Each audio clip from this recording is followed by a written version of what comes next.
we're saying. Not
Testing, testing.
Yes.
All right. Good morning, everybody. Happy Wednesday. I think it's Wednesday. If I'm incorrect, somebody will let me know. Welcome to the first workshop today focused on supporting business and workforce. On Monday, we had 3 workshops focused on critical infrastructure. And tomorrow there will be 3 workshops focused on community resilience, and then Friday 3 workshops focused solely on housing. So we'll get through the details of what these are. My name is John Romine. I'm part of the support team. I work here at Collaboratory, and we're going to sort of facilitate this conversation today. Tessa is. And we have about 90 minutes. Before we do some introductions of our panelists, I want to just go over a couple little housekeeping items. This is being recorded and streamed live. So branch members and panelists, you have microphones in front of you. Please push the button so the light turns green when you are speaking, and have it close to you so folks on Zoom can hear. The second thing, we have branch members who are also attending virtually. So as we go through the process, please go ahead and drop questions in the chat. We will be monitoring the chat, and then make sure those questions from branch members on Zoom get surfaced to the panelists in the branch. Branch members that are in the room, this is not you just sit here and listen. You're able and hopefully want to interact throughout the conversation with the panelists to really dive deep in what we're trying to accomplish. So we'll go through what the purpose of the workshops are here in a minute. But first, let's do some introductions. So we'll start at the FGCU end. Quick name, organization, and then we'll get started. All right. Hello, my name is John Shannon. I work at the Regional Economic Research Institute at Florida Gulf Coast University, and I've been there since 2015. Great. Hi, I am Glenn Whitehouse. I am the Director of Core Skills at Florida Gulf Coast University, which is a title I've held for exactly 4 days. So I work with the Skill Badging Initiative at the university. Good morning. I'm Sharon Woodbury. I work for the City of Cape Coral's Economic and Business Development Office. I've been with the office 1 year. It's my anniversary, I think 2 weeks ago. And I have 25 years of experience in economic development, and looking forward to the discussion. Good morning, everyone. Dr. Cilento Anderson. I'm the Chief Equity and Inclusion Officer for Lee Health, the system's first role. I've been in this role for about 8 months. I started September 19th, and so I got a really interesting welcome to Southwest Florida the following week, but very happy to be a part of the panel this morning. Great, thank you. And so this first workshop around supporting business and workforce is really focused on the diverse workforce. And so we will go through a series of questions and conversations really to get to some solutions around, hey, Robbie, thank you, around how we get some for this resiliency plan that we're working towards. So just real quick, high level overview of the Recovery Task Force. So the Recovery Task Force is based on the FEMA framework for disaster response and recovery. It was voted on by the Board of County Commissioners. Commissioner Kevin Ruane is the chair of the task force. It is made up of 13 members that represent the elected entities in Lee County as a whole. So the cities, the health system, the fire districts, the school board, law enforcement, et cetera. And so this is really a cross-jurisdictional effort to make a more resilient Lee County. There are 8 branches that make up the Recovery Task Force. So you have planning and capacity that's looking at the higher level of our community as a whole. What are those policy changes that we could make across the entire community? Economic recovery. This branch or this workshop or this series of workshops is really going to drill deep into that. So how does our economy recover post-disaster? Education workforce also, we had an education workforce challenge before the storm. The storm did not help it in any way. Health and social services, both the healthcare system, but also the social services side of our community. How do we make a more resilient community? Infrastructure, roads, transportation, underground utilities, communication, power, all of those sorts of things. Housing, Again, another example of a challenge we had before, only exacerbated by the storm. Natural resources, and then cultural resources. So we are on a really aggressive timeline driving towards December 5th of this year, where the Board of County Commissioners will vote on the resiliency and recovery plan. And so we just exited the initial community engagement effort, where we really were gathering information both from the branches of what the priorities are, but from the community, like what are the priorities for the community for us to build a more resilient Lee County. The area or the steps we're in now is really focused on building solutions. So what are those solutions or initiatives that we can draft that would go into the plan that the community, partners across the community could then ultimately implement, and then what are the funding mechanisms that it would take to make those happen. So we are in the building the solutions phase right now. And so today's conversation really is solutions focused. Less about revisiting the storm, but more about how do we think about what are those detailed actions and what are those steps that it may take to build solutions for a more diverse workforce in our community. So as it relates to community engagement, we did a robust community-wide community engagement effort. We had hosted 15 in-person town halls all across the entire county. Offered 2 virtual town halls as well. The town halls, some were in English and Spanish, so we're making sure we could reach our entire community. Numerous mentions in the media, and we had a little over 1,000 folks participate in those public town halls. There's also a survey on resiliently.com that is still live and active. We were over 4,900 at the beginning of the week, where folks have weighed in and provided input on what those priorities are for our community post. Or again, galaxy far away. Post Hurricane Ian.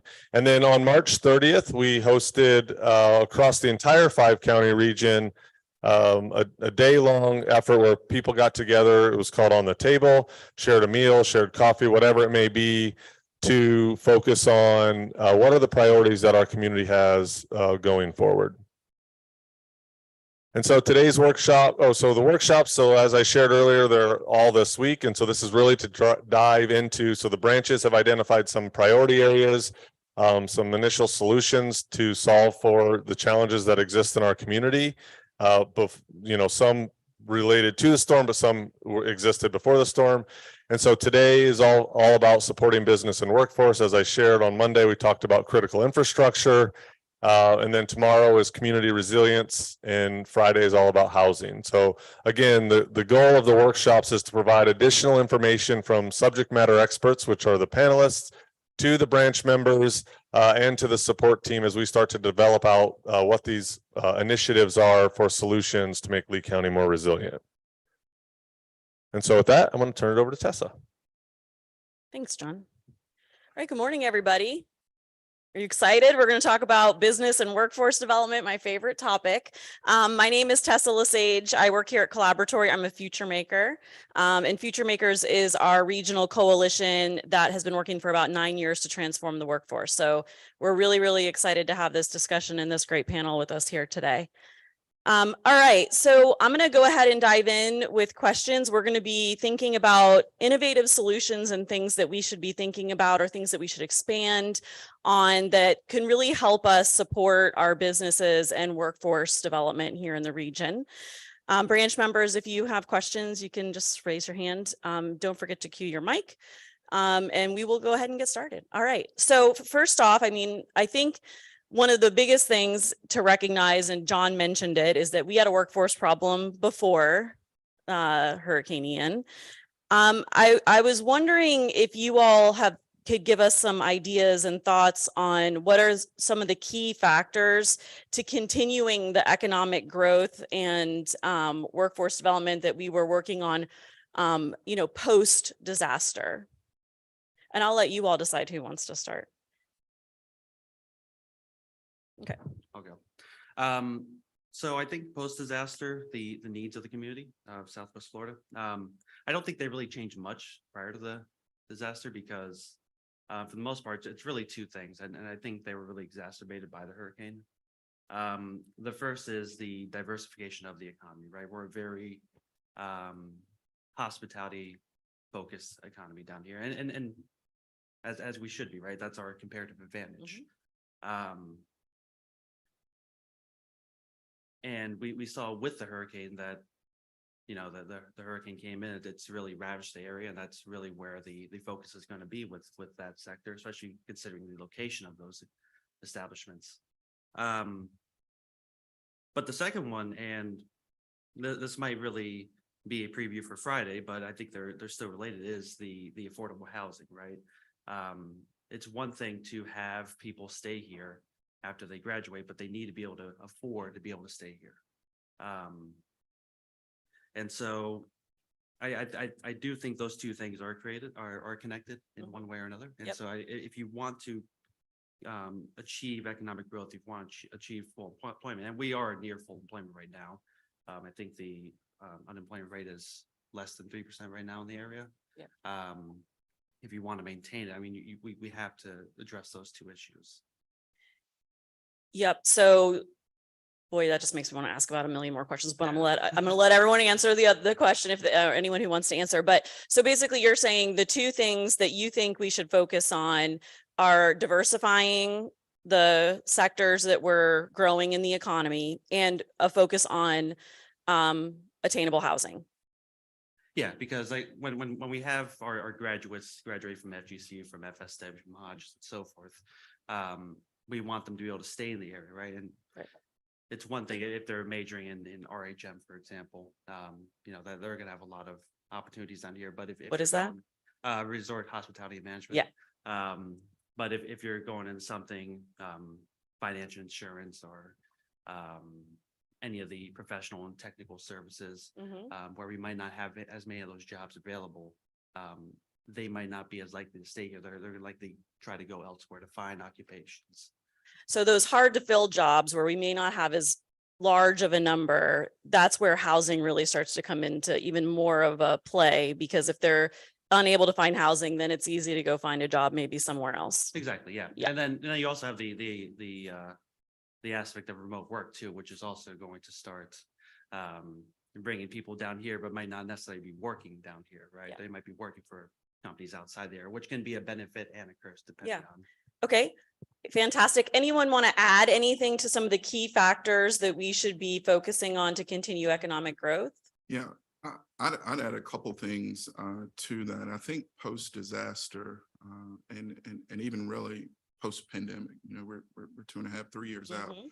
from that. I think now more so than ever, it's really important that as a community that we invest in the right kind of capital, the right kind of infrastructure that really impacts the community from a longevity aspect. And so I think that's extremely crucial and very important. I'd also add to that as well, even more so now than ever because of the workforce shortages and things of that nature. It's even more so extremely important to be innovative when it comes to your solutions for your workforce, and even from a community resiliency aspect as well. I think we all realize and know that it's very tough for one organization to sort of take the onus and responsibility.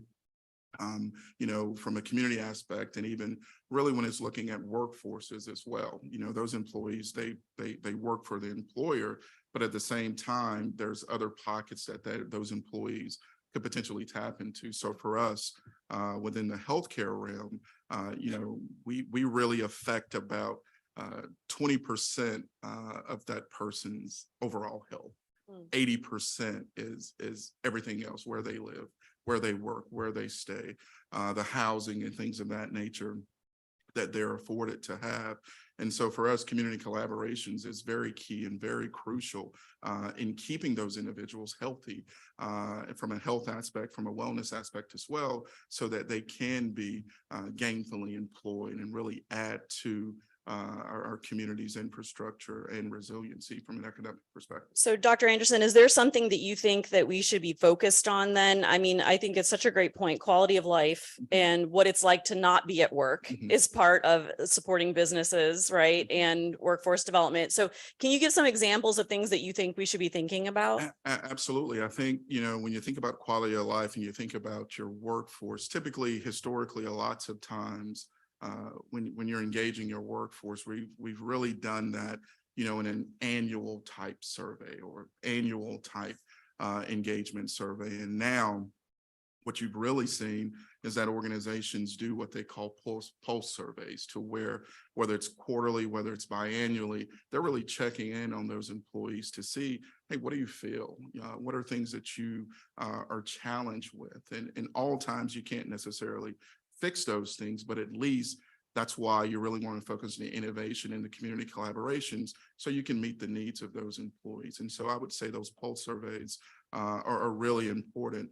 And then just also, you know, listening to your staff and listening to your workforce to see what's very important to them. You know, as we talk about diverse workforce, you know, things kind of change, and that's not necessarily good or bad, but lots of individuals are coming to workforces now, not necessarily for the pay, not necessarily for the benefits, but what does your organization stand for? How can I be a part of that mission? And so I think that adds to it as well. Fantastic. Thank you. I have a question. I'm sorry, Dr. Anderson. You said that 20% of a person's health is affected directly by I took medical care. Mhm. What is the other? You said housing has an effect. Absolutely. And so typically what we refer to those as the social drivers of health. And so typically where I live, where I'm employed, is my community in what we call a food desert? Do I have ample transportation to get to and from you know, where I need to go to be able to receive healthcare or receive education or things of that nature? And so even in the healthcare realm, CMS has really started a keen focus for healthcare systems and organizations like alike to really focus on those things for our patients as they come in. So when our patients come to us, lots of times it's because of those things that I just mentioned in utilities, interpersonal safety, mental health, and things of that nature. So you'll probably start to hear more so of that, but it's really all of the things that are outside of that person's actual health. Fantastic. All right, Sharon. So if I can just add to that a bit, I think, you know, what we really are focusing on here is full employment, right? So how do we increase the number of people who are actively involved in our workforce? And I think that involves a change in mindset in terms of how we, how our employers look at our workforce and our personnel. Some of that is, again, the whole person in some of the social services needs that they have. So there's the health, the mental health aspect of that. There's the financial challenges of housing, childcare. All of those things are critical in a person being able to fully show up at work. But also beyond that, I think what we have to keep in mind is with the change in mindset, what are we looking at for our employees in terms of skill sets and minimum requirements? Employers will, I think there will be a benefit and an advantage to rethinking of what our qualifications are for new employees, not being set on a certain number of years of experience. Looking at the skills that you want to capture from your employees rather than having some idea of what that looks like. So it really is a matter of, you know, how do you embrace the entire population? How do you look at those who have been overlooked, who may be, you know, can be a significant contribution to the workforce? Okay, so that is really helpful because it's the perfect entrance for Dr. Whitehouse. I want to just mention that this is such a great point because almost 60% of our workforce here in the region, people aged 25 to 64, don't have a credential beyond high school. They may need to get their GED or learn English in order to enter into the workforce, but that's really the untapped workforce. So this is such a great point about how do we think, do you really need a bachelor's degree to do this job? What do you actually need and how can we start to assess whether a person has those skills or quickly upskill them to be able to get those skills and become employed? Dr. Whitehouse? Yeah, sure.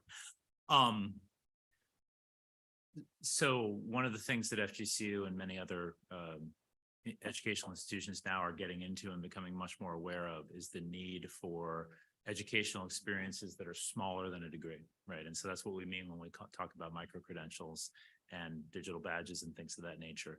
I think they kind of have two roles. One is for the person who doesn't have a college degree, and one is for the person who does. And I think those are a little bit separable. But I think, as you mentioned, you know, there's a lot of training. There's a lot of training of people for specific job roles that doesn't require somebody to get a 4-year degree. And I think, you know, college has been the mantra of economic advancement for so many years. And this is what we hear about. You know, my son went to middle school, and all the teachers were required to have the banner of wherever they went to college, like on their door. I mean, that was like the thing, right? So that's all worthy. I'm certainly not going to diss college. I work there. But I, you know, I think to make sure that those kinds of training opportunities are there for everybody is really important. The other thing I would say is this: for people who do have a college degree, I think it's somewhat of a different game, which is that, you know, all college degrees are general and all jobs are specific, right? So sometimes we go through discussions in universities feeling like, oh, we have to have a major for every job that's out there. Yep. That's actually really neither necessary nor beneficial to either the student or to the employer. What you want is people who are flexible and who can do a lot of different jobs, you know, 20 different jobs with a particular degree. But what is really helpful about some of these micro-credentialing experiences, it provides those bridges that person needs to go from that general degree into a specific job. I think the value of a college degree a lot of times is that it gives you the core skills that allow you for flexibility to pivot from that job if something happens economically, or you decide you don't like it, or another opportunity comes up, or whatever it is. To have that kind of educational infrastructure of both degrees and credentials gives people the kind of flexibility to pivot, to switch careers, to take on different kinds of challenges, and it helps sort of I think support a flexible workforce in this area that isn't going to be immediately destroyed if a certain industry leaves the area or something like that. Yes. Okay. So you are talking about this idea of the ability to create opportunities for lifelong learning. You know, whether you need a certain skill to enter into a career pathway and you don't have a degree, or you're already in a career, you want to change careers, or you want to move up. And so I like this idea because what it's leaning towards is this idea of creating a talent pipeline, because we always need entry level positions to reopen. That means people have to be able to move up. And then you have a good pipeline of training programs that are feeding people into the system to create that pipeline. And so, you know, from that standpoint, I'm curious, and I think we sort of started to talk about this, but when we're thinking about workers from entry level to highly experienced, what are some of the barriers that our workforce is facing right now? And what do you think some of the solutions are to overcome them? Have you seen things in other places, or have you been driving around on your own as a person who works here thinking, boy, if we could just do this, that could really help overcome some of these barriers, regardless of where a person falls in that talent pipeline? So there was a program that was kind of just getting its legs that I'm familiar with from Ohio, where I was working. And it really was looking at how the success of an employee is not in a vacuum. It's bringing in a number of different agencies. It's social services, it's workforce development and training. And having all of those supportive services involved in a path for employees or potential employees to upskill themselves, but also address some of the challenges that they have. So transportation, for example. The program was structured where they would engage with employers who were committed to the overall success of potential employees. So they provided job opportunities for different people in workforce and residents who wanted to have a job, but they had challenges along the way. So they were, in this case, specifically trained in skills that would support the employer who was partnering with them. Some of the funding agencies that had training dollars, helped provide wages for those residents as they were going through the program. But we also had the transportation, our public transportation system offering transportation back and forth to their training, but also it extended to when they needed that support and training for the job themselves and being able to get back and forth to work. It was vouchers for transportation, vouchers for food, vouchers for childcare. So it was all of those social services and the training mixed in one. It wasn't just everything separate. It was bringing all of those resources together, but having the employer there on the back end to offer the job once they went through that So- skill development. So this idea of if we can support a person to engage in this process of overcoming the barriers, getting the training that is needed, that the employers are engaged in a point where they're ready to say, if you go through all these things and you get this skill, you can, you get this credential, we will offer you a job. And that's really a different way of thinking, right? We don't do that a lot. We don't bet on a person all the time before they actually have the skills that we're asking them to have. Though we do have some really great experimental examples that we've done here in Southwest Florida that I think we can build on. Harrison? So we have several branch members online joining us today, and one has posted a question in the chat. I'll read this from Diana Geraldo. Okay. From a human resources perspective, job descriptions often list degrees as a requirement.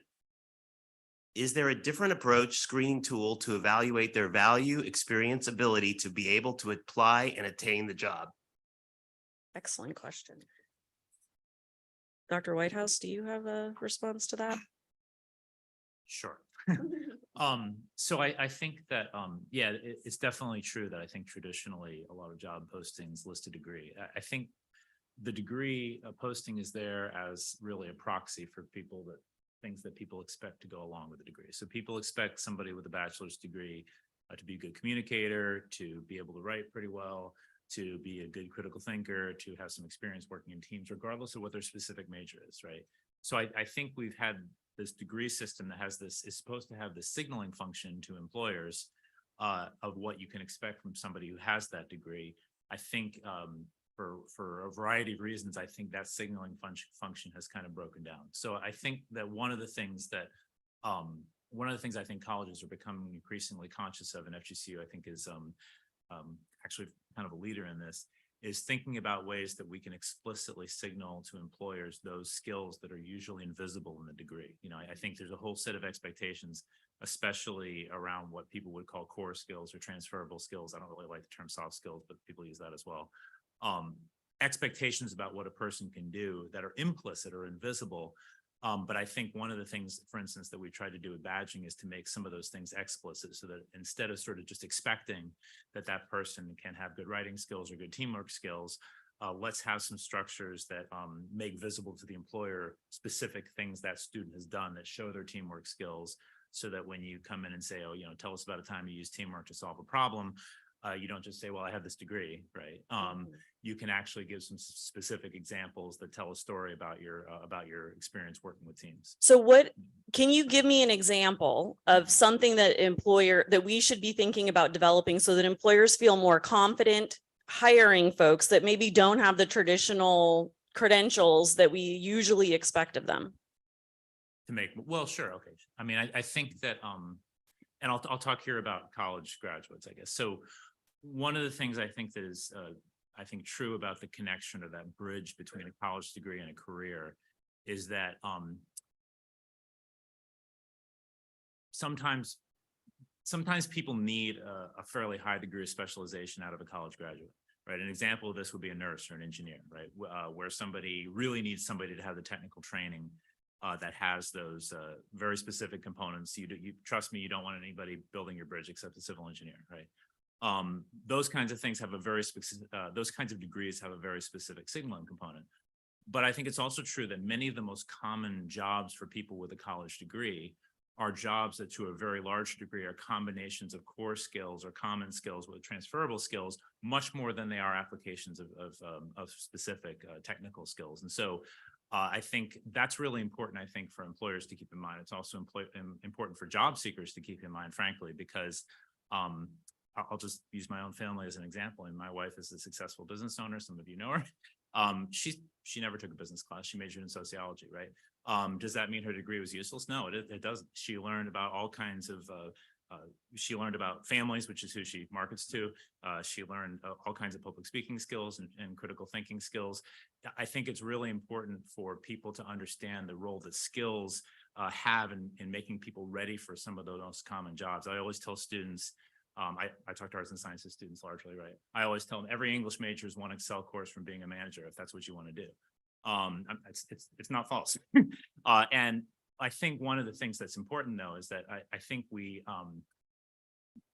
think a lot about content and not as much as we should about skills. I think this is largely true in education. We think a lot about content, which is what the name of a major signals.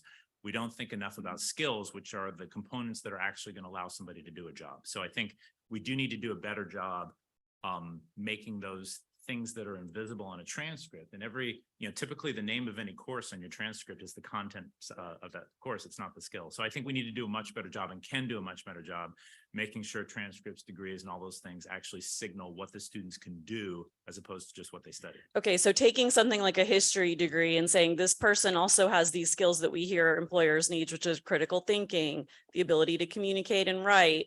Like, how do you translate these content topics into actual skills? Dr. Anderson, do you have any examples of how we can visualize skills that are maybe not in a degree? No. So one of the things that we really try to implement and really focus on as we're looking at, can the employee do their job?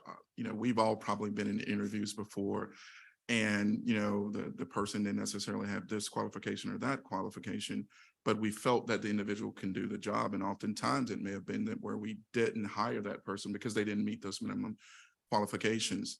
So one of the things that we really try to focus on is, as we look at our job descriptions and as we kind of survey the positions that we have, we really look to see, again, okay, what does this position really require? A bachelor's degree or this certification or that certification? And then more so than that, how do we tap into our own workforce? When you talk about sustainability, you talk about resiliency. How do we tap into our own workforce to create pathways for them as well? And I think that's one of the missed opportunities that a lot of employers have, is that workforce that's currently right there today. And there are several experts within that workforce. And so giving individuals the opportunity not only to achieve credentials and things of that nature, but also to teach other individuals within that specific field or that specific role as well. I would also encourage us as well, as we're talking about job descriptions and, does the employee have the skill? I would also encourage us to, look at our policies as well. Many of our policies may have been created and great at the time, but those policies may have been 15, 20, 30 years ago. Does that still make sense for these employees, this group of what we're focused on today? Many times our missions change, our vision change, our values change. So annually reviewing both those job descriptions and some that may be low-hanging fruit, and then also our policies, when most policies have a revision date. And so one of the things we try to do at Lee is that as we review those things, we really look to see, does it make sense? And lastly, I would encourage, as we look to hire new employees, I would encourage individuals to look at our interviewing processes and things of that nature. So are there opportunities on that interview team so that individuals are aware of focusing on the skill and focusing on the inclusivity and things within the workforce? I'm going to ask you for an example of a policy that might need to be revised.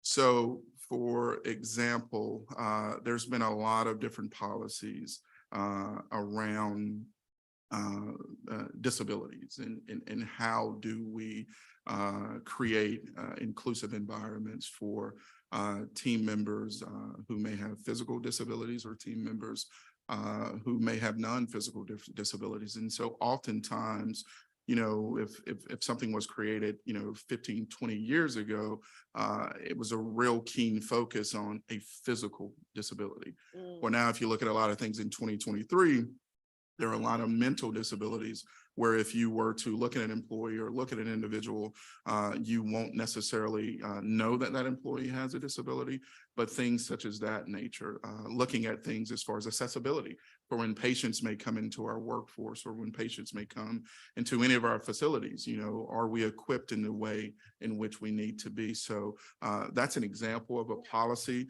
that needs to be constantly reviewed because the dynamics are constantly changing. Really great example. Dr. Manaya. Just add that, you know, the way from a job description perspective, there's HR professionals you commonly use in one of the Bibles called Lominger, right? And Lominger is this big, thick book that says, okay, what do you mean by collaboration? And there's about 7 or 8 definitions that are very, very specific. And they say, okay, well, this is what we mean by collaboration in our company, right? That leads to a better understanding of what we're looking for in that employee. Now, with technology, there are platforms that are designed that are very easy to work with that define that competency and provide a brief simulation. Okay, here's an example of a challenge you might face, and that potential employee works through that, and it will confirm if that competency was achieved or not. And many of the larger companies around the world are leveraging those kind of tools to do initial vetting of, let's say, 3,000 candidates and get it down to 100 and get it further. And I know Massive U has one of those types of platforms, but that technology is available so that you don't necessarily only have to rely on, do they have that credential or do they have that degree, but do they have that competency that we're looking for? And yeah, so that's a tool. Great, thank you.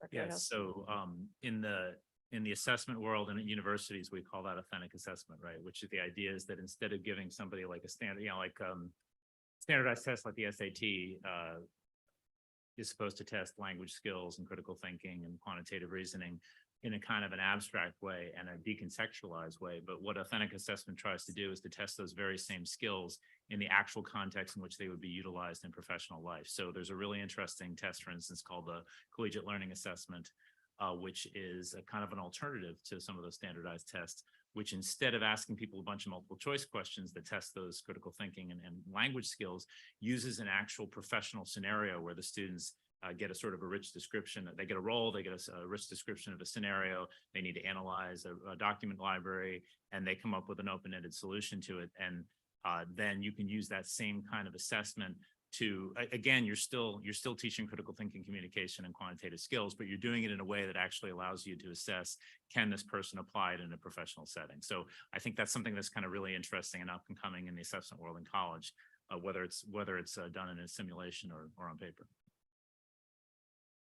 I have a question. We have a very non-diverse workforce at my office. They pretty much all look like me. They all have the same backgrounds as me. They all have the same general education as me. And it's scary for me to make a hire from somebody that doesn't come from that same background. And the language and the structure and the processes that we're used to are totally different than people that come from different communities.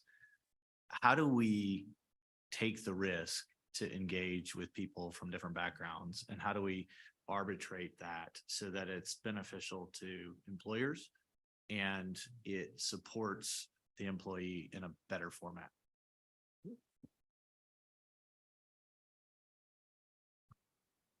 And your area specifically is? Commercial real estate. But that, I'm just going to say, we don't have a diverse workforce anywhere in Southwest Florida. And so it needs to.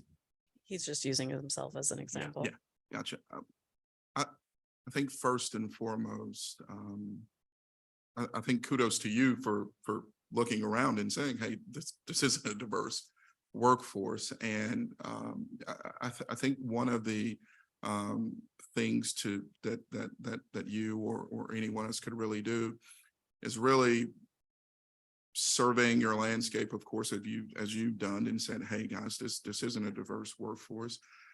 And then really try to work early on, probably with firms who have experience in bringing in, diverse candidates, or firms who have a specific vision or mission that says, hey, we focus on in bringing diverse candidates to, Southwest Florida or whatever geographical space that it is.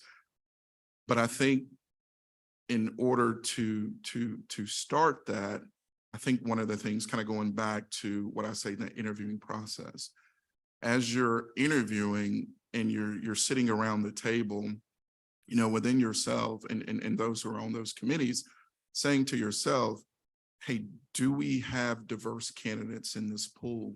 And if we don't, really sitting around the table, having an honest conversation and saying, why don't we? And oftentimes, I don't think this is my personal opinion, I don't think it's any ill intention or any intention to say, hey, we're not going to hire diverse candidates. Once you've been doing something for a while, you just kind of get in the spiel of doing those things.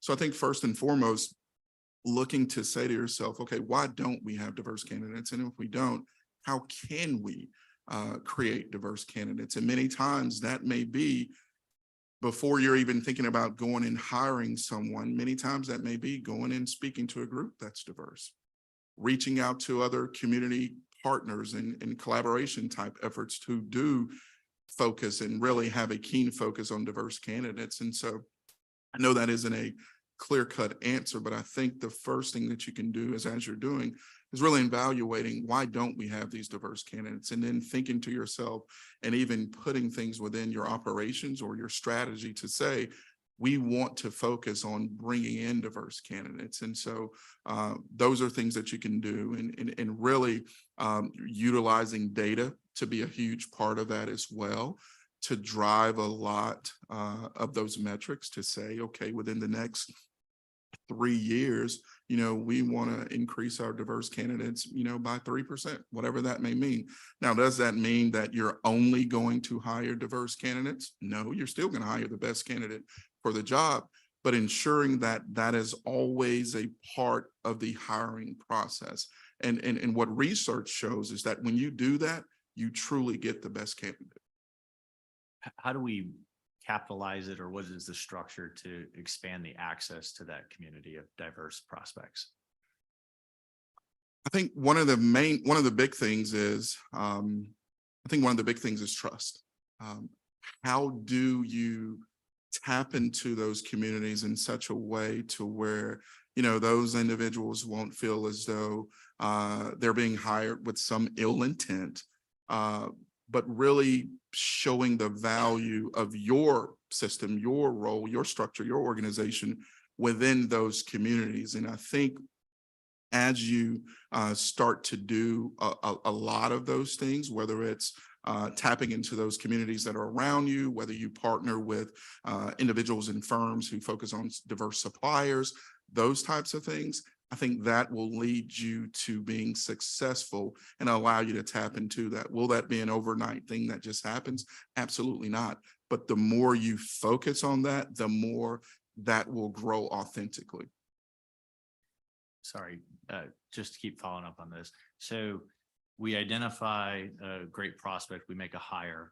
How do we avoid them being perceived or them receiving it as an ill intent, that we're trying to diversify? The reality is you're the first. Right. We have to have a first before we have a second. How do we get to a third? And how do we approach that? Absolutely. The best thing that you can do, have authentic conversations with that person. Right. Are you okay? What do you have, what you need? And I'm not talking about the grandiose type things. Connect them with another diverse candidate or another diverse person so that they are feeling comfortable and they have the things that they need. Awesome. Okay. I'm sorry. Are you last- gonna ask another question? Yes, I Dan? have another question. Well, we're talking about resilient lead. Uh-huh. So from an infrastructure and engagement around this, what does the systems need in order to get to what the community needs so that we can move this forward holistically? That's a great question. So I want you to, that is a great question. No, I'm gonna ask that question in a different way.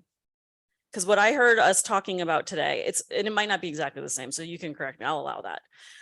But it is, what I hear is we need to change the way we the way we post our job requirements. We need to think differently about how we recruit people.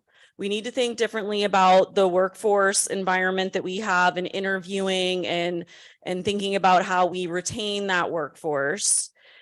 We need to understand how we can know if a person has the competencies that are actually needed for the job. What I'm hearing is we need a set of resources that we could easily deploy to businesses to make it more accessible for them to be able to do some of these things. Has anyone seen, it might be a combination of things, but has anyone seen an example, or do you have any thoughts on what we would need to be able to maybe resource our economic development offices and our chambers with things that could help businesses understand how to start to implement some of these things? Or do we need to invent it? So did you reference something at the beginning as far as some backbone and training and support services for kids? Maybe that's something that can be expanded on? Oh, that's okay. That's all right. Yeah. I was just going to say, for Southwest Florida, being here for 18 years, the first thing we have to change are the mindsets within the organizations to be able to identify the stakeholders that we are reaching. For example, with the city of Fort Myers, we've had to go through an audit pretty much with the Human Resource Department to identify which areas of diversity that we really need in departments, because departments were structured with people that look alike, that think alike. But until the mindsets change of the presidents of the companies, the CEOs, the presidents of the universities, and the folks working under them to identify that there is diversity needed in every department, if you will, and then reach out to those resources, recruiters and things like that, to get educated on how to reach these diversified people. Thank you. That is a great point. And this speaks to sort of the, like, take a look at your organization and the policies and the things that you were talking about. What I want to move, and I agree with you completely. But what I know for a fact is that most of the businesses that I work with, at least when we're talking about workforce, they need help to be able, their workforce need is a desperate need right now. And they need help to fill those jobs. So for me, my thought is, how do we make it as easy as possible for our businesses to start to shift and tap into that untapped workforce? Because I'm guessing it's a diverse, untapped workforce, just a guess. John, I don't know if you have any thoughts on that from a data standpoint, but we look at data all the time on who is in the workforce, who has the education and skills. Do you want to comment on that? What I would say, it probably would start from the bottom up. Targeting those diverse workforces from the beginning, trying to get into the education system. And that's kind of what we're doing with the EDA grant, Yeah. right? Getting them into the education system and training them to get the skills we need for the region. And then having that communication between the education systems and the employers saying, hey, we have these candidates available. Yep. So we have this ability right now that we are capitalizing on to create that workforce pipeline where we are tapping into folks that don't have credentials, walking alongside them to get their training, remove barriers, and then hopefully connect them to a job. But what are some of the things that we could put in place potentially if there is an opportunity, if funding were to come down? What is something that we could put in place to help employers recognize that this is something that they need and that they're ready for, in terms of changing the way that they think about hiring and creating an environment that retains workers? So I'm kind of thinking out loud here. Yeah, this question was not on the pre-questions. So I think first you have to bring together stakeholders who have that connection to the different audiences that you're talking about. So, that's gonna, you're gonna hear United Way or the NAACP or, Goodwill. They have already some type of training programs, groups that are, formed. Their mission is to target the audiences that we're talking about needs to be more engaged in the workforce. So it requires some type of, nonprofit or someone who can provide some structure to it. But when you convene those stakeholders and you talk about what can you provide as a resource, what is the different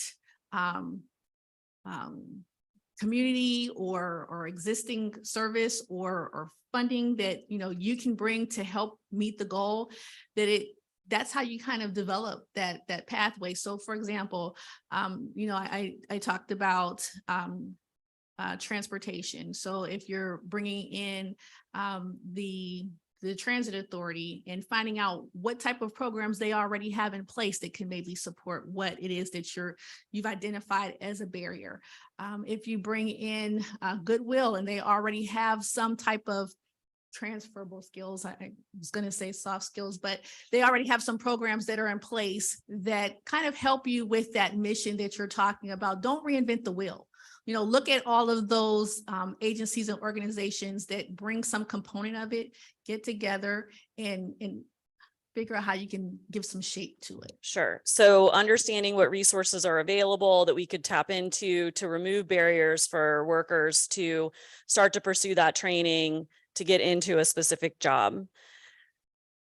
Any other thoughts on what we can do on the other side, the hiring side, in terms of resources that we could potentially provide to our employers?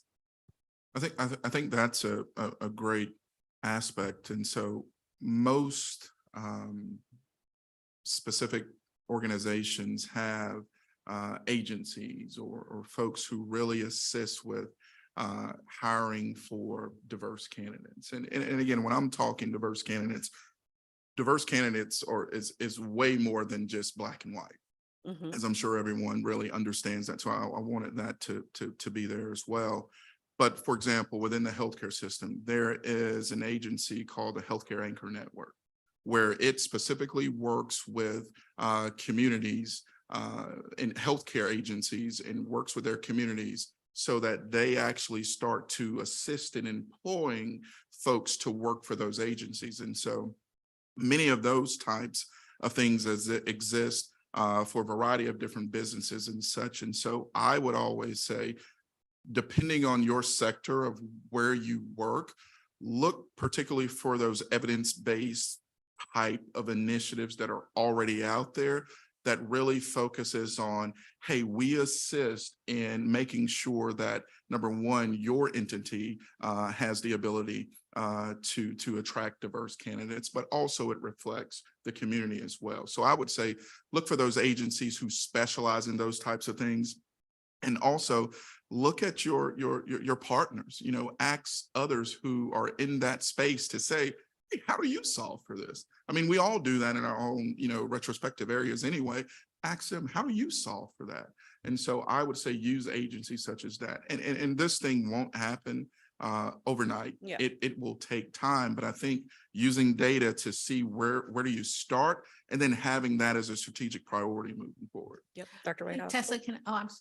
Go ahead. I was just going to say, I think one of the most practical applications we heard today was what Dr. Manaya talked about in terms of those platforms that are there that really help take, once you've identified what the skills are, when you look past what's the traditional way of identifying job qualifications, when you drill down into what those skills are, and there is some technology to help you identify and test for a practical way of demonstrating that skill, that's key as a resource to all types of businesses. I don't think that everyone is aware of that. And so if we were looking at something specifically that funding could do, we could, look at that. We could, look at that particular technology and, maybe identify some either the university or some other organization that could have that, work with our employers, and that'd be another tool Yeah. that they're using. Is your comment on this topic? Okay, go ahead. To your question as well, how do we help senior leaders, entrepreneurs better understand other ways that they can recruit, right? And even for large companies that are in extremely diverse communities, it's unless they've been made aware of how to handle a particular situation, they don't know how to take the next step, right? So we and many opportunities are out there like this. There's one program called the Inclusive Leader. And basically it shares for a manager, for a leader, here's some of the things that you may face or that you might not be seeing. But if you know how to solve for them, you can take that next step. So there's programs that, right, how do we get more recruits in? But how do we help managers and leaders better understand the landscape to know how to act, right? Great point. Dr. Whitehouse? I would just add, I think one thing that educational institutions can do to help people on the hiring side and create better hiring pipelines at the university level would be actually to universalize internship requirements. So like at FGCU, we have, I think in the neighborhood of about 60 undergraduate degrees, but only around no more than half of them require internships. So there's a huge number of students who are not getting that experience. And that's a huge hiring issue because again, very, very frequently, that is how people get jobs who have college degrees. They get a direct offer from their internship host, or they get a connection from their internship host that leads to an offer somewhere else. So I think making that work across every program and every student at an institution like FGCU would be tremendously helpful for hiring pipelines, but also to create different kinds of internships. Because I think, right now it's one thing for a big corporate company to have an internship program if they can essentially dedicate an entire program to it, a whole department. But I've talked with people from chambers of commerce who say, like a lot of the people we serve, a lot of businesses we serve are maybe 5 employees, 10 employees, 20 employees. A lot of them don't necessarily know what to do with a student for an entire semester. Right. Creating some more job shadowing types of things that would also help the student imagine themselves into different kinds of jobs. We don't currently have a lot of that type of internship, but we could create. So 2 things on, maybe 3 things on that. Number 1, if you have an internship, you're creating your workforce pipeline, right? You're taking a role in that. And we're more likely to keep folks here instead of them leaving to go somewhere else because they know already that they have a job, right? Number 2, internships are a lot of work for businesses, for employers, right? It's not just like come have someone do the work that you don't want to hire someone to do. It's like, that's not what an intern does. So is there an opportunity to expand internships by creating some sort of program where we come together around I know every institution has their own bank of internships and it just makes it really confusing to know what's out there. A lot of times it's who you know. Has anyone seen any successful effort in supporting businesses in sort of like a plug and play, here's how you manage an internship? And then also finding a way to make those internships universally available to people here in Southwest Florida so folks know what their opportunities are. Any thoughts on that? I mean, I could see like EDOs and chambers housing something like that if we could find a way to do that. I think it's a great idea. I certainly am not aware of anything that's like that, but I feel that once there is something that you can work for as a model and explore how you can make it more universal, it would be invaluable to employers. And so Okay, something to discuss and explore. Okay. For sure. Dr. Whitehouse? Yeah, I guess I would say, I think, an organization like a chamber would be a natural home for internships going to smaller and medium-sized businesses. I think a public entity would be a good source for internships relating to public sector entities or to nonprofits. I think it's expanding the repertoire of organizations that have internship opportunities. I think that's the challenge, and that's where the support's needed. We don't. Yeah. Enterprise is always going to have internships available to students. We don't have to worry about them. Big corporations are going to organize this. It's in their interest to do so. But I think it's the smaller businesses, the public entities, the nonprofits that probably need a little more help. And I think organizations like chambers or community foundations can be a big help with them. Yep. Okay. So we have time probably for one more question. So I want to ask you, I really do feel like we need to, like, I feel like we have a lot of good things in place regionally when it comes to training and figuring out how to get folks into training programs and different opportunities for training that are non-traditional in the way we typically think of, in the way we typically think about how we get people ready to work. I am curious, I'm going to ask sort of a two-pronged question. You can answer either one. All right. So number one, is there anything else that you think we need to be thinking of that could be implemented on a broad scale to support businesses and being more ready to hire folks, maybe that they haven't hired in the past, or folks that don't come with traditional qualifications? So that's number one. Or you can answer the question, is there anything that you think we must address? We know housing is one of the issues, but in order to help the folks that are within that untapped workforce be able to enter into some of these training programs and get into jobs. So that could be anything. So you can answer one or the other, or you can answer both, but those are the two questions. Anything else we need to do to support employers on a broad scale to be able to tap into this untapped workforce? Anything else we need to be thinking about to remove barriers for the untapped workforce to be able to get into training? And we'll just start here and go down the line. Dr. Anderson. Yeah, really quickly, and this is something I touched on a little bit before, but I'm a huge believer in community collaborations. And so I encourage businesses and organizations to tap into the communities in which they serve and the communities that are around them as well. And as you mentioned here, what are the communities that you don't serve? And so I think as we really focus on a lot of those types of things, that trust factor is huge. We see it all the time in healthcare where people, don't necessarily trust the healthcare system for whatever reason. But you have to be able to have those community collaborations to not only be innovative, but I think also to have that sustainability. The economy is probably going to continue to be tough. And so how do we collaborate with other businesses and organizations to be able to have a lot of that sustainability? So I think community collaboration is really key. Okay, so finding ways to support employers and getting involved in the communities that they serve or that they're not Right. serving. Okay, Sharon? So I think that there's just a need for some tough discussions with employers and really, taking a deeper look at why some of the hiring practices are the way they are, how much of it involves, biases, and not necessarily with the intent of being biased, but that they are. So if a lot of your new hires come in by word of mouth, or, if you already have a workforce that looks like a certain group of people, and you're making it known that, hey, if you have someone who that would be a good, position for a job, let me know.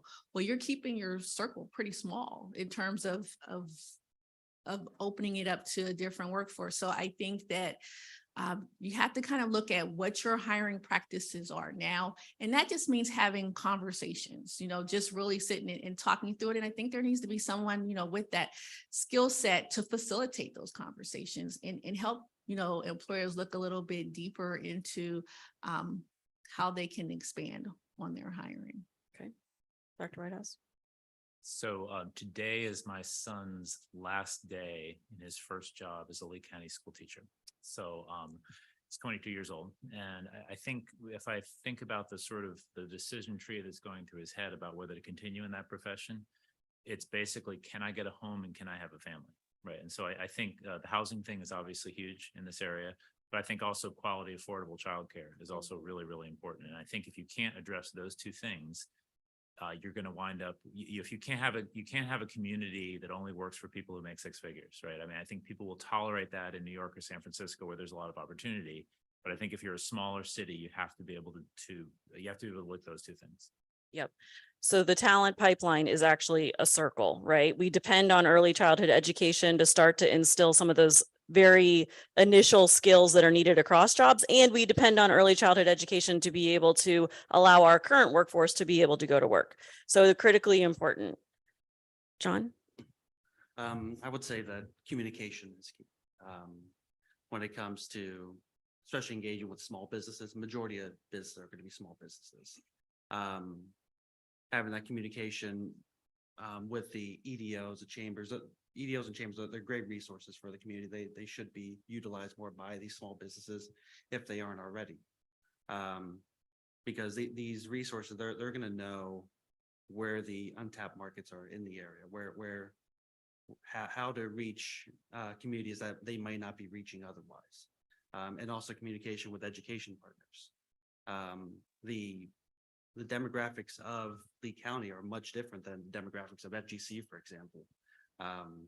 It's a much more diverse population, I believe, on FGC campus.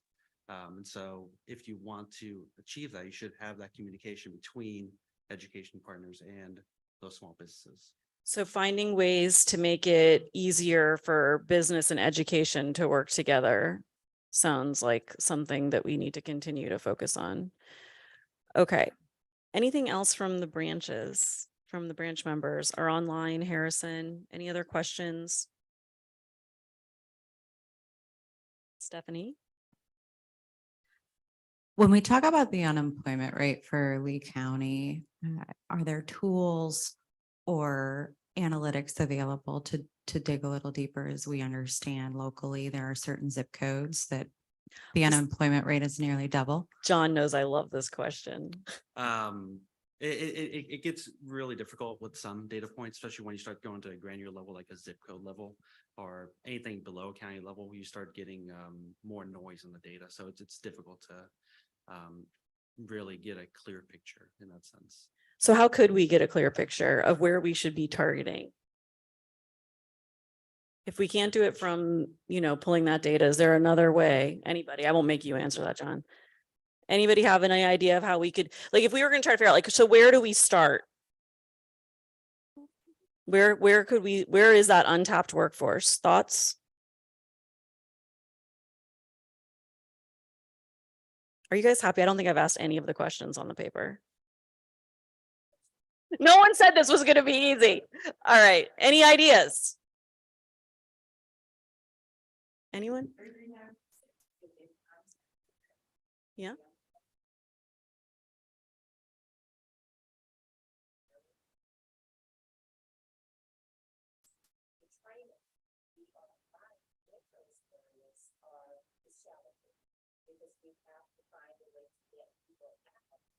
To the information we're willing to provide. Mhm. So there's a twofold challenge there. Yes, the unemployment is at a ridiculous high rate, but at the same time, how do you get people interested enough to come out to help themselves? Mm-hmm. So we don't have time for this, but there's two questions that come to my mind on that. One is, what role does the benefits cliff play in that? And that's a very big problem. And we have found that with our navigators just like one after the other. I can't make one more dollar because if I do, I'll lose my housing, and they can't make enough money to make it work for them to have housing. So the benefits cliff is one issue. And then I think the second one is, I think, we need employers to engage in that part, because if it's for who is like super excited about the idea of going back to school today? Anybody want to get a degree? You excited? Well, so we got one. All right. But if I say, if I can get you you want a better job? Would you like to make more money? That is the enticement to people, adults especially, who are currently, struggling to make ends meet. Going back to school sounds like one more thing, But I think, right? Tessa, for me, one of the issues is I look at this in housing, transitional housing issues, right? So somebody needs a first stage. And so we've got this first 6 months is 100% paid for. The next 90 days are 50% paid for. The next 90 days are 25% paid for. For me, it's a function of, hey, our community in middle to low income areas have okay jobs, just not sustainable jobs. And to get to the sustainable job level, they need that education and that experience. And so we need some supportive mechanism to bridge the gap, because most small businesses, no offense to Lee Health, aren't Lee Health. Right. Like, it's not even the school district that has billion-dollar budgets that can't afford to pay. I've got 4 people in my company. If I make a wrong decision, I can't afford to have a wrong decision. So I'm only going to my network because it's like if you only can afford a certain amount of food, I only buy that food. So my ask is in the supportive side of this is if there's any bridge in the agency to have the education paired with supportive gap funding Yeah. to de-risk it, right? It's like any of these things, we just need to de-risk it. Yep. So my truck driver who's making 60 grand can take 40 grand from me to get to 80 grand. Right? Like that's the process that I need.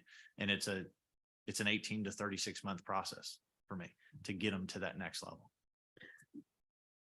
Thoughts? I like that. I would say that when it comes to keeping the workforce here and making sure that they have not just jobs, but sustainable jobs, the jobs that are going to be well paid, that comes back to the topic of diversifying the economy. It's one thing to train them, but you also want to make sure those jobs are available here. And so unfortunately, a lot of the jobs that, or I shouldn't say jobs, but a lot of the industries that we specialize in, hospitality and retail and so forth, that those are comparative advantage, but they're also not very well paying industries compared to others. Yeah, so you have to do economic development and workforce development in tandem. If you do only one, then you lose the other, right? So that is key. And so we have to always keep that in mind. Workforce development is economic development. And so thinking about some of these sectors that are growing, like manufacturing and logistics, thinking about how we work on this teacher pipeline. I mean, there are no jobs without teachers. So this is a problem. We've got to figure out how to solve that. And so how do we tap into that untapped workforce to start to fill some of these jobs and change lives, right? Change and, maybe change some generational issues. Got something, Harrison? So we have branch member Jen Hagan.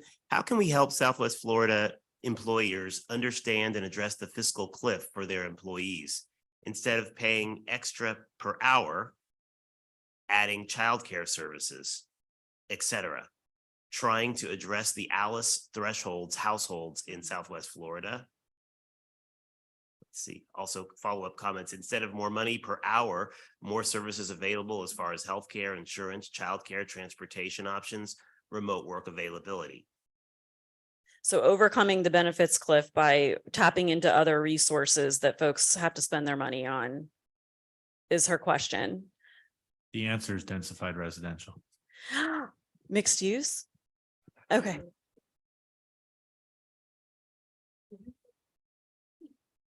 Mixed use is a theme in all of the mixed use, ability to access work with multiple modes of transportation. Anything else, Dan? That's good. Okay. All right. I like this idea that she has, this idea of how can we think creatively about overcoming the benefits cliff? I will say that our navigators that work with adults to get them into training and into jobs and work with employers. So if you know employers, they can connect with us. They have done the training with the Atlanta Fed to be able to review what the benefits cliff looks like with individuals so that they actually understand what it means and then think of ways to overcome it together. So we need more of that, I would say, as well. So that's another idea that we should be thinking. How do we have folks walking alongside individuals to help them? I mean, these things are overwhelming and scary, right? We need to be thinking about how we can use the resources that are available. I have a request for Chamber and Lee Health and the schools that we have. We make a big point out of saying, hey, we might not be your forever job. If we can help place you to your next right job, that'd be awesome. And so from my mindset of like the number of people that come through Lee Health, that then their next, maybe they're brilliant, but they're not actually really good with patients. Well, then they can come into commercial real estate where you can be a jerk. Right? I mean, somehow creating mutual access for right placement and right positioning would be helpful if we could increase our access to that workforce. So this idea of transferable skills, right? Like if these skills are required for this job, these skills are required for this job, one's in healthcare, one's in real estate, but we could like if the person wants to switch, they potentially could. Do we understand what skills are transferable? What skills are transferable from hospitality? We've got a lot of hospitality workers that are out of work right now because they're, the islands have been out. So great Great discussion. If you have any ideas for initiatives based on the conversation today for the, oh, yes, Troy, go ahead. Sorry, one last question. We had the opportunity to get a glimpse of the impact of the new immigration bill here in the state of Florida last week. While our organization follows the E-Verify and follows all those guidelines, a lot of our contractors may not at the current time. And so we had construction sites that were completely empty, restaurants closed down, landscapers not available. I've been kind of debating to even ask this question or not, but is there a path forward for us? Because if we see the impacts of just last week and it actually goes to fruition on July 1st, what can be done to, my wife's Hispanic, we go through a lot of this. We have a lot of family ties in the local area, and there's just a lot of nervousness out there of what's next. And a lot of these organizations are also very nervous, businesses, of how they can, what is the path forward for them as well. So just thought it was kind of the appropriate time to ask that question. It's a great question. I'm glad that you asked. But what could be done here locally? So it's so interesting. We just had a call yesterday because this affects us as well as a healthcare system and individuals coming to, our emergency rooms and us having to pose those types of questions that, of course, as a, public and governmental agency, we have to kind of abide by those things. And we had concerns, would folks, come into the ER knowing that or leave as we're asking questions. And so one of the things that we're doing, of course, is we are following those guidelines and really trying to, and this is just for us, really trying to script our clinicians and workforce in such a way to where those patients know that, hey, the care that we provide you won't necessarily be impacted by the bill. Now, are those patients going to believe that? Are they not? That's still to be kind of unfolded. But that's one of the things that we took it upon ourselves to really focus on, the kind of what we can control, because of course we can't mandate or change anything from a political aspect. So we really focus on the infrastructure, the system within Lee Health, of the message that we are going to send out to those individuals. And so that was our focus. But we do have concerns with whether it's vendors or contractors or how that impacts us, because there is a lot of nervousness, there's a lot of anxiety around it. And I think a lot of things are still to be determined.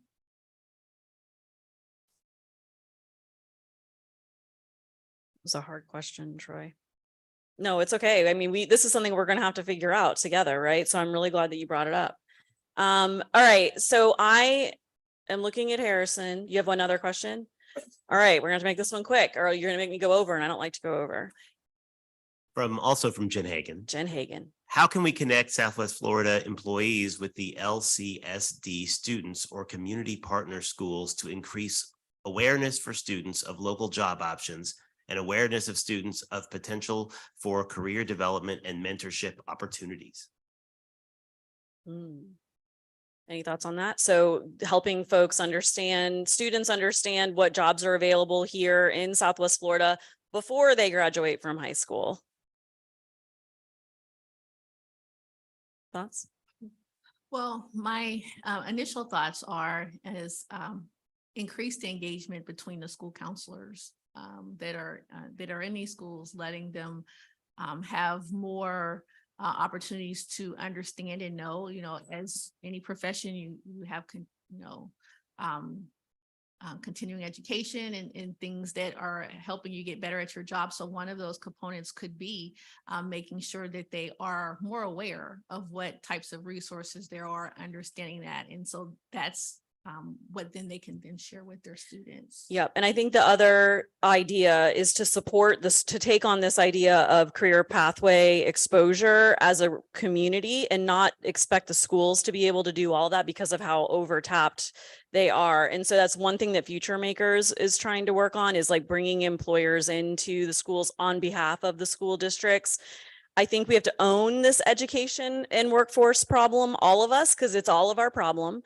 And so if you have ideas about this topic or about other things that we've discussed this morning, please feel free to, or don't feel free, please do scan that QR code, submit your initiative ideas online. You know, the whole point here is that we want to be ready if funding becomes available to us to be able to say, these are our priorities around education and workforce development. Education and workforce development is impacted by all the other branches as well. But thinking about things we've seen or things that we would want to prioritize developing to answer some of the problems that we've come up with today and that we're experiencing on a daily basis. Okay, so go ahead and does everybody have the QR code? Oh, well, okay. Any other question or discussion from the branch? If not, I'm going to close to public comment. Okay. Go ahead. Here, wait. I got it. Well, I'll stand here with it. Thank you. Hey, my name is Marco Villalobos. Moved here a year ago today from Nashville, Tennessee. I'm a professional filmmaker, but also joined a church here as a pastor. And the question's been thrown around, is there a model businesses can use that is more advanced than an internship that will lead to higher paying jobs that are sustainable? And so for a couple of years, I was a high school teacher, a filmmaker in Nashville, Tennessee, and they were doing this national model called CTE, Career Technical Education, where basically would hire professionals to teach the students who didn't have a degree. And so what that looked like, it was 2 years of getting trained to be a teacher to actually teach the students, but I brought my professional expertise. And I'm bringing that up here because I have a family member who's here in the school system, who is in that situation right now where someone who maybe had graduated high school would get paid $20,000 more than they would because they don't have a degree, but there's nothing in place for them to go down this path where they've been experienced for 2 decades and doing the work and would probably be a better teacher than someone who's 22 years old and has all the knowledge of just whatever degree they have.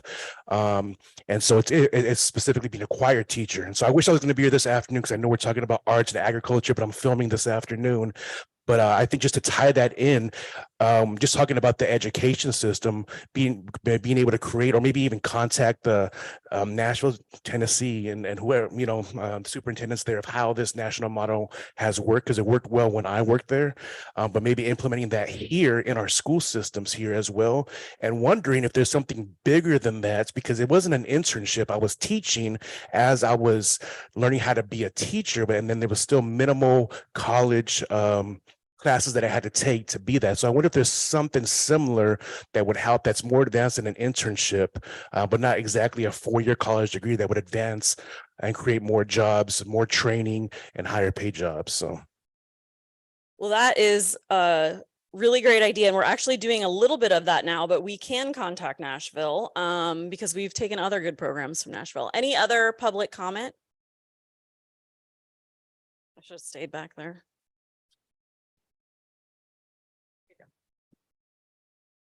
Hi, I'm Betsy and I'm the coordinator of the Immigration Network, and thank you for your question. I think July 1st is going to be pretty scary for a lot of us just trying to, understand what's going on. But I did want to reinforce the Alice report. Has excellent data there. And part of what I think it says is that we need a living wage. When we talk about benefits, employers giving benefits are helpful, but when you change jobs and the next employer doesn't have those benefits, you're in trouble. So I think we really need to look at what is reasonable to be considered a living wage. Also, I have used CareerSource and I've used AARP in the past to have paid internship positions for nonprofits. So it's the person, we're getting a skill, we're being paid to train that person. They receive money through different grants, but it's been an excellent program. And most of the time it's for nonprofits that have a really hard time staffing. But I would say that through those programs, probably 85 to 90% of the people that have been participated in that have ended up being hired by those. We figure out we need them. We realize the skills that they're bringing to us. We figure out how to fund it. And usually they're about a year to 3 years as the funding that you get. Thank you. Any other public comment before I walk away? Oh, Yeah, Angelo Biasi. I'm an education and workforce technologies solutions provider. There are actually some programs. We did a lot of our focus group testing at Dunbar. And as many of you may know, it was the first Microsoft certified school in the world. And, we witnessed kids getting, upwards of 20 to 30 certifications in Microsoft solutions and products. So it can happen at the high school level. There's also schools in Nebraska that are including certified nursing assistant, CNA certifications right in high school. So the moment that they graduate, they have jobs waiting for them. But it is possible. It is happening in our community. And I think there's opportunities to expand that even further. all right. So that's it for public comment. Next slide. And so that is it. We're going to adjourn. I want to thank our amazing panel. They did not get easy questions. So everybody give them a big thank you. All right. And have a great day. We'll see you back here at what time? The next one? 11 is the next one.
All right, good morning. We're a couple minutes behind, but just want to say thank you for being here and welcome to the second workshop today around supporting business and workforce. My name is John Romine. I'm part of the support team for the Recovery Task Force, also part of the team here at Collaboratory. I'm going to go over a few little housekeeping things real quick before we get into some introductions. So the first is we have about 90 minutes together to cover a wide range of questions. So sharing airspace is critically important. We are recording this live and it's being broadcast live. So for those members that are on the branch or on the panel, you have microphones in front of you. Please make sure when you speak, you hit the button and it goes from red to green. Just so the folks that are streaming can watch it. The other thing is that today is really solutions focused. So we're really trying to get to what are the solutions specifically around job pipeline, which is the topic of this workshop. And we want to be able to get those solutions that will ultimately be in the plan, which I'll touch on in a minute. There are branch members that are joining via Zoom. If you have questions, please put them in the chat that you want the panel to discuss. And we have Harrison as part of the support team is making sure that those questions get elevated to the panelists. So please do that as you get a chance. And then the last thing that I would say for branch members, interact back and forth with the panel. You don't need permission. Just make sure you get the attention of Tessa or Dan. Just come off mute, which is your preference. Which everybody is encouraged to do that because please, this is around how we get folks to understand how we can build initiatives as a result of Hurricane Ian. So with that, we're going to do quick introductions of the panelists. First, I just want to say thank you for being here. We really, really appreciate your time and commitment to doing this. And we'll start at the end. Mike. My name is Guido Minaya. I'm with Minaya Learning Global Solutions. We develop and deliver corporate training for large companies. I also serve as the chair of the Oasis School Board in Cape Coral and vice chair of the Horizon Council.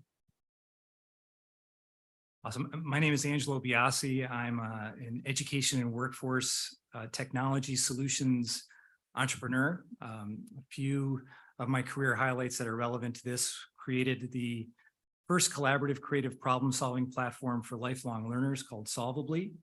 We're currently serving about 400,000 middle and high school students in career and technical education in the state of Texas through 2025, working with Pearson Education. And I led a $7 million project with the Salvation Army that retrained and reemployed over 15,000 displaced Hurricane Katrina survivors back in 2005. So I'm ecstatic to be here. Thanks for having me. Hi, good morning. Michael Ramirez, Chief of Staff for the School District of Lee County. So thank you for having us this morning. I think the lens and the perspective here, former teacher, school-based administrator, and obviously now at the district level, have worked in 2 other large school districts, Broward County down in South Florida, as well as Denver Public Schools out in Colorado. So I bring perspective from couple of other school districts regarding intentionality and work that could be potential solutions as we think about opportunities to engage in this work here. And again, thank you for having me, as well as Dr. Savage here. Thank you, Mr. Ramirez. And just again, my name is Ken Savage. I'm the Chief Strategy Officer for the School District of Lee County. I was also a student here in the Lee County system and came up through the ranks here as well. I've had the benefit of seeing it as a customer. And then my children are current customers of our K-12 system here in Lee County. And my family are all educators as well. So we're very invested in this particular body of work. Thank you. And before I turn it over to Harrison, we have one branch or panelist on Zoom. Michelle, if you could come off and introduce yourself. Hi, good morning. My name is Michelle Watson. I'm the CEO of the Florida Alliance of Children's Councils and Trusts, and we represent special purpose units of government designed to support families from cradle to career. Thank you. Harrison.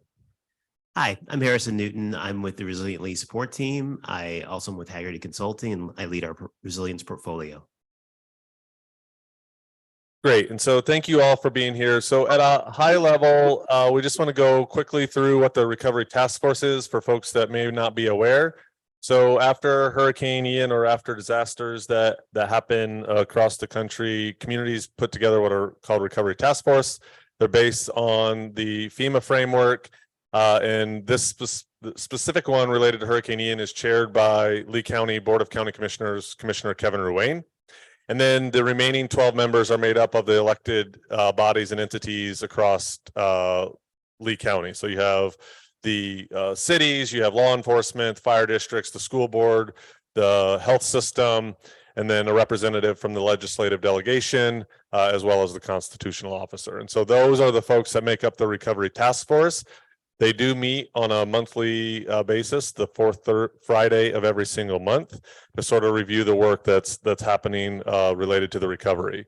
In addition, it's made up, there are 8 branches following the FEMA framework. So you have planning and capacity that's looking at the overall sort of policy changes across the entire geography of Lee County. There's economic recovery, which a lot of the conversations today for the workshops are focused on that. Education and workforce, health and social services, infrastructure, housing, natural resources, and cultural resources. These branches do meet on a monthly basis. All of these meetings are publicly noticed. The public can attend, and there is public comment at the end of each of those meetings. And there's really sort of driving towards what will ultimately be in the plan that we'll touch on in a minute. I do want to recognize there are members of the public. So once we get to the end of the workshop piece, there will be an opportunity for public comment at the end of this conversation. So we are on a very aggressive timeline. And so this work started in late February, early March, around building towards a resilient and recovery plan, resiliency and recovery plan that will go to the Board of County Commissioners on December 5th. And we just finished up a robust community engagement effort over the course of April and May. We're going to touch on some of those details in a minute. And the branches have had 3 meetings as well. So 3 of their monthly meetings they've had as well. And really trying to figure out what are these initial priorities? What are the focuses for our community across these 8 branches? So now we're into the building solutions. So what are the solutions based on what the input from the branches, the community, what we know in real time from the municipalities? What are the things that we need to do to build a more resilient Lee County for the long term? And that'll ultimately drive into initiatives that will be in the plan with funding sources, who will lead those initiatives, who the partners are, and things like that is what we're driving towards. That will go back out to the community late summer, early fall, for them to weigh in on where we got it right and maybe where we didn't get it right. And so what are those tweaks that would need to be made to the plan before it went to the Board of County Commissioners? So that is a high level of the road that we're on. It's a fast moving pace. So we're super grateful for the panelists to be able to make it on short notices because it is really moving pretty quickly. So when we look at the community engagement, we hosted a total of 17 town halls, 15 were in person, 2 were virtual. We did offer them in multiple languages, and we did them throughout the community. So they were in many cases at the neighborhood level. And so the importance of that is we wanted to make sure that the community voice is represented in this plan. There were about a little over 1,000 folks participated in these town halls, and currently still available on the resilientlee.com website is a survey where folks can still continue to provide input and feedback on the priorities and the initiatives for the resiliency plan that we're all working together. We've had about 4,900 responses to that survey.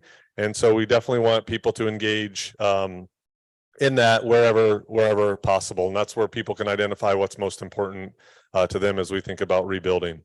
And then lastly, on March 30th, we hosted across the entire 5-county region a collaboration where there were these mealtime conversations called On the Table, and where people started to prioritize what was important to them in their communities all across the 5 counties. And so there are about 1,000 data points, a little over 1,000 data points related to Hurricane Ian recovery that come from that as well. So again, the intent is to engage the community to be part of this plan. And so what are the workshops? So this whole entire week is about workshops except for yesterday. So Monday was all focused on critical infrastructure. There were 3 workshops on that day. The only one we did not have that has been rescheduled to June 21st was about power and communications. So June 21st will be the only workshop that hasn't happened, that won't happen this week. That will happen in the afternoon here at Collaboratory on that date. Today is all about supporting business and workforce. Tomorrow is all about community resilience, and then Friday is all about housing. So all topics and themes that have come up across the different branches. And so really the priority and the focus of these workshops is solutions. So we might touch at a high level on some things, but we really want the panelists and the branch members to have an interaction and an engagement around how do we actually get to the tactical solutions to solve for some of these higher level challenges that exist in Lee County alone. And so with that, I'm going to turn it over to Tessa, and she's going to facilitate the conversation around the job pipeline. Thank you. A lot of workshops going on. It's hard to keep track. All right. Well, good morning, everybody. If you weren't here this morning, my name is Tessa Lesage. I work here at Collaboratory. I'm a future maker. Future Makers is our regional coalition that's about 9 years old, that's focusing on transforming the workforce. So a lot of the folks at the table and in the room are future makers. So I just wanted to clarify what that means and give you an idea of why I'm up here doing this facilitation today. All right. So I'm really excited about our panel. And I think, we have a lot to build on from our last panel where we talked a lot about how do we diversify the workforce and the economy and overcoming some of the barriers that our current workforce faces, particularly after a pandemic and now a hurricane. So I'll go ahead and I'm going to start with some questions. You don't have to answer all of them. If you can add to someone else's answer. We do have a lot of questions, and our branch members are here to ask questions as well. They're also online. So, contribute as you see fit, but don't feel obligated to answer every question. All right. And so I want to start with a question that I think we talked a little bit about in the last panel, but I want to get some thoughts from this panel. About how do we leverage and grow business and education partnerships to overcome some of the problems that we're seeing with our talent pipeline? How do you see that working, whether it's from a school district standpoint or from the outside? And think in terms of solutions. What are some of the things that we could implement that could help that? So who would like to start? Dr. Minaya? Yes.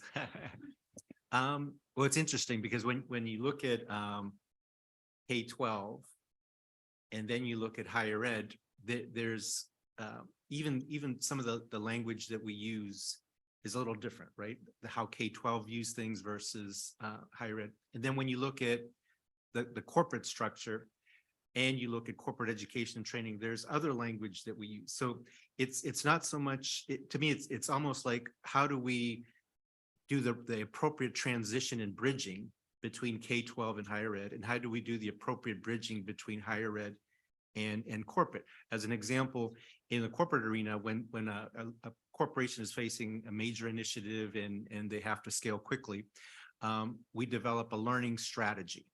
That's not necessarily called the same thing in higher ed or in K-12. And basically it's a roadmap of where that executive knows that their workforce is, where do they need to get them, and we develop a roadmap, and then the curriculum follows, right? So I think if there was a little bit better understanding of the language that could assist us in accelerating some of the problems and initiatives we need to move forward with. That's a great point. Speaking the same language is such a big deal. And like with Future Makers Coalition, we're a local college access network. We don't call ourselves that, but that's what we are. In other communities, their goal is to increase post-secondary attainment. I'm not sure many businesses talk like that, right? And so we talk about transforming the workforce here because language is really, really important, and it can be intimidating for people when they don't understand. So I appreciate that and figuring out ways to create those partnerships between business and education that make it easier for us to have the relationships to be able to talk to each other. Dr. Savage? Thank you, Tessa, and thank you, Guido, for kicking that off. I would say to just borrow some of that thinking. You know, one of the things we found in the partnerships that seem to work the best is that there really is a shared vision. So it isn't just what the school district envisions, it isn't what the business community envisions, but what we collectively envision together.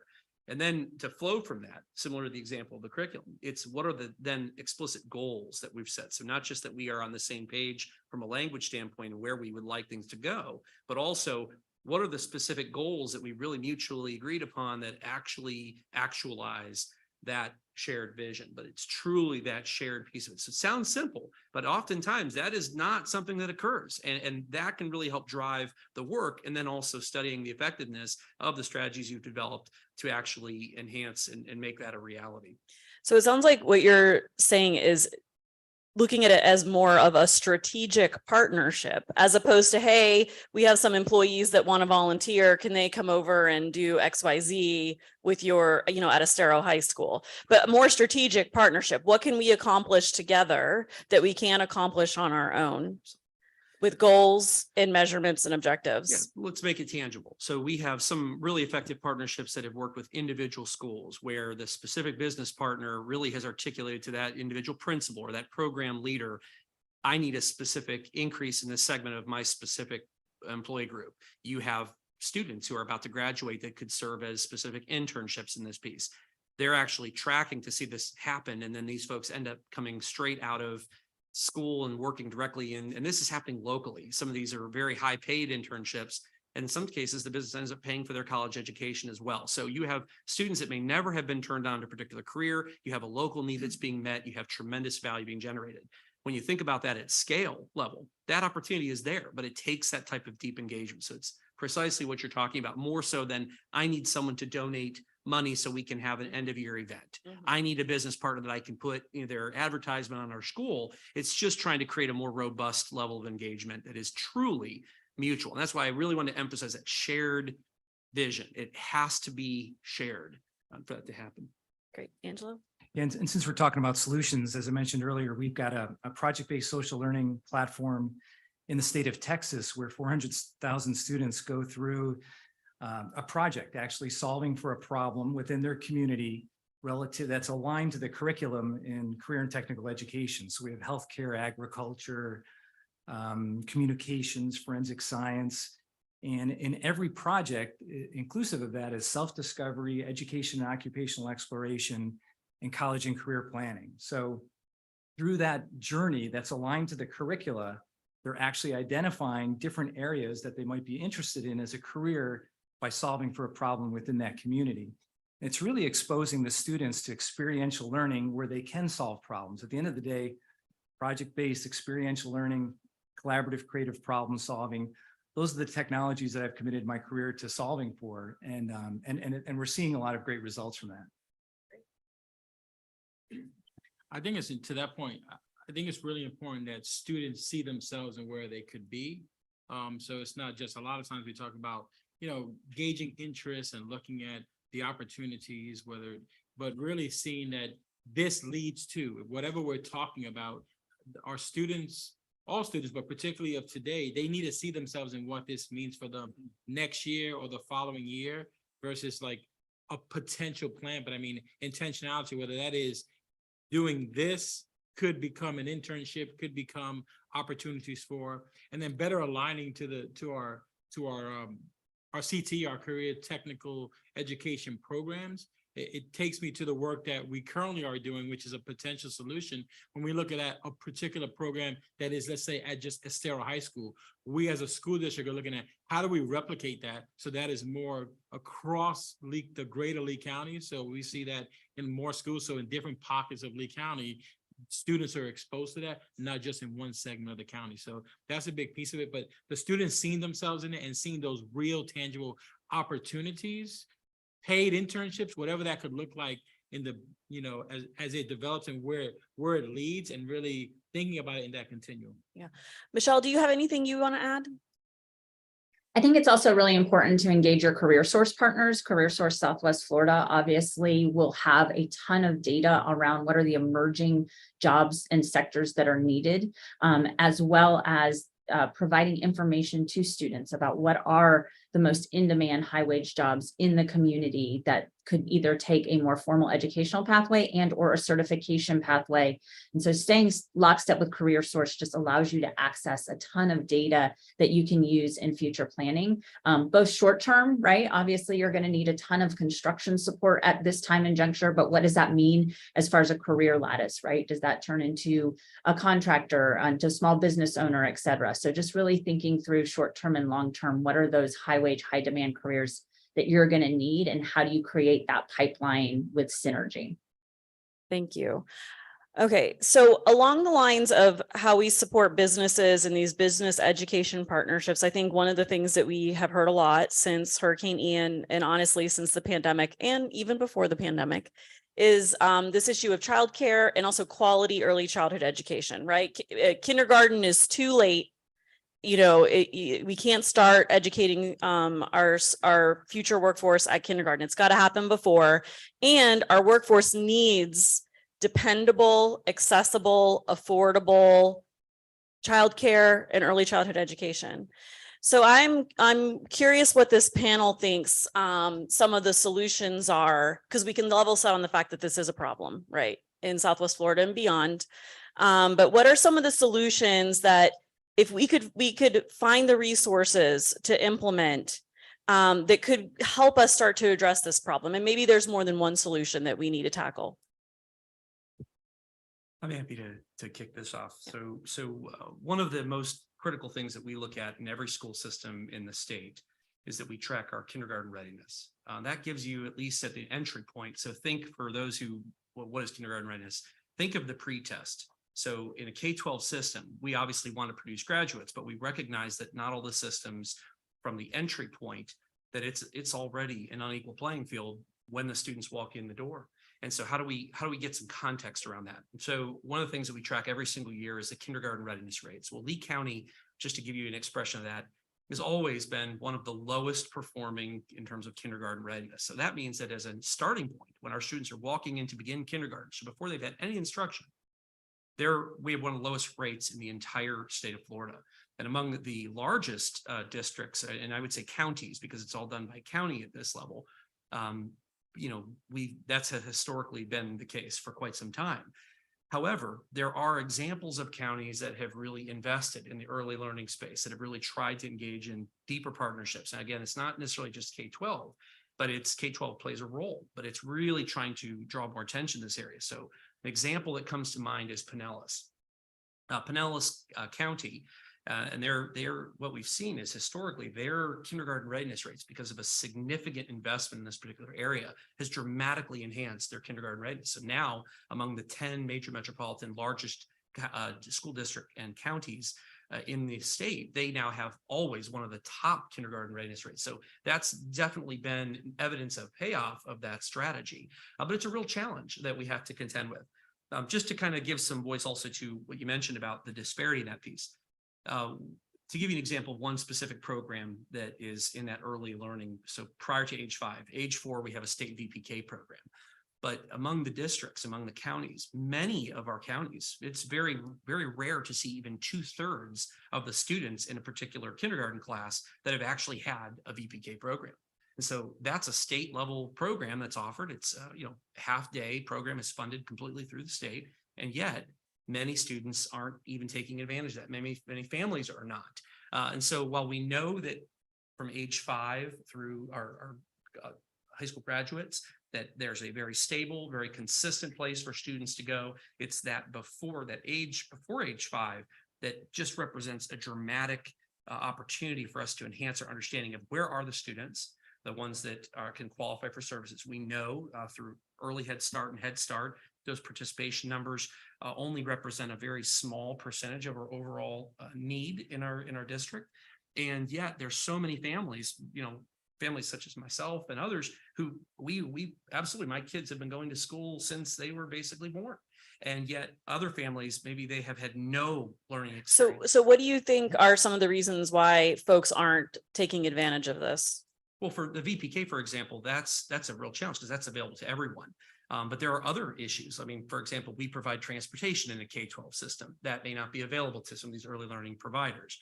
The VPK, as an example, pays half of that piece. That means families may have to come up with the other half of that resource. For early Head Start and Head Start, that only is for really families that qualify in kind of the most destitute fashion. There's hundreds of students on a waiting list that can't access those programs because families can't afford it. So you have this huge portion of school-age families that cannot afford this particular program. So when you talk about resources and opportunities to step into a space, that's where Pinellas, as an example, wanted to increase that access, did that, and has seen tremendous. What did they do? Can you? Yes, they leveraged a lot of additional funding sources in addition to, they use Title I funding. They were very aggressive in pursuing all different funding avenues, as well as just making it a whole community level work. I can't summarize everything. Right. that they would That's done, something we should look but into. absolutely. Okay. Stephanie? I just wanted to highlight a major component of the VPK program is the half-day nature of it. So even if the funding were there, oftentimes the makeup of our economy being predominantly workforce driven, small business, or even hospitality, there are significant barriers to that timeline. Okay. All right. So thoughts on how we can overcome some of these barriers to get more early childhood education and quality childcare available, accessible, affordable in times that people need it. Dr. Manaya? Sure. And I think we're going to touch on this a little later with the Children's Services Council. And Michelle, I think you want to add to that in terms of how Children's Services Councils solve for this? Absolutely. So I'm going to go back to the kind of genesis of the question around the extraordinary cost of childcare, right? And so when we think about childcare, when we're talking about workforce, you also have a childcare workforce issue, which helps drive up the price to parents. And so what we do in childcare is we treat it as a common good, right? You're buying milk. You can only buy the milk you can afford, just like you can only purchase the childcare that you can actually afford. And at this time, childcare is extraordinary. And that is because we have developed over time a model where childcare is funded by parents, oftentimes the government, and then by childcare providers themselves, because they're subsidizing the cost by not charging the actual cost of care. So a few things that have happened within your community is last year, the legislature revised the funding formula for your Early Learning Coalition to actually look at population growth. I can tell you that your Early Learning Coalition almost tripled their budget in the number of families that they're able to serve because they hadn't done any population-based funding adjustments for 20 plus years. The issue that is now that there is money in the system for you all to serve families that qualify income eligibility for the program, is that you don't have the capacity.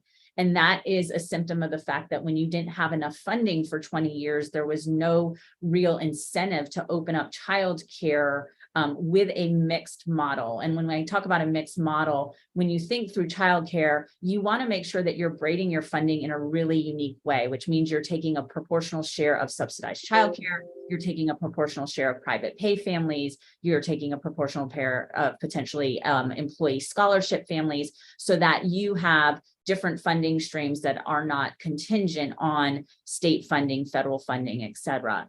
And so what we've seen is we have a huge capacity issue. And when we do not pay this workforce what they need to survive, we're creating this huge catch-22.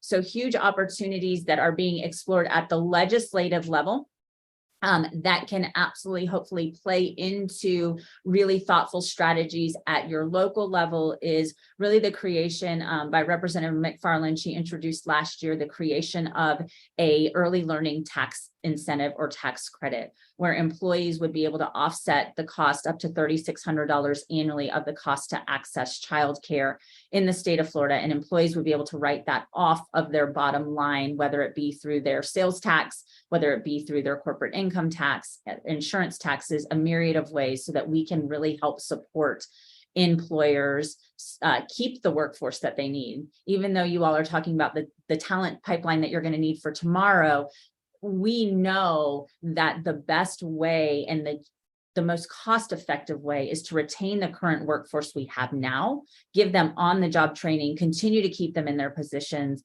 We've heard from HR directors across the state, they're spending way more money recruiting and hiring for individuals who immediately leave the profession than it would take for them to pay the current workforce more dollars and not to have to go through that process. So those are some strategies that we're working with the Florida Chamber to really create a model to make that happen. But what needs to happen within childcare is, yes, VPK, we need everybody to participate in VPK. It should be part of that braided funding. But we know that if we don't actually receive a child into some formal educational early learning setting, we can't make up the first 47 months of their life in 12 months, right? We can't get them there, especially with a half-day program. So what we need to make sure is that we have a really strong mix of not only the ability to serve children in educational settings, but that we can do it as early as a parent desires. And that can be done through a myriad of ways, through a family childcare home, through a formal childcare center, through school district supports. And what you're seeing in Pinellas is really everybody sitting down at the table and bringing their funding and thinking through solutions. What Pinellas does is they do have a juvenile welfare board, which is a CSC, which lays over some unrestricted funding to ensure that what is most important to childcare providers, it's a lot like selling seats on an airplane. You only make a profit once you have the certain number of seats sold, is that if we can ensure that the childcare providers that are high quality and that are operating are at maximum capacity, then you're able to offset and keep those high quality education in settings open. And then obviously with the traumatic event that you all suffered is the need for a huge mapping, figuring out where there are childcare deserts, what needs to happen. Strategies that communities have deployed are figuring out if there's empty commercial space that, was abandoned during COVID that could be written off at a low rent or rent-free opportunity for a childcare center to move in and serve that community. So it's going to take a lot of time. But one of the things that you can do with all of this diversified funding is really do some really sophisticated community mapping and get children into an educational pipeline as soon as possible. Okay, Michelle, that was so many things that we need to unpack there. But first and foremost, I'll start with the easiest one, not the easiest answer, but the easiest one to point back to, which is you said CSC. And that is part of the key to what Pinellas is doing. And we already heard that Pinellas is an exemplar in this. So can you help us understand what a Children's Services Council is? Absolutely. So Children's Services Council is authorized by Florida statute. We are the only state in the nation that allows communities to, through voter referendum and or a county commission structure. So we have what is called an independent CSC, which means you take it to the voters and it is an independent special purpose unit of government, or we have dependent CSCs, and we have those across the state too that work lovely, which means that they are actually housed within the infrastructure of the county commission. And what they are is they are dedicated funding sources through ad valorem collection that support programs cradle to career.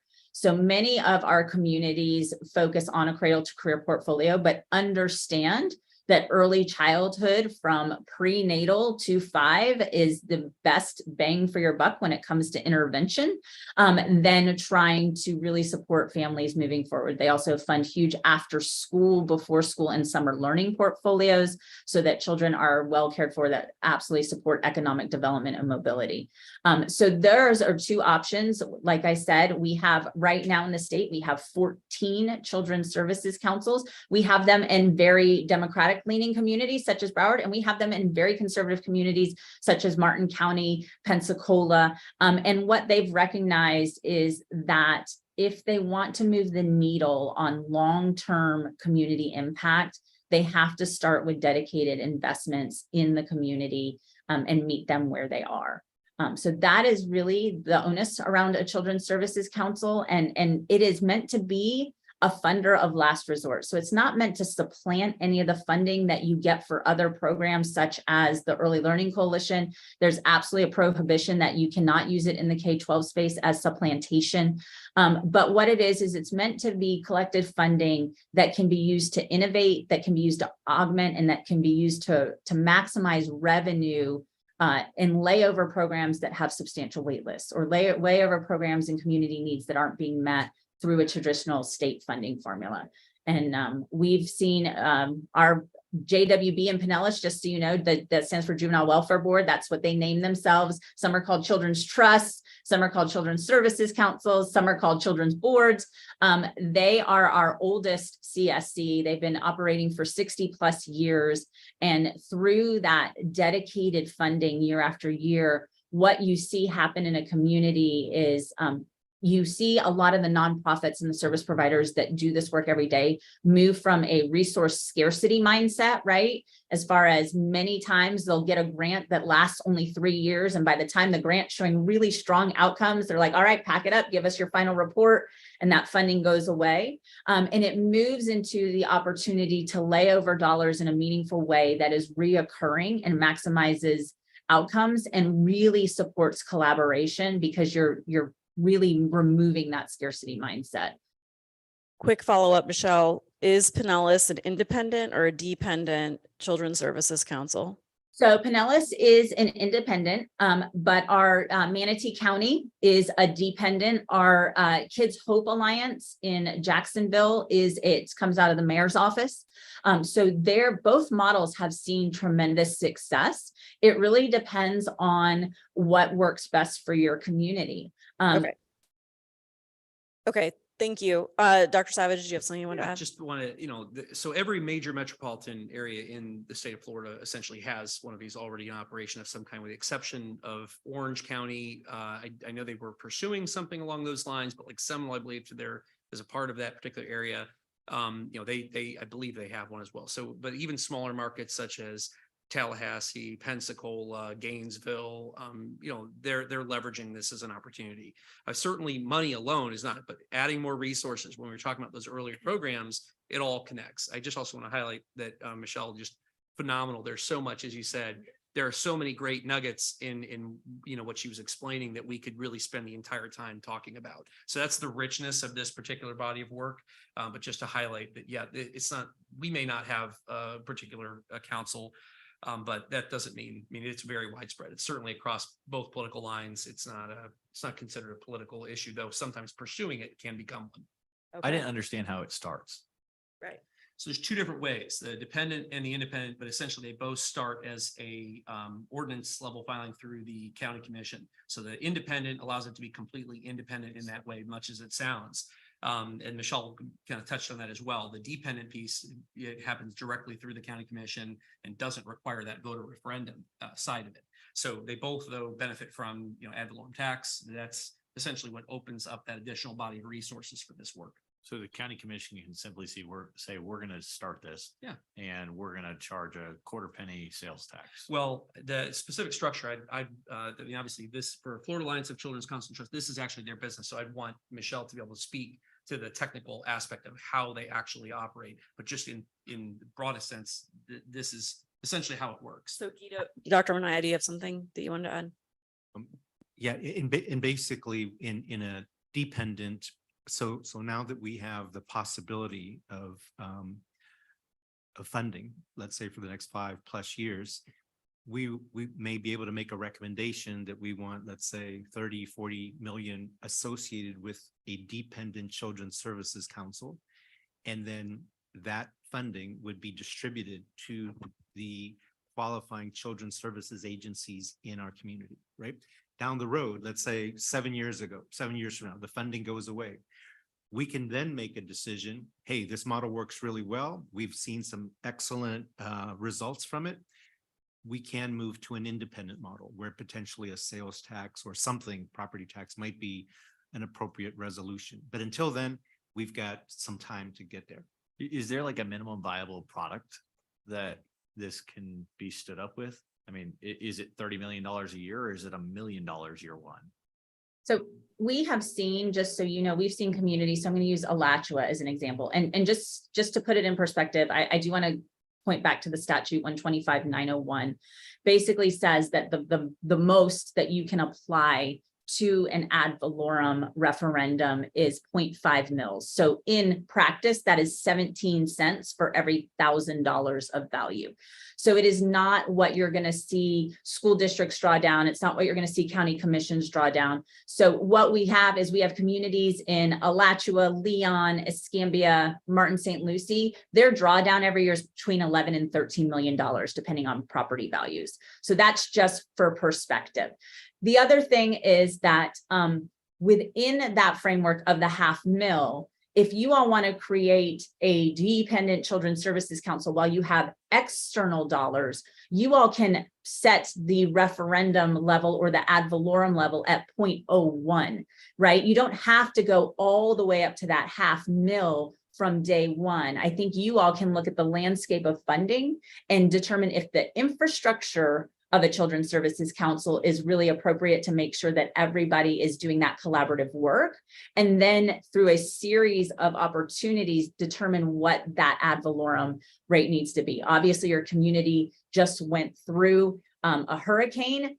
Putting a tax on them at $500,000 might not be the play, right? As you have all this federal money coming down. But what you could do is set up the infrastructure and then move forward with incremental increases to the ad valorem as the community gets more on their feet. So the infrastructure. Sorry, for the setup, can we use the dollars that are coming down from HUD for the ongoing execution, or you keep on referencing ad valorem? Is that the only mechanism to fund this? It's not the only mechanism to fund this. So I will tell you out of KHA, so let me just give you an example. Manatee has a set referendum in their ordinance. I mean, a set ad valorem in their ordinance, excuse me, where they can draw down up to 0.5 mil, just like the independents. They go to rollback, they set their budget every year. It goes through the trim process, which is truth and millage. That is how Manatee works. KHA comes straight from the mayor's office. So what they do is they look at it and they determine from the county commission budget that's bringing in what percentage is going to go specifically to children's programs, cradle to career. And so, yes, you can use any sort of funding that you're getting at this time for the infrastructure and then determine down the road if once that money sunsets, if you wanted to do incremental increases to ad valorem to continue supporting programs that have been successful, that are research-based, that are producing the results that you want for your community.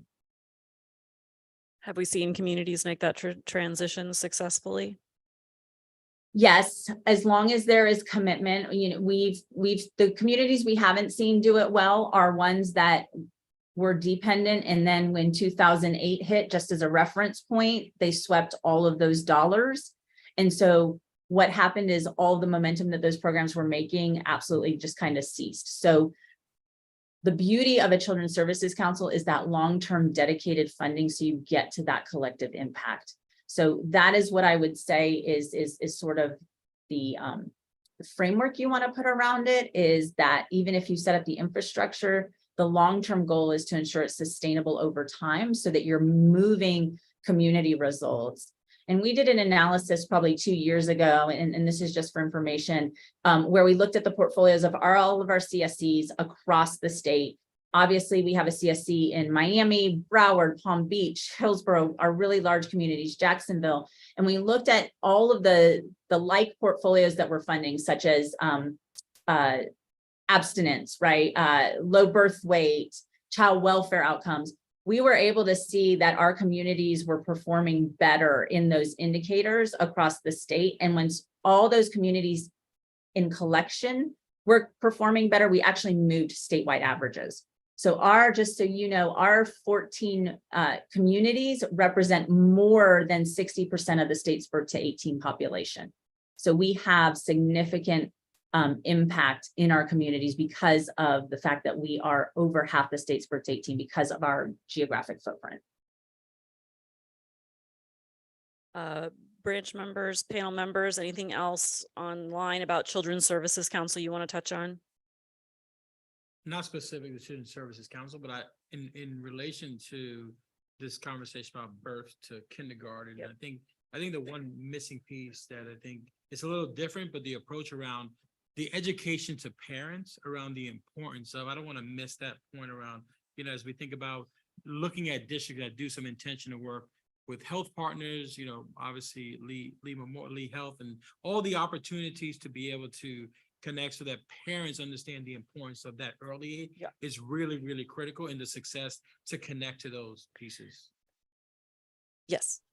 I just have to, I couldn't agree more. And one thing we didn't call it is that the highest performing programs that really do see the needle move, you know, and I'll just give an example that when you get to model Head Start programs, they recognize that just as important as building the student's capacity is building the family capacity to help that child. And that's something that's a value add for many years to come. Yep. The students who thrive most in our K-12 system tend to also have a family support system that is able to help them every step of the way so that when they encounter inevitable struggles, that family is there to help them. And so that investment of involving a family, especially folks who have multiple child age children in a family, that they really, it's just a tremendous value add. So thank you, Michael, for kind of highlighting that as well. Perfect. Okay, Harrison, we have a question online. So we have multiple branch members online. Here we have Jennifer Hagan from the University of Florida. A model to consider is the one in Orlando, which includes a partnership between UCF, Children's Home Society, and the local business community. Florida Chamber is highly involved, and this is a model to consider here. The data is there. They also have a UCF certified community partnership school standards indicators worth considering. The core partners began an implementation based upon the Children's Aid Society's community school model that focused on a strong academic program supported by a wide range of after-school activities for students in the community, access to physical, behavioral, and dental health services on site, and a strong parent engagement program. Yes, just want to respond to that. So we actually, that's a community partnership school model, which is being cited. And that's, again, bipartisan support, both Republican and democratically supported through the legislature. So it's funded. We actually have some of those partnership schools that we built now. So Franklin Park being one of the more critical examples locally. So that's not just a school that's being built by the school district. That is a school that is a nexus of community support. It involves multiple partners, just as was referenced in that comment, including Lee Health, including the United Way was one of the lead to try to pull in additional nonprofits who could support. So what you have is essentially a comprehensive environment with full wraparound services to support not just the students, but the entire family. So you have healthcare services, you have all these other pieces. We actually have a brand new building being built as we speak, Franklin Park. That is an example of that, in addition to a few other Fort Myers Middles and other pieces where we're expanding it. So that was, I just wanted to highlight that is a strategy that we've already deployed and are attempting to expand. So in terms of expansion, what does that look like? Well, for example, Franklin Park, that was directly, that came through that grant particular piece, but Fort Myers Middle, by contrast, I went and spoke to, through the United Way, they helped connect me as an opportunity as one person to meet with some local philanthropists here. So we had a local group that was interested in trying to help. And they donated $750,000 to get the Fort Myers Middle program. So that came completely from one of our local communities here who were just out of their generosity wanted to help. And that's the type of, when you have a model that works, there's money there, and they were willing to do that. And so that's helping to set up and build more capacity for Fort Myers Middle, in addition to other funding. So we're looking for things such as magnet grants. It's not one piece, but when you have all of them in a successful model. So I just want to highlight that is something we are implementing. We did borrow from Orange, and it's all around the state, and the legislatures completely support that as well. Great. the So, schools, I'm sorry. oh, I'm Just- sorry. That's okay. The schools that you mentioned that have already formed this partnership and are now operating. Can you mention again what those schools are, and then how long have they been in existence? We could talk to Franklin Park and obviously Fort Myers Middle, the two, but we can, prior to the end of this meeting, I'll text, I don't want to give there's a number of schools, so I'll make sure we have the right list and provide that. So I'll get a text to the right person to get the list of those. Yeah, we can get that back to the branch. You got to talk into the mic, please, so that they turn it on. There you go. Yeah, everyone, mic check. You put the date that got approved by the board. So the Franklin Park was the first, and that was within the last 3 years. So prior to us, we saw it as an opportunity, and we were going to rebuild that campus anyways, saw it as an opportunity to really provide that piece. Fort Myers Middle was the second that came directly after that. And that's not a new campus. That's just so this doesn't always align to a brand new building, but we just felt the opportunity, if you're going to build a new building, now you can design that space to optimize that synergistic partnership. Fort Myers Middle, on the other hand, didn't require any physical modification, but did programmatically. So there's actually folks working for this partnership on those sites. So it's not just the school district staff. It's again, evidence of a strong partnership. Okay, so we've explored this idea of a Children's Services Council as one solution. We have community partnership schools as examples that could be part of a bigger solution. One of the big issues that has come up in the economic recovery branch, as well as the education and workforce branch, related to post-COVID and post-Ian world, is this idea of access to mental and behavioral health care. I think in terms of both for our current workforce, as well as students. So I wonder if any of you have thought about and could share some examples or ideas of things that we could be considering as opportunities to address the behavioral health issues that, you know, are already in existence, but seem to be escalating here in our region among children and adults.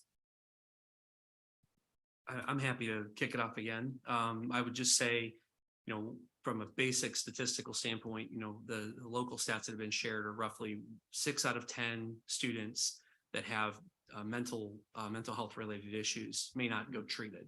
That the current in our local conditions, it's roughly a 6-month waiting period. So after a student's been identified for many providers. So that's a concern right out of the gate.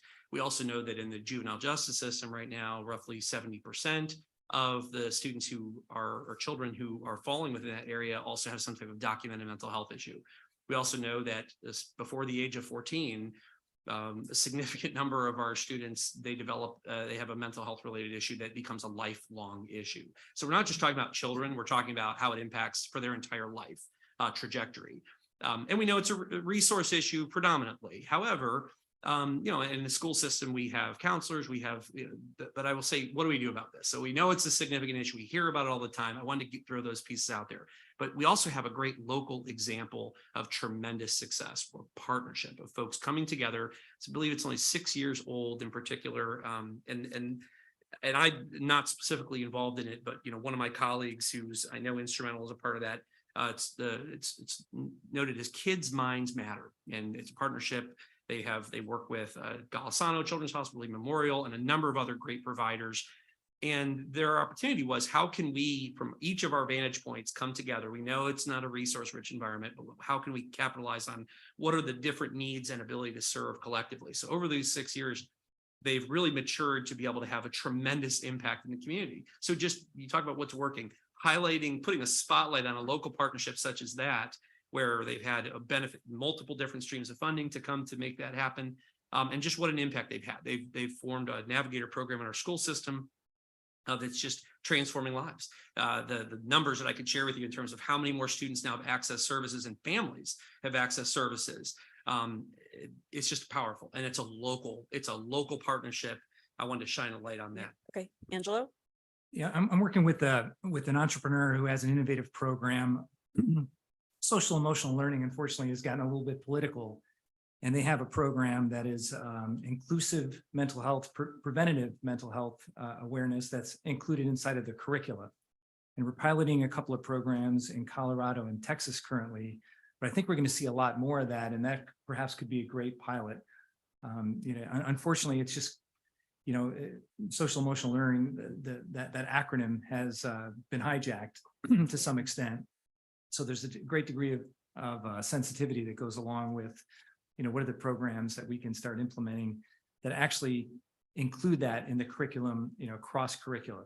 I think that's where we stand the greatest benefit long-term, short and long-term.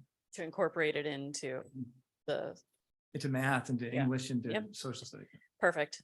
Did you have anything, Dr. Anaya? Sure. Yeah, a number of years back, we did an extensive needs assessment within Lee County of the various issues facing our children. And briefly talking to Michelle last night,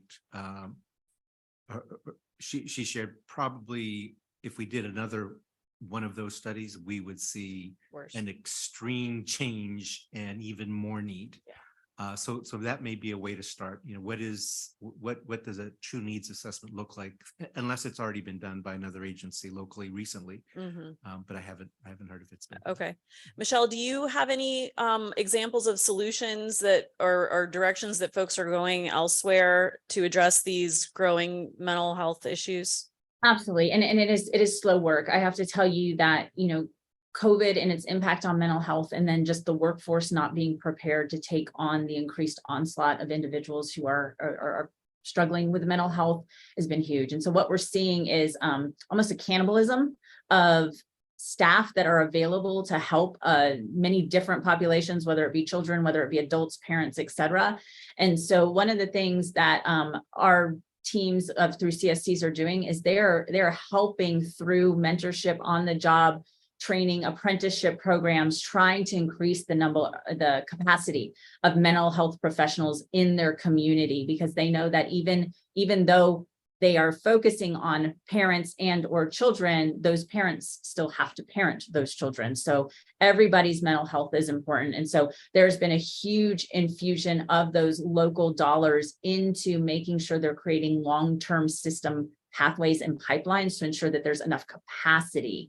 I know resources, money is one thing, but also do we have the number of professionals available in the community to meet the needs? And all of our communities over through their landscape analysis and needs assessment have found that workforce, there's just not enough people. And so they're deploying workforce strategies as well as opportunities to continue to incentivize and keep them in their communities to support their families and children. Okay, so thank you so much. This is a theme, in case you haven't been tracking. We need to make sure that we're taking care of our teachers and that we're growing our teacher pipeline from early childhood education up. I think if FGCU and FSW were here, they would tell you the same thing, right? We can't have good behavioral and mental health care without mental health workers. So we've got to be thinking about that. And the list goes on, right? We have to be thinking about these things both as a workforce development opportunity as well as an opportunity for us to improve the various outcomes in the community. So those things have to go hand in hand. Any other examples that we want to share around opportunities that we should maybe try to prioritize around mental health, behavioral health, and also increasing that workforce or otherwise? Yeah, just again, have to give kudos to Michelle. You know, there's always there's depth in these answers that may go miss. So one of the things you mentioned, so sometimes when the resource environment is a challenge, and it's not just really locally, it's Florida entirely, really. I think a lot of folks who come from other areas, when they come to Florida, they realize this is an area that is just, if you study our ratios of professional services to the actual case management numbers, that's where you see that. So when she's talking about cannibalism of staff, it's because you have a limited pool. So now who can pay the best when no one's really paying all that well? And that's why you get the 6-month waiting lists and things of that nature. So a couple of ways that people have attempted, what can you do? One thing folks have tried to do in some cases is even optimize on remote aspects. So potentially getting people from other areas, however you can, even if they're having to remote in, those are some things that people look at. The other thing that we do that we're doing right now as we speak, training.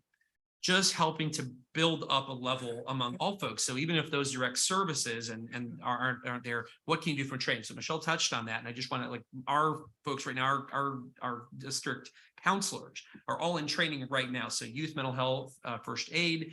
I mean, they're all in training as we speak. That's where they are right now. So that's the kind of thing that you can do. Just boost that understanding, that awareness among the existing staff that you do have. So that's another method you can utilize. It is potentially more cost effective, but doesn't address the more serious underlying cases. But it may help in increasing identification of those cases and other countermeasures. I think that to Dr. Savage's point, that youth mental health training piece is actually happening, is currently happening, and it's been happening over the course of this year. And it's not just counselors, it is teachers, it's identified classified employees. Then there's an expectation, actually a requirement by the state that at least 80% of all employees particular identified groups go through that training. It's a 2-day training that's happening, and we are well over that. That number is about 8,000 employees in our school district that are having to go through that will go through that training piece too. I'll also elevate just real quick. So talking about the mental health piece. So yesterday, ironically, I was on I was in a meeting with the foundation. So with Marshall Bauer and the team, we're working, they secured a resiliency grant piece, and we're working on a particular component around mental health, an initiative that we will be launching in the coming months. So I think there's an opportunity to collaborate moving forward in this particular space that engages community, adults, teachers, as well as our students. So that's more to come on that, but I just want to at least highlight that is work coming. Okay, that's great. And I love this, making sure that we know that where you need support for things when people are seeking funding, I think is really, really important. Yeah, I guess I'm super excited about Franklin Park because from my perspective, what you guys have hit on are it's all the elements that all the categories of needs are being addressed, right? So Lee Health talks about them being 20% of a health answer, right? Education, a component, transportation, housing. Like one of the pieces for me to press back on and ask for you guys to track and understand is what is the net effect of having a community school that provides housing across the street, shopping in place, jobs that are at proximity and no transportation requirement. So when you have an integrated mixed use development, what the outcomes. Wait, what was that? I'm sorry, I didn't hear. Yeah, we didn't hear that before. Yeah. I'm just going to come to all the meetings and keep saying it because you guys keep saying it, I guess is what I'm trying to indicate is what is that? And then my question actually is around more a function of what we're training our kids to and expecting for them. The pathway that I heard referenced was K through 12, collegiate, post-collegiate. And yet it doesn't seem like there's that many jobs that require those things, especially in our community. And so if a comment was made as students that don't see themselves in those positions because nobody's in those positions, what are we educating our kids towards versus what could we provide opportunities for? And so rolling back, I mean, I'm super appreciative of some of the CNA, some of these engagements in technical schools, but how do we keep on pushing that back further so that they can know and trust and then have hope for those jobs and engage with the workforce in a better way? Yeah, I think that's there's some prongs to that as well, Dan, but very, very fair question. I think it's one of the things we struggle with, to be quite honest. We're in a very well-defined K-12. We know what that looks like. Families know what that looks like. One of the challenges is once you're past that, once you exited that 12 and you're now a graduate, now what? Now the rest of your life begins. The reality is higher ed isn't a one size fits all. There's technical centers, as you mentioned. Some of them have incredibly high job placement rates, high paying jobs. You have 2-year programs, 4-year programs. I think it's very amorphous for families. They're not always sure, and students may have never been exposed to some of those careers during their K-12 experience unless they selected into it. Or some of our career clusters that the state defines it to kind of support some of those industries with industry certifications, which was intended to try to ensure that while students are in school, they're actually getting tangible job ready skills. So whether they take that through college or career or both, and they may even pivot, that is a very important conversation. So I didn't touch the whole mixed use development piece because you kind of pivoted over this other area, but that is something that I think we do have to continue to enhance and continue to, so that it is more effective.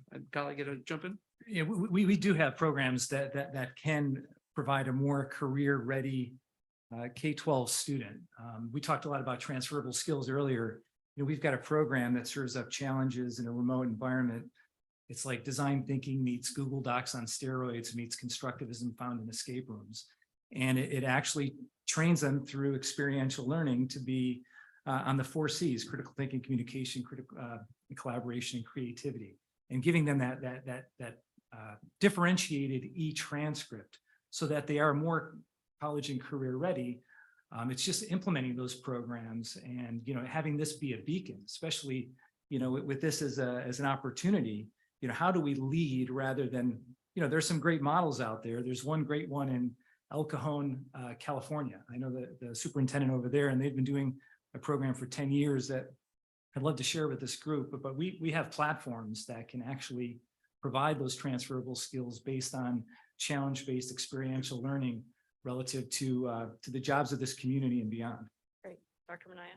Yeah, and I think to expand on Angelo's point, so we've already identified 4 sectors, right? Manufacturing, construction, healthcare, and logistics as the first sectors where we'll be considering, we're doing micro-credentialing, then a 2-year and a 4-year. Those industry sectors have already been identified. We can expand those and make it a larger set. What Angelo represents is in his career readiness platform, we can say, you know what, for us, it's going to be aerospace. What kind of career readiness project-based learning initiative could he input into a system that helps students understand that? And then we could match that up with those that are interested in companies that are interested in aerospace in our area, letting them know about that, right? So his kind of a platform represents a lot of flexibility, and with input from the business community, we can have that understanding of what those careers are within our local community. But question to that is, what is the comparative advantage in our market that's going to make those feasible? So those 4 categories, do we have the infrastructure in place? Do we have the education base that's going to produce those employees? Like, what are you matching those 4 categories Those with how we get there? Yeah, those are in partnership with the Economic Research Institute at FGCU that those have come up with, and we're already working on those pipelines. We've engaged employers around them. Construction is one that needs to be better formulated. Construction is hard because of the number of subcontractors and things like that involved in construction and how quick things change and turn. But we are doing those sectors based on local data. And I would say that one thing to think about is, like, it's really easy for us to say, oh, manufacturing, logistics is so many things. Like, the amount of things you can do in logistics is I guarantee you that most children do not have any clue what we mean when we say logistics. So even unpacking something like logistics could create a variety of career pathways, and logistics is a growing industry here. And so we need to have the economic development and the workforce development in tandem on those things. So even if we just unpack those things like healthcare, like, there's so many jobs in healthcare. Those 4 require a lot more attention, and then looking beyond as well. And we have a good strategy around how to create those sector strategies now. We have the seed. It's an opportunity now to build on that and to enhance it more, and to push it back into the school system to a younger age, so that when students are seniors and they come to our student summit and you ask them what they want to be, they're not like a vet, a surgeon, or a crime scene investigator, which, you know, we need a really good show about logistics maybe, because then people will be exposed, right? So. Yeah, I just want to add, so this is one of the, I would say, where I think as a school system, we have to acknowledge that there's a challenge here. And I think part of it is that, you know, and it was mentioned earlier in the comment, you know, the critical thinking and so forth. We recognize that, you know, what are the most transferable, while we talk about career pathways and having very specific skills that they would utilize in a particular chosen career path. The reality is that's just one piece of the equation. It's wonderful if folks can come as graduates and have already been exposed to a career path, they can entry right into it. But the reality is that most employers, when we're asking them, what they really want are not just very specific skill sets. They're looking for things that are much broader than that. They want good critical thinkers, good creative thinkers. They want folks who can collaborate, who are good teammates, who have that self-starting mentality. They have those they call soft skills. They can put in writing. They come to work. There's professional. It's things that have nothing to do with very specific skills. And the benefit of those, they're transferable across pretty much all industries. Anything in the logistics field, you want all of those things. And so the reality for us as a system is that we grade on things such as math and science and social studies. You don't get a grade or you know, to say, you know, how you did in critical thinking. Those are often embedded into, you know, the course. So in order to access the highest levels of a course, so let's say for us, we have achievement levels in our testing. A level 5 represents the highest level you can earn in our assessment. That means you're at this top echelon. In order to earn that level 5 on that standardized assessment, you have to actually be able to do quite a bit of critical thinking, because these tests are actually quite good at separating student performance in that respect. However, in any given year, that can account for 8 to 15% of our student population that actually earns that highest level of the evidence critical thinking. That's just one measure to look at it. So that's an Dr. example Savage, of a challenge. is it because we're overeducating in a specialized category? I mean, does everybody need to get to calculus? I mean, is that really the key or should we So- broaden that? So it's okay. I'm charged with coming up with solutions. So I want to know, I have one big issue that we have not tackled, and that is literacy, which is a huge problem after COVID and after Hurricane Ian. And I just have to get to it. So sorry, Dan. We'll come back to branch questions, but what do you see as opportunities if we had the resources that are available to us to address literacy, Dr. Manaya? Sure. In this one, I was invited to a demonstration for the San Antonio School Board and their superintendent in California for new technology schools, new technology platform, and they've been around for about 25 years. Basically, they've architected a project-based learning management system that assists school districts. So even from first grade, you were put into teams with your other students, right? And there's a project associated with each part of the curriculum.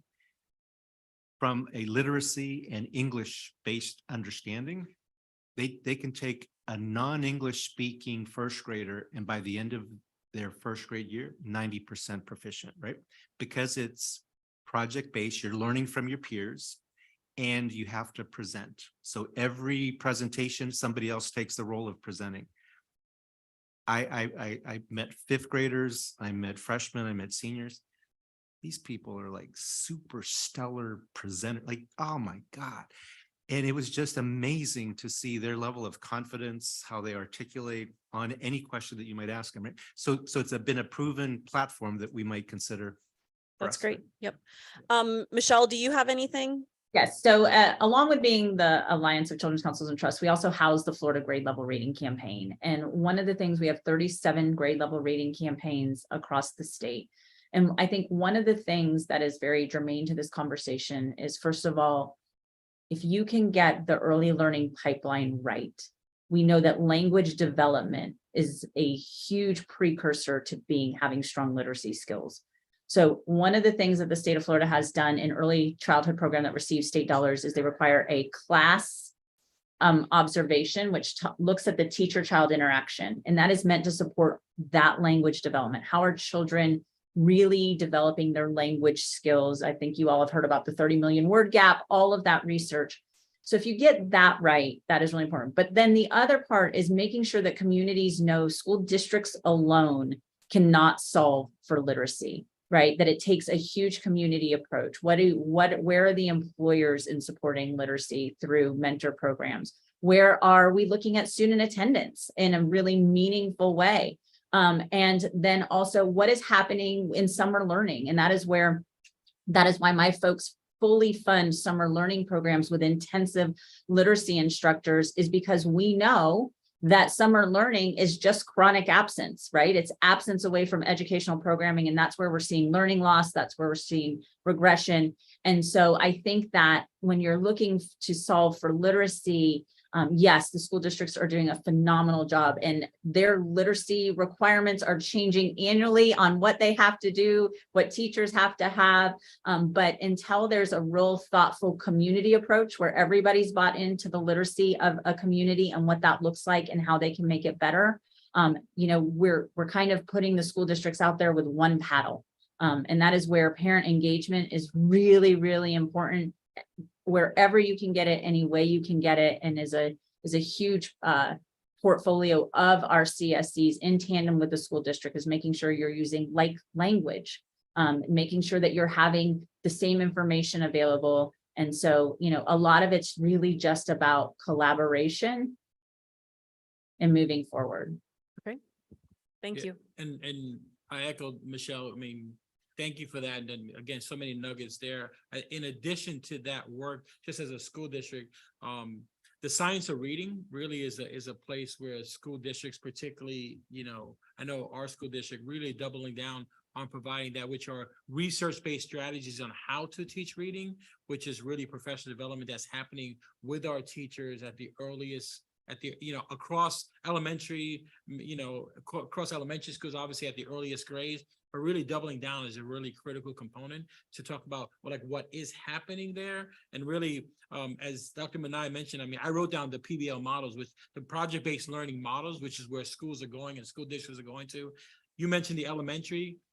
A number of districts are going, particularly at the middle school level. I know we talk about elementary and high, and being a middle child, the middle school, definitely always comes up around, because that age group is where we're seeing significant challenges, not only around as students progress through, but also behavioral challenges and other pieces. And it's really around that engagement, because what we know is students that are engaged in their classrooms in the learning don't misbehave if they are engaged in that. So really looking at ways to do that. So if there's an opportunity around partnership for the literacy piece, I would say at all levels, but particularly that middle school, the number of school districts that I've been at have done significant work around rethinking or reimagining middle grades. The middle grades piece is that 5th grade to 8th grade before they get into high school is really a critical component and time where we can really invest some time together around strategies. Yes, and I think that so many important things have been said here. Number one, the school districts are never going to fix these K-12 outcomes on their own. There's no way. We have to engage and we have to circle around them with resources.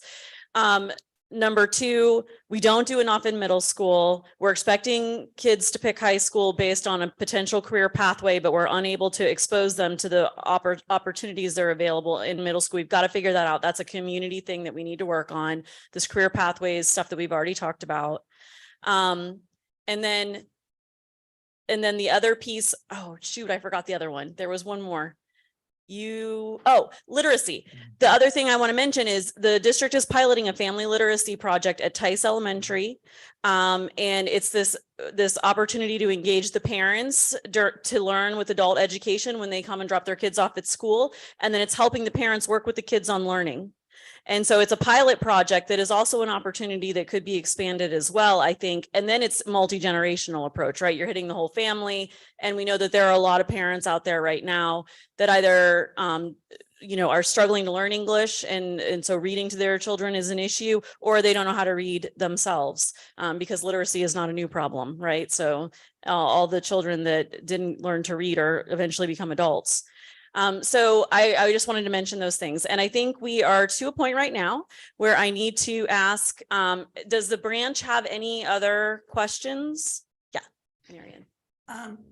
Having been in construction all my life in this county, we've always struggled for enough workers and enough businesses to compete with each other to make us a better industry.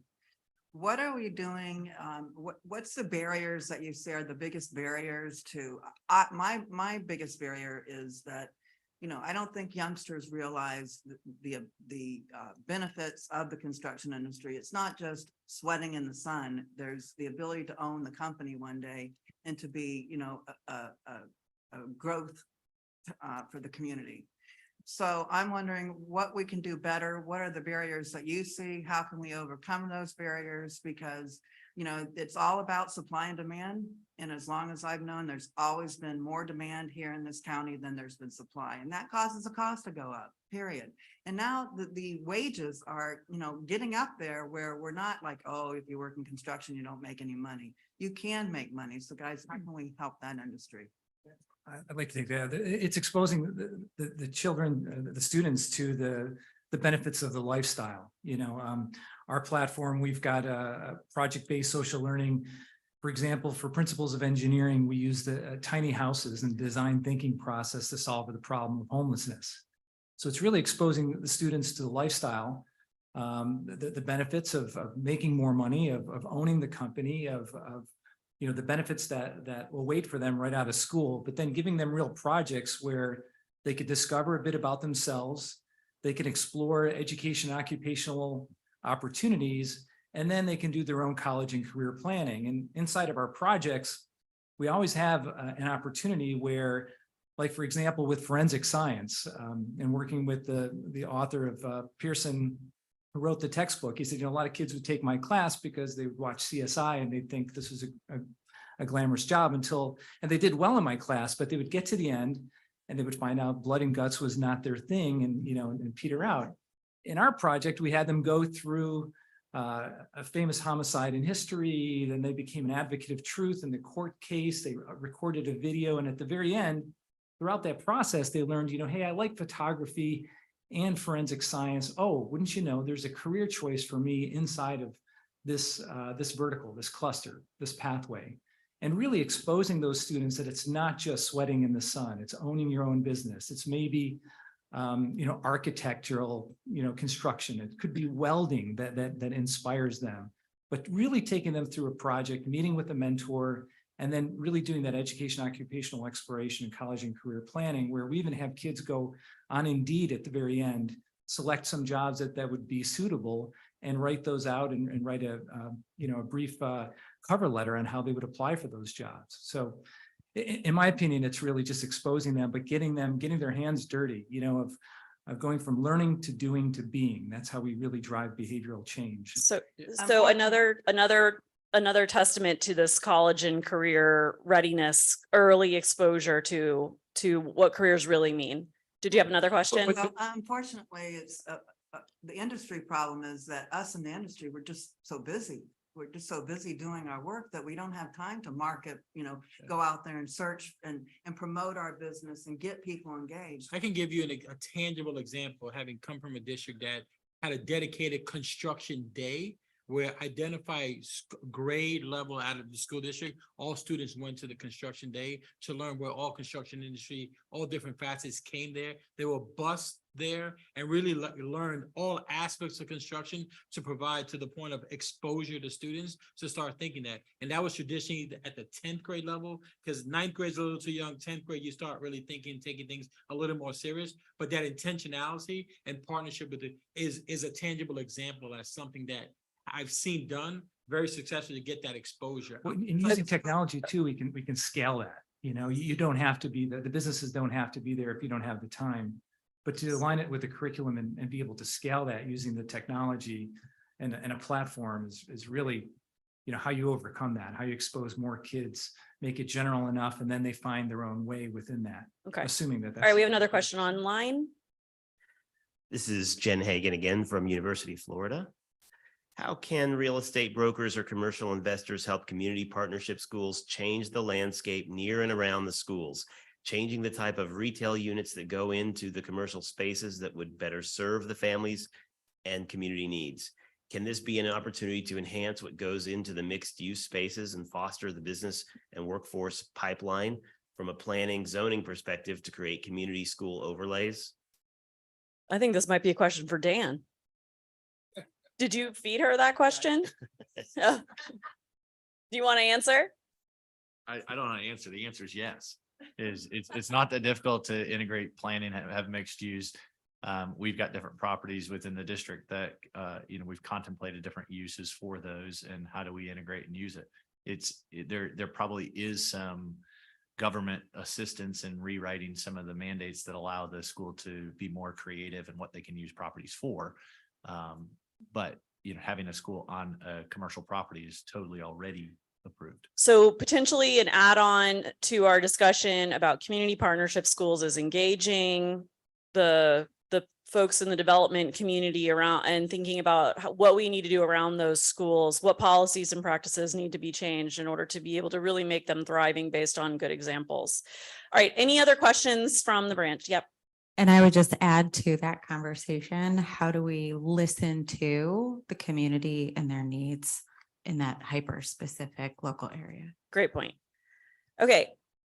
So up here on the screen, if you have an idea, an initiative, something you want to share with us to consider as we are coming up with the ideas for how we pursue the priorities of the branches, please scan that QR code and fill in the form online. That's for anybody. Don't forget to do that. And then we can go ahead and consider that. And if you have examples or answers to some of the questions that we had today that exist in other communities or that you're aware of, please don't be shy about including those. If we're done here, I'm going to go ahead and open to public comment. Okay. Anybody from the public have something that they would like to share?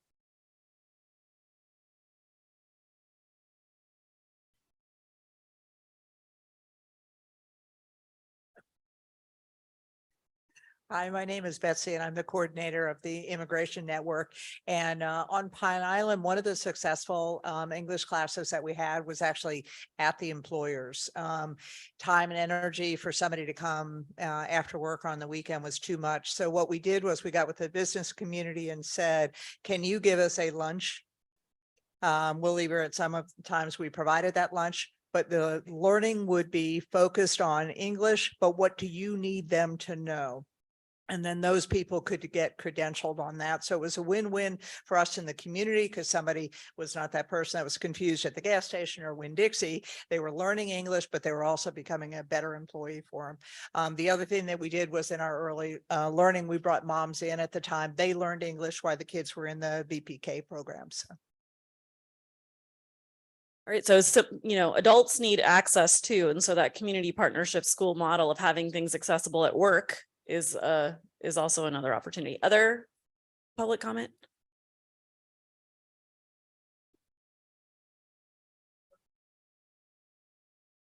Thank you. My name is Ed Kleino, and I'm involved in these related issues in a couple of different ways. I'm on the board of the Children's Services Foundation with Guido.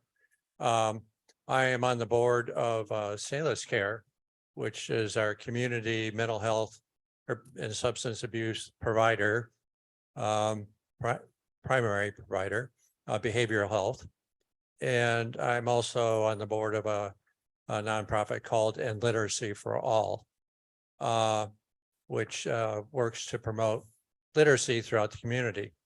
A couple of things concerning what I share with Guido and the Children's Services Foundation. That organization originated with Pennies for Community Progress, which was a movement in the community, a real movement, many dozens, hundreds of people involved to get a Children's Services Foundation, the Children's Services Council, I'm sorry, approved for Lee County. And unfortunately, that did not go forward. In 2018, 5 years ago, it was turned down by the Board of County Commissioners, and primarily because it's funded by ad valorem taxes, and they were not ready to even allow the voters that the opportunity to go there. And it's way more complicated, but the fact that now there seems to be a possibility for another major funding stream to get that started to support our children is very hopeful. One last thing. No, I just looking at you. In terms of mental health and substance abuse, I know Stacy Cook, who's the CEO of Salus Care, is supposed to address one of these groups. It was not this group on Friday. So she will have a lot to say about that. Let me just say that in terms of resiliency, after the hurricane, the Crisis Stabilization Center was destroyed, needed to be rebuilt. Took 6 months. It's open again finally. Great. The major issue was money. Insurance companies thought about who could pay for it or who should pay for it. No one did. So we did it ourselves. Finally, on the literacy issue, the organization I'm part of is called End Literacy for All. Several programs. One of the programs I wanted to highlight is a program where we read to children, read aloud every week. Every child in one school, Harlem Heights Community Charter School, is read to by an adult every week, books that are of interest to them, and they are given a book to take home. So every child in that school builds a library over the course of a year of a dozen books, because once a month they are given a book to take home, and that's a disadvantaged population. The kids normally wouldn't have a library of books at home. Okay. Any other public comment? Okay. All right. Well, don't forget to fill in your initiatives. Let's give this panel a round of applause for their. Thank you, Michelle. Your information was so valuable. We're grateful you were able to join us. Thank you so much for having me. All right. That's it.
think it's statutory.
But was able to get lunch.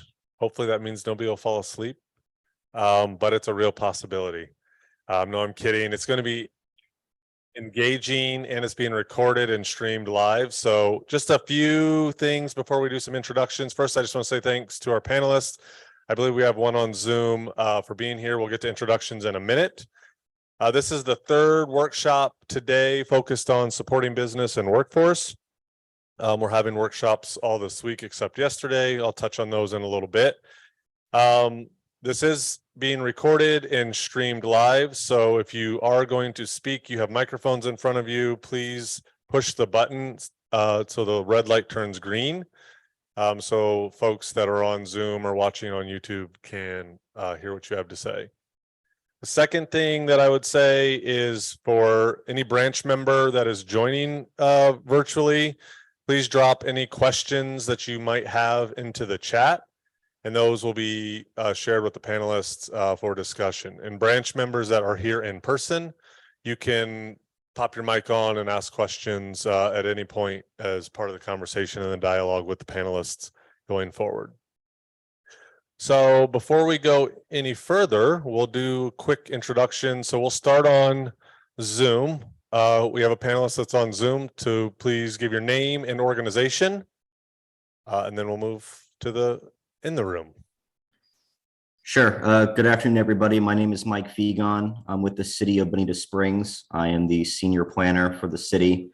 But in the context of this meeting, I am also the staff liaison for the Historical Preservation Board. The city takes historical preservation and and that portion of the city culture very seriously. So I'm happy to be here today to talk about it. Great, thank you. Is that the only one, Robbie? Great, all right, so we'll go to here. Nancy McPhee with the Lee County Visitor and Convention Bureau, and I manage TDC funding for arts and culture organizations. And we, as a marketing organization for Lee County Tourism, we feel arts and culture is a big part of the story that we tell when we promote the destination. Thank you. My name is Nicole Perino. I am the Parks and Recreation Director for the City of Bonita Springs. I'm also the staff liaison to our city's Art and Public Places Board. So I do oversee a lot of their projects. Mostly they've done a lot of art in the sun projects and things like that in our downtown, but they are branching out throughout the city, as well as oversee the 6 artist cottages the city has that we rent to local artists. Great, thank you. Harrison, you want to do a quick intro? I'm Harrison Newton with the Resilient Lee support team. I am also a person working for Haggerty Consulting. I lead our resilience portfolio. Thanks, Harrison. And Tessa will introduce herself in a minute. And I just realized I didn't introduce myself. I'm John Romine. I'm part of the team here at Collaboratory, also part of the support team for the Recovery Task Force. So real quick, a high level overview of what the Recovery Task Force is. So it is common practice after a disaster happens in a community.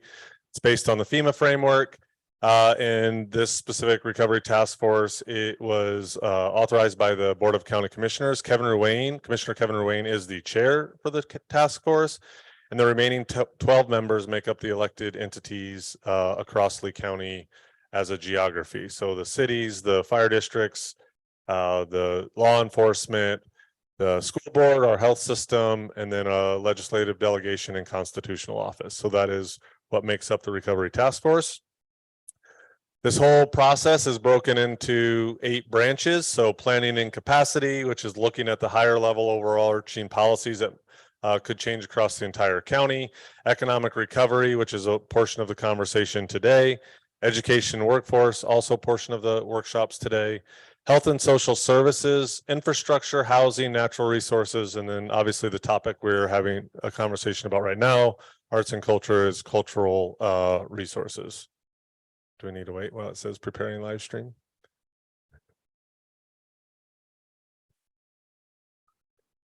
So we have been on a bit of an aggressive timeline beginning late February, early March, driving towards a December 5th Board of County Commission meeting where they will vote on the recovery and resiliency plan. We just wrapped up the community engagement portion of the session of the planning process, where we were really gathering information from the community. We'll touch on that in a minute, as well as the branches have had their monthly meetings, 3 monthly meetings, where they've been starting to identify what some of the initial priority areas are for this plan. So now we're in the solutions mode. So how do we start to develop this recovery and resilience plan that will ultimately be what goes back to the community late summer, early fall for final input, and then ultimately to the Board of County Commissioners in December. So we are in solutions mode and driving towards what are the things that would make Lee County more resilient. As it relates to community engagement, we hosted 17 town halls, 2 were virtual and 15 throughout the community. And the idea was really to have these in communities. So we used the Lee County planning communities to make sure that we were getting the voice from around the county and not just, in one centralized location. Some of those town halls were also done in English and Spanish to make sure our entire community had opportunity to weigh in. We had about a little over 1,000 folks participated in the town halls. We still have the survey open on the website on resiliently.com, where people can still weigh in on what their priorities are for their community, for the county as a whole. And we're almost to 5,000 folks that have participated in that. And then on March 30th, we had a region-wide, so it included the other 4 counties in the 5-county region on the table discussions, which were throughout the community on one day, people prioritizing what was important to them for problems to solve for our communities. And so we had about another 1,000 data points for that, starting to prioritize what we need to focus on in this plan. And so the workshops, as I shared, that's the focus of this week, other than yesterday. So Monday was all focused on critical infrastructure, except power. That one has been rescheduled to June 21st. One of the key power partners was unable to attend on Monday. So that will be June 21st in the afternoon here at Collaboratory between 2 and 5 is the time frame that will be. An invitation will go out for that one. Today's all about supporting business and workforce. Tomorrow's about community resilience. Yeah, I got something in my eye. And then Friday is all about housing. So we will spend this week really starting to identify what are those initiatives or those solutions that will come out of these workshops. So again, not revisiting everything that happened as a result of the storm, but what are the solutions? And in this one specifically, what are the priority areas or the solutions or the projects, initiatives that could come out of that would focus on arts and culture. And with that, I'm going to turn it over to Tessa.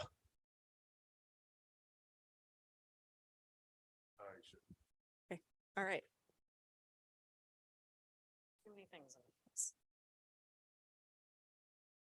All right, welcome back.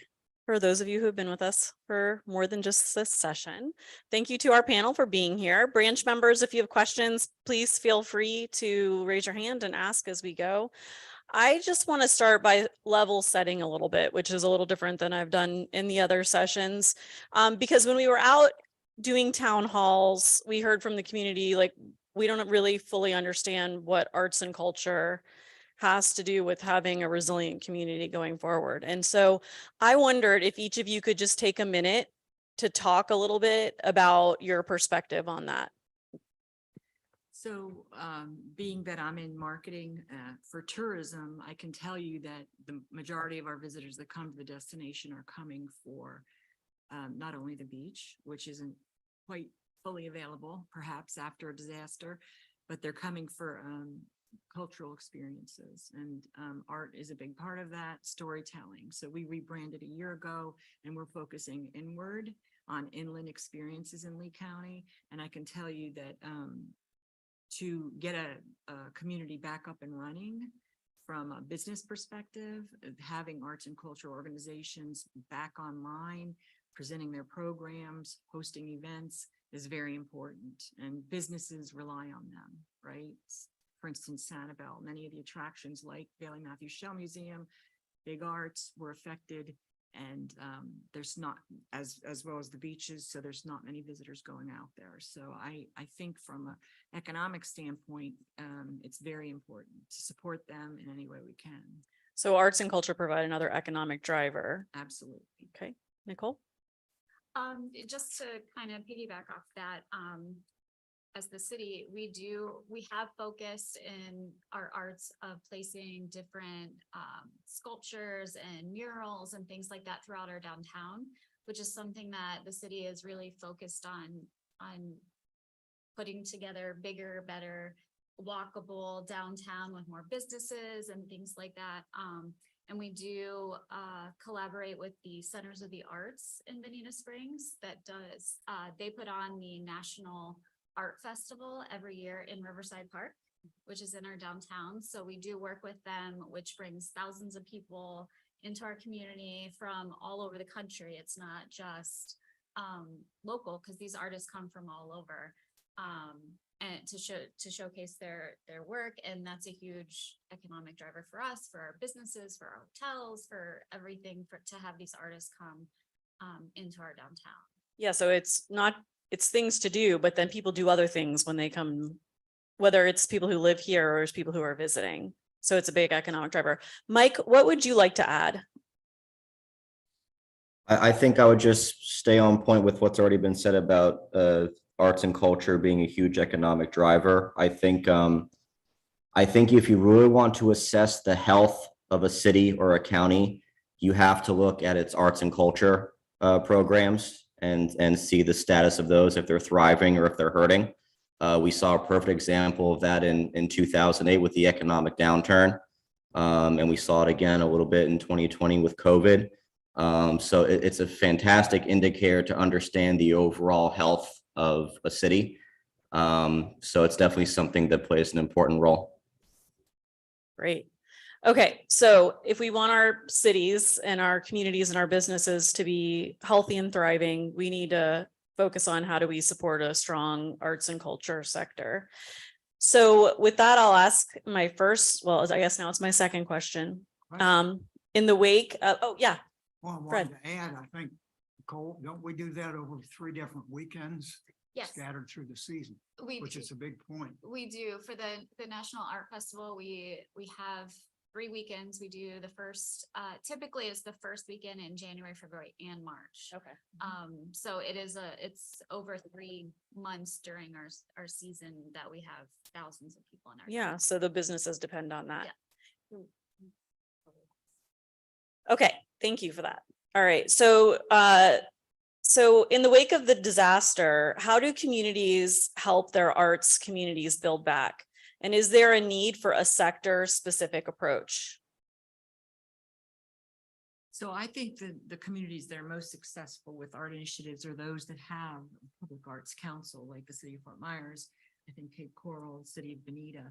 And working together, I think that they would be the first point of contact for us to identify the need post-disaster, you know, who's been affected. I know after the storm, the Tourist Development Council funds arts and attractions. And I reached out to every one of them within a week after the storm to get a status update on their operation. Since then, most all of them are open except those that have structural issues. So I think the having an umbrella organization could be the Alliance for the Arts from a county perspective, but each community, I think, does a pretty good job. There's smaller communities that perhaps could have a point person on arts, culture. I know there's the Historic Preservation Board. So I think working together to identify who those point people are is what I know would help our organization. And then Lee County also could perhaps appoint someone that oversees arts and culture and focus on capital improvements in addition to what my office does, which is primarily marketing. Yep. So it sounds like maybe we do need to have a specific focus on the sector, and that can come in a collaborative approach with, you know, appointed boards and councils, maybe a specific alliance of the arts, like the Alliance for the Arts. But that there does need to be a sector specific approach to arts and culture. Nicole, do you have anything you want to add? Yeah, no, I definitely agree. We also did the same. Our artist cottages that we do have 6 of them, they all flooded with storm surge. So those artists were displaced for 6 months while we did the build back. They're back in them now.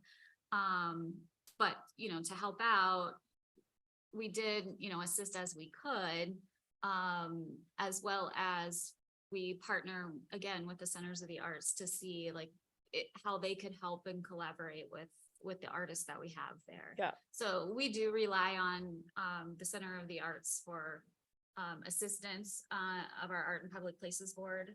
Our board also in our ordinance in the creation of the board, which was created in 2005, does state that a voting member be from the Center for the Arts. So we make sure we have that collaboration. Yeah.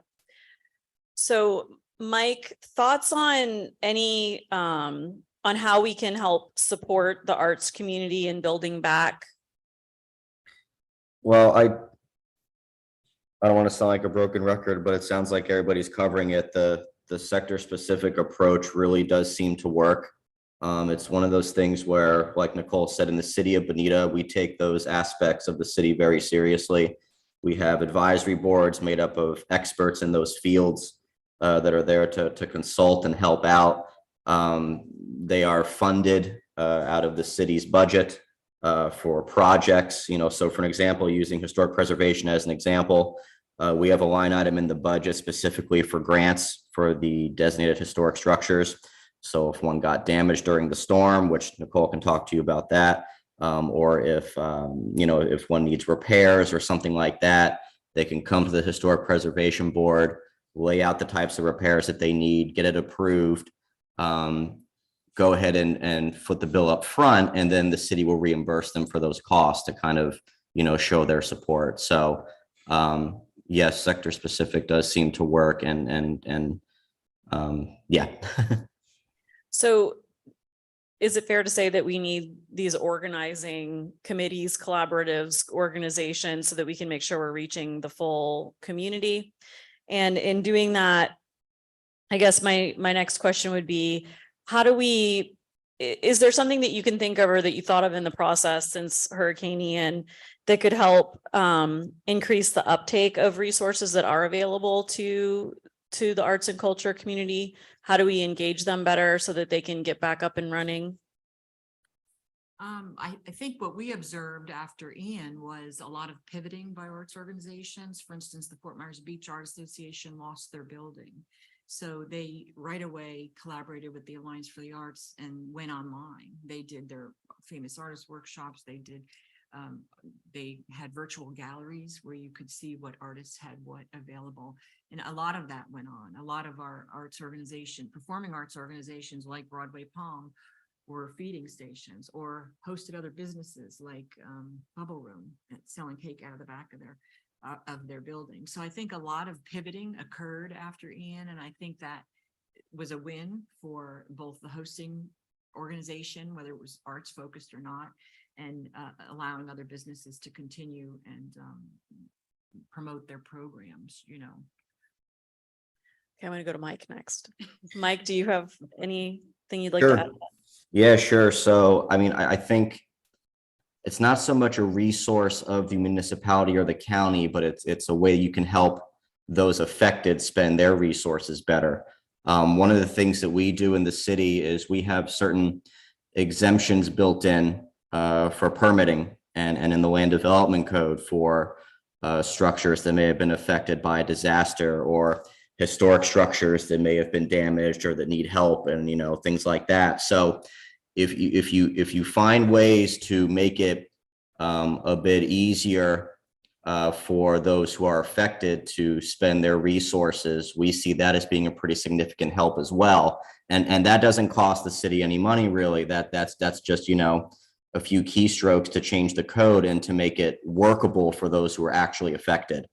We actually see that as probably one of the biggest benefits of the way our system is set up in the city. Okay, that's a really good point. Nicole, do you have anything else to add? On our end, really that's for the city of Bonita Springs. It's going to be what Mike said and his department and what they've done. Yeah. Than necessarily the city doing something specific. So are there other ideas about policies that could be changed or improved that could support the arts and culture community in a to be more efficient and able to get either started back up or to get started in the first place? Well, I can tell you right now, there isn't a mechanism for capital improvements specifically for arts through the funding source that we manage. However, it is an eligible expense in the state statute for the use of tourist tax revenue. So not to say you couldn't go to the Board of County Commissioners and request assistance with fixing, a building that's open to the public and hosting arts programs. But I hear from all the arts groups that get marketing dollars from us is what they really need is help with capital improvements. So I don't know if there's a way to, similar to the arts program, similar to the beach and shoreline program through TDC, that's just one funnel of money. There's probably others that could be considered. And I'm speaking, and I'm pointing at Lee County, which there could be other, again, philanthropic organizations out there that could be a source for capital improvements as well.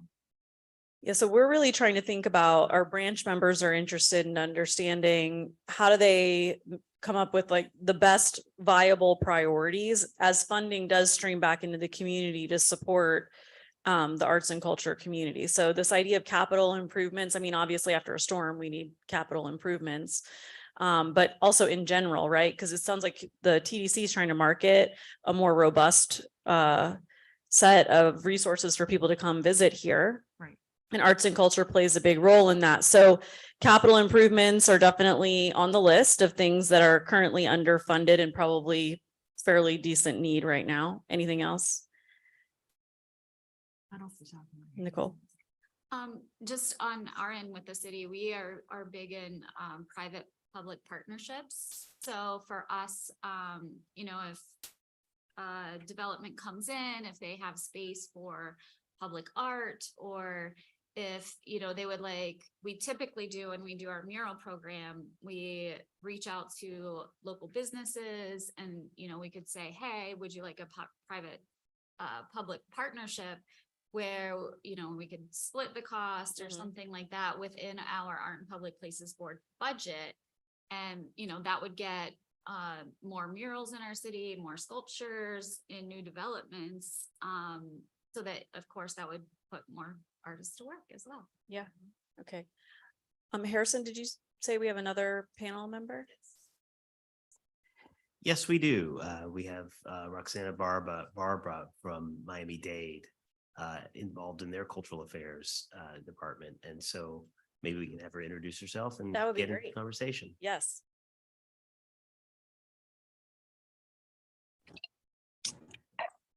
Hello, can you hear me? We can hear you. Oh, hi, how are you? I'm sorry for joining a little late the meeting. My name is Roxana Barba. I work for the Cultural Affairs Department as grants administrator. I mainly manage grant programs for arts organizations that are based in Miami-Dade County, and also a grant program that supports professional development for artists also based in Miami-Dade County. Fantastic. We're so glad that you were able to make it. So we were just talking about ways that we can more quickly support and help our arts and culture sector after the disaster of Hurricane Ian, but also in general. So do you have any examples of ways that you all have taken a sector specific approach to supporting arts and culture in Miami-Dade? Yes, well,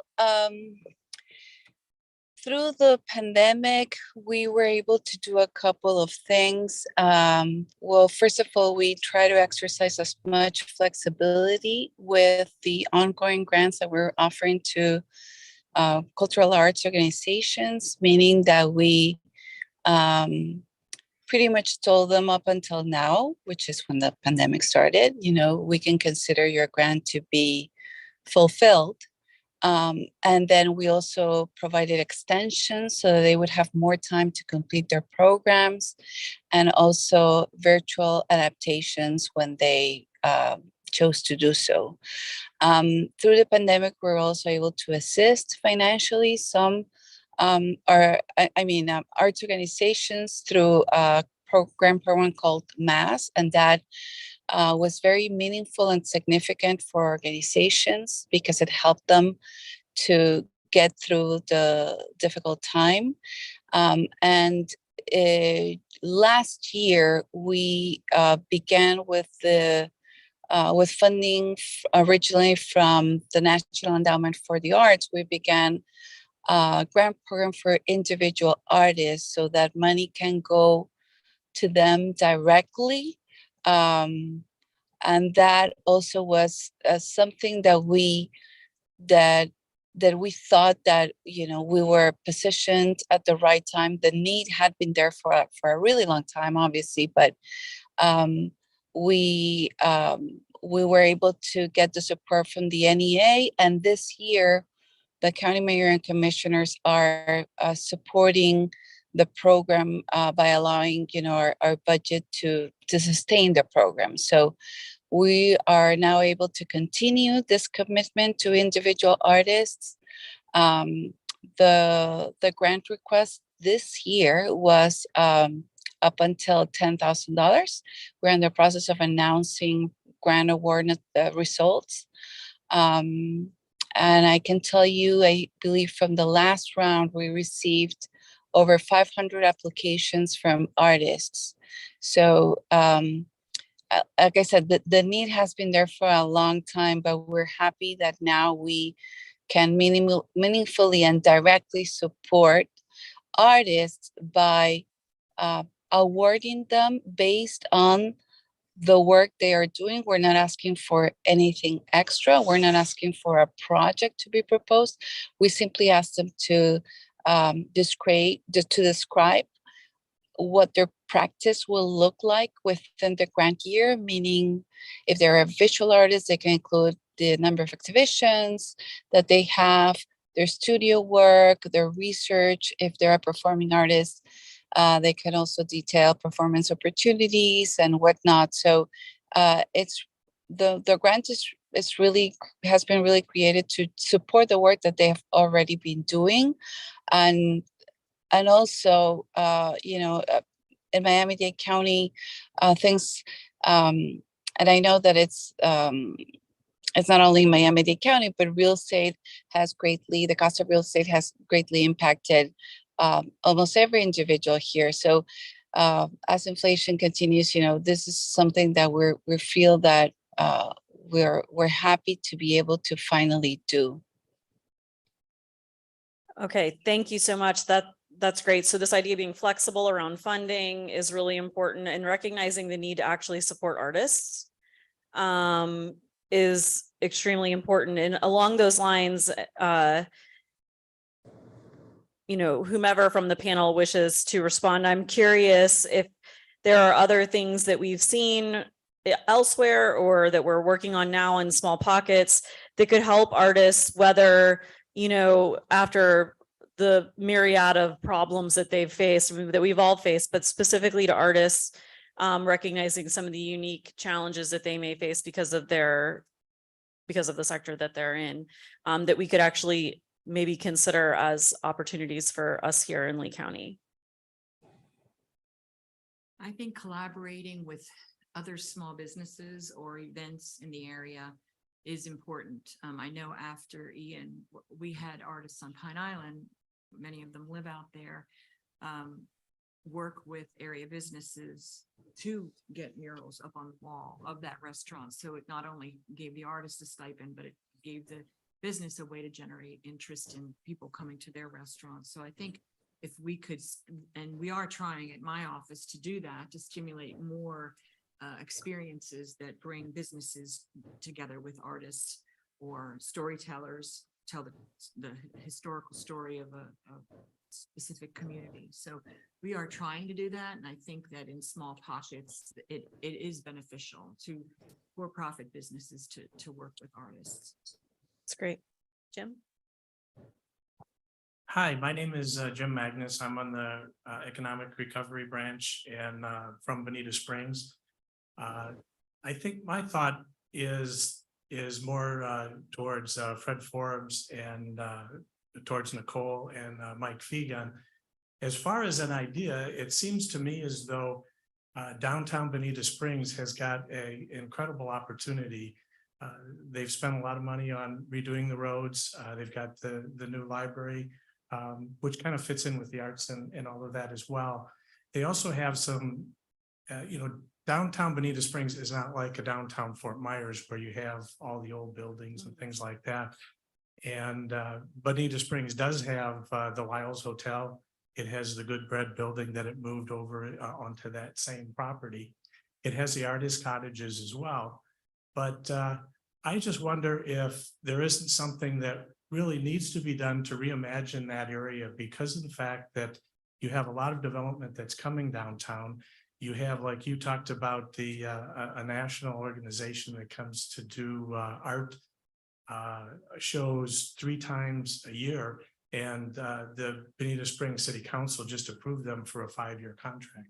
So they'll be coming for some time. I think that's a great advantage, but I think there needs to be something done to reimagine that area with the Artist Cottage, the Good Bread building, and the Lyles Hotel, because you could keep some of the history there, and yet you could still do something with the arts to do something. It's like a food truck park. Everything that's in a food truck park isn't going to be a taco, or everything isn't going to be a pizza shop. It's going to be all different things. And I kind of envision that maybe the Lyles Hotel, the Good Bread Building could be somehow and maybe collaborated with the Center for the Arts and collaborate with the university to try to bring it into something. You have, what is it, 6 artist cottages there now? That's not a big enough mass or a big enough amount to really make anything happen. And I think that there's lots more smarter people out there than I am that could maybe figure out what kind of a mass you needed to be able to do that. The Lyles Hotel is empty now because of the flood. And the Good Bread Building is empty as well. So now might be the time to reimagine that, and maybe it means reimagining those artist cottages as well. Maybe it means artists living up above and some artists down below, and getting some full support from a university that obviously it's an important part of their curriculum as well. But you know, my initiative, I guess, is that I think that that would be something that would bring more traffic, more people, more tourism, you know, to the tourism of Bonita Springs as well.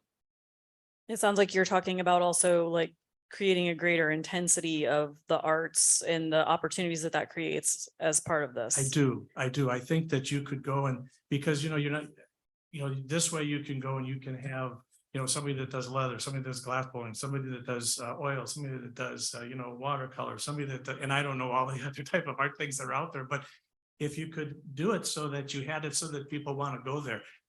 Quite frankly, it's not been my opinion that anybody goes to the artist cottages. You know, the hours are not posted that are normally open. Some of them are open, some of them aren't open. You know, it's not a real, right now, it's not something, it needs math. You need like a concentration. You need That's a concentration and you Okay. need something to kind of get that thing off. And I do believe that if you could get the Center for the Arts, they've got a new director. And, you know, with Mike on the historical side of it to, you know, do the preservation for the hotel and the Good Bread Building.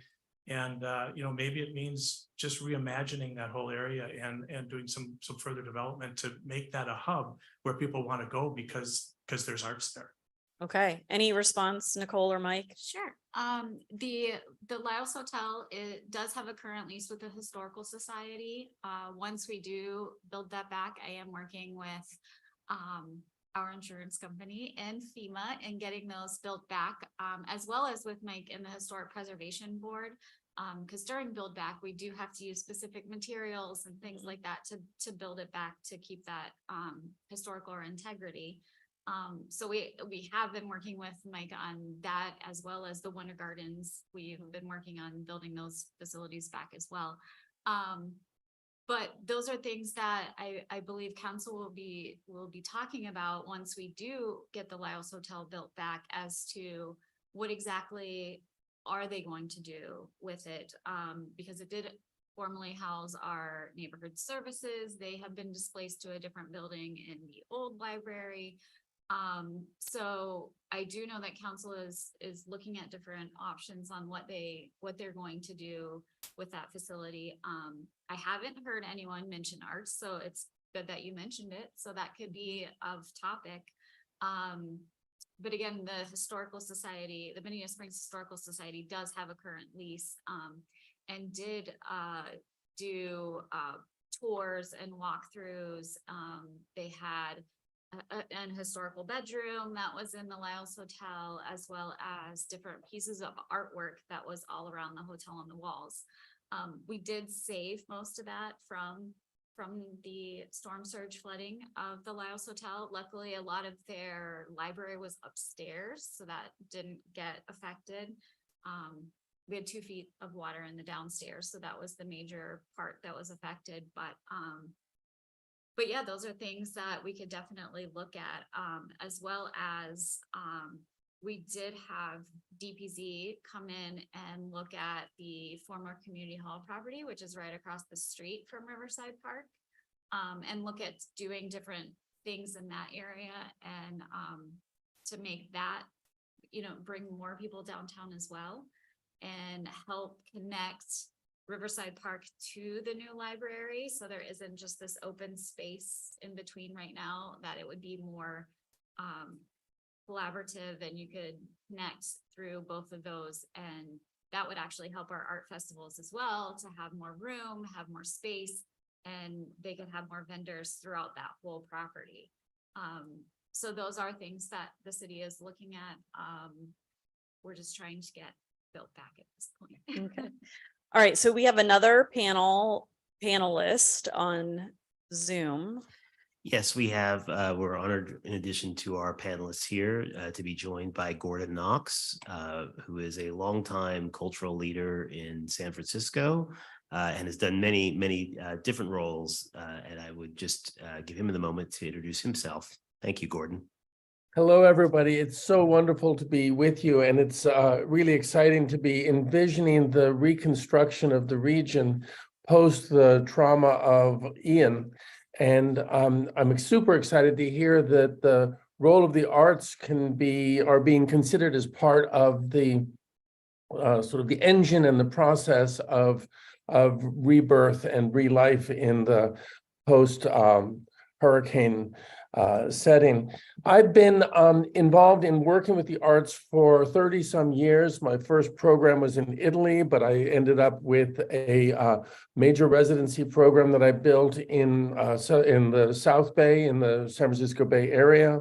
Then went on to Stanford, where I was building artist-led programs to transform cities like Rijeka in Croatia, a Danish island, a high school program in Greenland, a national program in Brazil, and then on to the Arizona State University Art Museum, where I was the director for 6 years, and I was working there to build community programs that were art-based, but also very much revitalizing downtown Phoenix. In fact, we built a residency program in downtown Phoenix, and it was more successful than we wanted, in fact, because within 5 years, the region suddenly filled up with artists, and the real estate value went up, that they sold the building out from under us. But this is just an example of how the presence of artists and the community that's created by artists is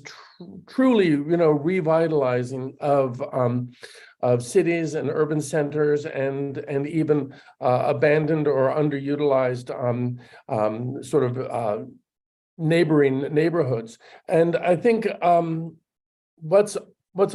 opportunity here is very, very rich. I think the idea that you could have artists involved, both in terms of the sort of kiosks, the small shops selling their work and attracting tourists, which is a very powerful magnet for tourists. I mean, leather work or art pieces or glass work is often something that people look for as they walk through a downtown area as a tourist, but also in terms of community, in terms of actually building a go-to purpose to come to that region and have a critical mass of artists brought in for a longer stay in the residency sort of model, which could be for months or even years.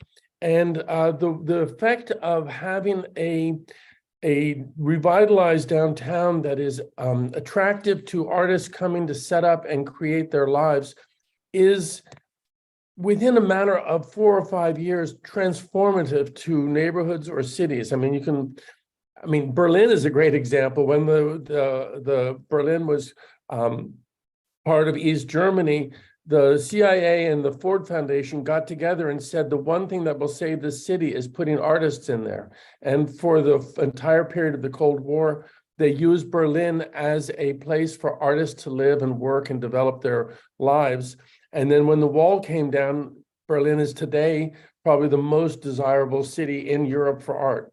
And that's just, you can look at Williamsburg, Soho in New York, Detroit. There are, number of examples where the role of artists is actually a role of municipal uplift and community building. So I'm very happy to be here with you, and I'm super excited by the ideas that have already come up. So thank you. Gordon, you have sold us on this idea. And so I would like to ask you, where would we start? What do we need to do to get rolling on this? We want to be the greatest art place in the United States. Well, I think we sit down and start looking sort of a little bit from a city planning standpoint, sort of what is possible, what is the building stock, the possibilities, the capacities to identify sort of neighborhoods, warehouses and so forth. And then to work with local, I mean, the local universities are great. Captiva is a great tradition of art. Nearby, the Rauschenberg Foundation. There are others that we could look to. And there are a number of arts organizations throughout the country who would be willing to step up and support the idea of a residency program. So I think the first step is to see what's possible, what really is realistic in terms of the scale and scope of the housing and studio infrastructure. And then we put together a vision and a sort of a outline of how this would work and a sort of social cultural statement of what's intended. And then we find some sort of well-recognized institutional partners who bring in recognition and history. I mean, it could be the Warhol Foundation, it could be the Rauschenberg Foundation, it could be the NEA, it could be a number of different institutions that sort of speak clearly to the power of a significant contribution to the arts ecology. And then I think with that in place, we actually are able to utilize reconstruction funding to build that center. It's actually can be put together in a outline fairly simply and fairly clearly. And I have done that a number of places, and it's interesting how similar they are and how effective they are. Of course, each context is different. Each city has its own infrastructure, funding capacity, history and traditions.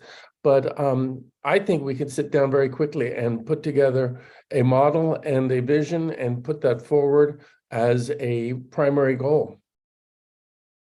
Yeah, I love this idea that you have done it enough that you can see that it's replicable across places. And so it sounds like this is something we could potentially prioritize as an initiative. And we do have the Rauschenberg Foundation right here as well, which is an asset in this idea. So Gordon, we were also talking before you came on about what are some of the things that we might need to be thinking about to support artists after this disaster? A lot of folks lost housing, things, inflation is going up and artists are being affected just like everyone else. But we've already talked about the fact that we need a sector specific approach when it comes to arts and culture. Do you have any thoughts or examples of things that you've seen elsewhere after a disaster that is specifically helpful to support artists? Well, there are obviously a number of examples, and I think Katrina has a few. Mel Chin, who is a fantastic artist, came down from New York and started to work on restructuring the artist ecology in New Orleans after that crisis. And even, was it Andrew? I can't remember, swept through New York, downtown New York, flooded. And there were a number of institutions or organizations. And the first step in that has often been to address studio replacement. And one of the things that I've seen very successful is if there is a warehouse or a large structure that could be sort of repurposed into a series of studios that are dry, safe, and comfortable for artists to work in, it sort of shows the city's sincerity in trying to recreate the infrastructure required for the art production that takes place by the artists. Of course, they probably had losses with regards to their housing and schooling and all sorts of other things. But in terms of the art side, if there is a way, I mean, if the city were to say, look, here is a warehouse, a building, a place, and we are purposely setting this up to be studios for practicing artists in the region who have been affected by the weather. That's a great statement, and that's actually a wonderful way to introduce the sincerity of a commitment to the arts to the outside world as you begin to actually build further infrastructure for sort of arts-oriented restructuring and rebuilding. But yeah, I'd say a studio space would be a great thing to start looking for. Great. Okay, so this is really important, this idea, like if this is something that's important to our community, if it's important to our economy and our tourism, but also to the people who live and work here. I mean, I know my kids go to arts camp, you know, it's part of workforce development and everything else. Then this idea of making commitments like this to finding ways to accommodate in the in-between, right? Because it takes a while to build back. And so what do we do instead? What's our commitment to the arts? Anything else on this specific topic of supporting artists from the panel online or here? Things that you've seen elsewhere that we should be considering? Okay.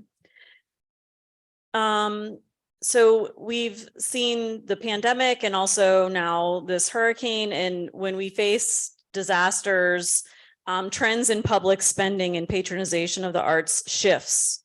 So how can institutions be better supported, not only from physical damage to infrastructure, but also in terms of long-term economic recovery, economic impacts when it comes to arts and culture? So I think from what I saw after Ian, some of the performing arts organizations as well as museums transition to assist in recovery via feeding sites, perhaps. And I think that I've heard some of them say if they could be involved earlier on in the planning process for a disaster, so that they would know what they're expected to participate and contribute to, if there's incentives for them to improve infrastructure at their own facility, for instance, like IMAG, if there's something specific that they could do to their campus that would then benefit us after a disaster, from being a shelter or a feeding location or distribution point. I think that they we're interested in being part of that conversation moving forward in the future. Okay, so this idea of prioritizing our arts and culture community as part of our resilience and including them before we have a disaster. So this idea of what key structures and facilities exist, do we need to invest in potentially upgrading them? What role and supports could we provide given the amount of downtime that we have from people patronizing the arts after some sort of disaster or during a pandemic when you're not able to go? What can we do to utilize those organizations in another way? Because the community already is patronizing them from, during normal times. I don't know what normal is anymore, but then after a disaster, it makes sense that they could be part of the solution to get us back on our feet. So anybody have any examples or thoughts on like what it would take to do that, or what we should be thinking about in terms of that? Gordon, have you seen anything like that elsewhere? Or Roxana in Miami-Dade, do you all use your partners that way? Well, I've seen partnerships in the cultural sector are often, it's interesting because there is sometimes a sort of a basic, in the normal stage, there's often a fair bit of competition. But as soon as disasters strike, it's remarkable to see how across the board there is a unified sort of desire to figure out how to revitalize and return to health the arts ecology of the region or the city or this town. And so I think reaching out and being able to provide a go-to place for these different organizations, a sort of a forum for a open discussion about how they can each contribute to sort of the resurgence of a healthy arts ecology might be a really good starting place, because then you'll hear from them what is needed and what's required. But also, more than anything, you provide a forum or a venue for them to come in, and it's another recognition that the city and the region is serious about the arts and the artist community and its health and its restructuring. So I'd say a good starting point would be to organize a bit of a convening of some of these organizations and explore what's immediately needed. At the same time, I think we can look at what resources are available and how we might be able to provide models that would be offered as potential solutions to some of the problems. Great. So I've heard you say twice now, and I think we need to acknowledge it. I didn't acknowledge it the first time. I will this time, that we need to engage artists themselves to really understand, and the organizations themselves to really understand what they would need to be part of the solution. Exactly right. Hi, my name is Janelle Trull. I'm the executive director of the Cape Coral Museum of History, and we have had discussions about this. I'm on the cultural resources branch, but we've had discussions of this amongst our branch members, and part of it really is just, to Nancy's point, having something in place before the storm. Yeah. So we know that there are different organizations that always come in. You know that LCEC is going to have a bunch of trucks that come in from outside. So where do they store those trucks? What do they do with the debris? Where do they do? And a lot of times cultural resources are on parks or large, grounds. So maybe it's having something in place where in times of emergency, you're going to be borrowing their parking lot for X amount of time, and they're going to pay you X amount of dollars for that. So it's just really thinking beforehand, how do we utilize all of these spaces? And then realizing that there's some way we have to be able to accommodate these organizations because they're nonprofits. They have limited resources themselves. They may have had damage. They may have these other things. They have small staffs. There's burnout. It's been years of craziness. We all know this. So really, it's just pre-planning and making sure that they're part of the conversation, and having a seat at the table would make a very, very big difference at this point. Yeah, I think that makes sense, because it's a win-win, right? I mean, we have these organizations that can't operate business because of the nature of the situation, and we have a need, right, to manage the logistics after a storm and all of the things. And so I think this idea has been one that's been bubbling up. It even came up in the infrastructure branch about how do we use our nonprofits, arts and culture organizations in a much more proactive way as part of pre-planning, and creating a really much more robust form of communication around how we prepare for that. Thank you for that. Roxana, do you have anything that you would like to add to this conversation about how these organizations can play a role, or how we can help support them for long-term, economic stability, given all sort of the ups and downs that we've had because of the pandemic and storms and everything else? Everything that was said around the pre-planning and the pre and post storm planning is something that Miami-Dade County has gradually adopted and has also benefited from these type of convenings that were mentioned as well, where we sat with organizations, small, mid-sized, large organizations, and went through their needs and started identifying resources that could be helpful. So sort of acted as a liaison between larger organizations and smaller organizations, and also between county resources and other private resources that perhaps could be of help. In terms of long-term sustainability, I mean, as a grants person, I greatly believe in the commitment to supporting artists and organizations through robust grant programs, reliable grant programs that are carefully designed and thought through. But that's not it. I mean, residency programs have also been mentioned, and they can be very meaningful in terms of connecting artists, with businesses, with institutions, and also helping with preservation and with tourism and with all the things that have been discussed.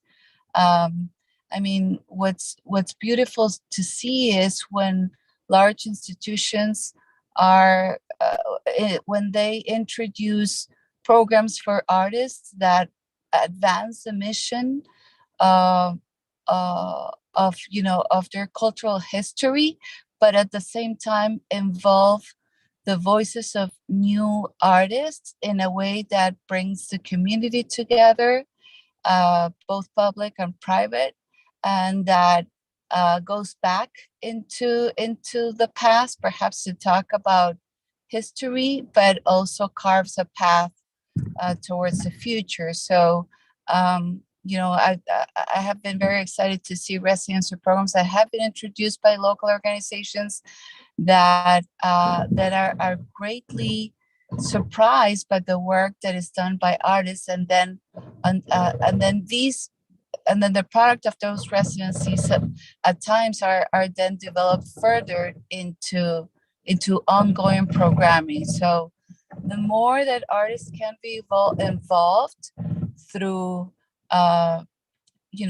through jury selections, through proposals that then are carefully deliberated on to advance organizations' missions or institutions' missions that can support their work. I think, things come up that are not carefully planned or even expected, that that are able to advance the work in very meaningful ways as well. Thank you so much. All right. Any other questions from the branch right now? Okay, so last question. The Cultural Resources Branch has indicated that that Lee County has a vested interest in growing a more robust arts community. What is the future of arts and culture in Lee County, and how can the region push the community to the next level to increase our national notoriety? So I really want to think about right now, like thinking past the storm.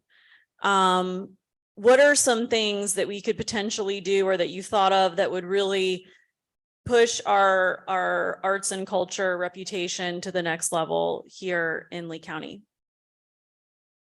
I mean, for the city of Bonita Springs, we are excited for the Centers of the Arts having a new executive director and working with her because she has the experience of working in different places around the country and doing art, as well as in Europe. So she is from Russia. So we are excited to what her ideas are. She does have a lot of ideas. And luckily for us, the Centers of the Arts has been great at putting the National Art Festival in our city and in our downtown to give us that national recognition for the arts. But I do know that she has even more robust ideas for that and wants to collaborate more with the city. I haven't spoken with her about outside of that and into Lee County but I'm sure that's something she would be willing to do. Yeah. So on that note, I think if you don't mind, we have this link where people can submit initiatives. And so maybe you share that with her. Yes. If she has something that she would like to submit that could help take the arts and culture community here to the next level. And it, Bonita, we consider Bonita part of Lee County. So Yes, when I say Lee County, I mean everything, not the political sort of jurisdiction. Unincorporated Lee County too. I mean, incorporated Lee County, sorry. All right, Mike, anything else that you want to add on that from your perspective? What's something that you've maybe seen or thought of that could really push us to the next level? Well, I think it was actually something that was touched on earlier on in the conversation by Jim with regards to partnerships with universities and schools in the area. I've been in Lee County for most of my life, And one of the things that I always wrestled with was whether or not to stay, because there really wasn't a whole heck of a lot for young people to do. And one of the things that I see quite clearly is that young people, especially those in high school and college, are very interested in culture. They're very interested in arts. These are things that they gravitate towards. So if you can kind of get them when they're still in that mindset, you know, the interest expands from there. So I think partnering with universities and other schools in the areas is probably something that's underutilized in a lot of areas, not just in arts and culture and historic preservation. And I think that'd be a great starting point for any jurisdiction. Great, thank you. Nancy?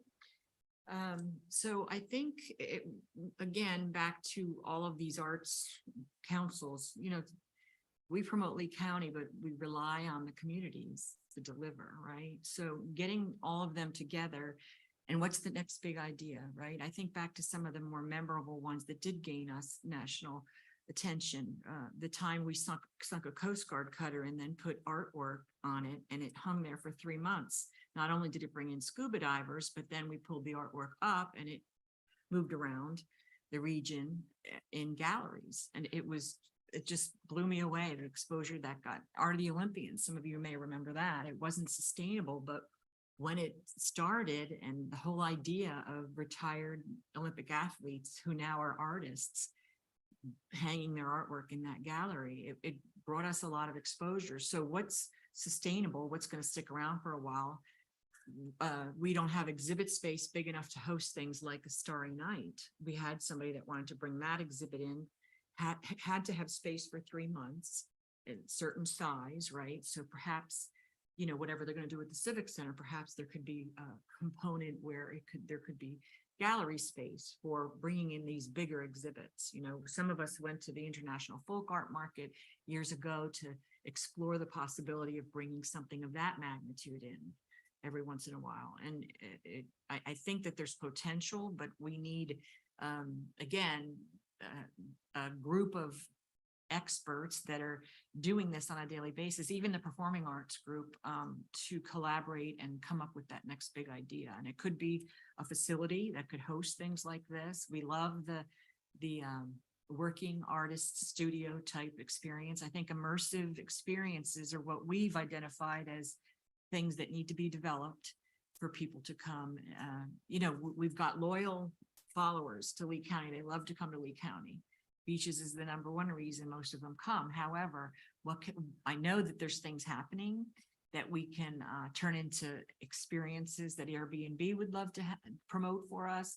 And I think, again, we're going to rely on those arts councils and the Alliance for the Arts, and those, we're going to need to get them together to come up with that next big idea. And we can push it out, we can get the exposure, but there needs to be a sustainable conversation around anything like that. So it sounds like in additional, jeez.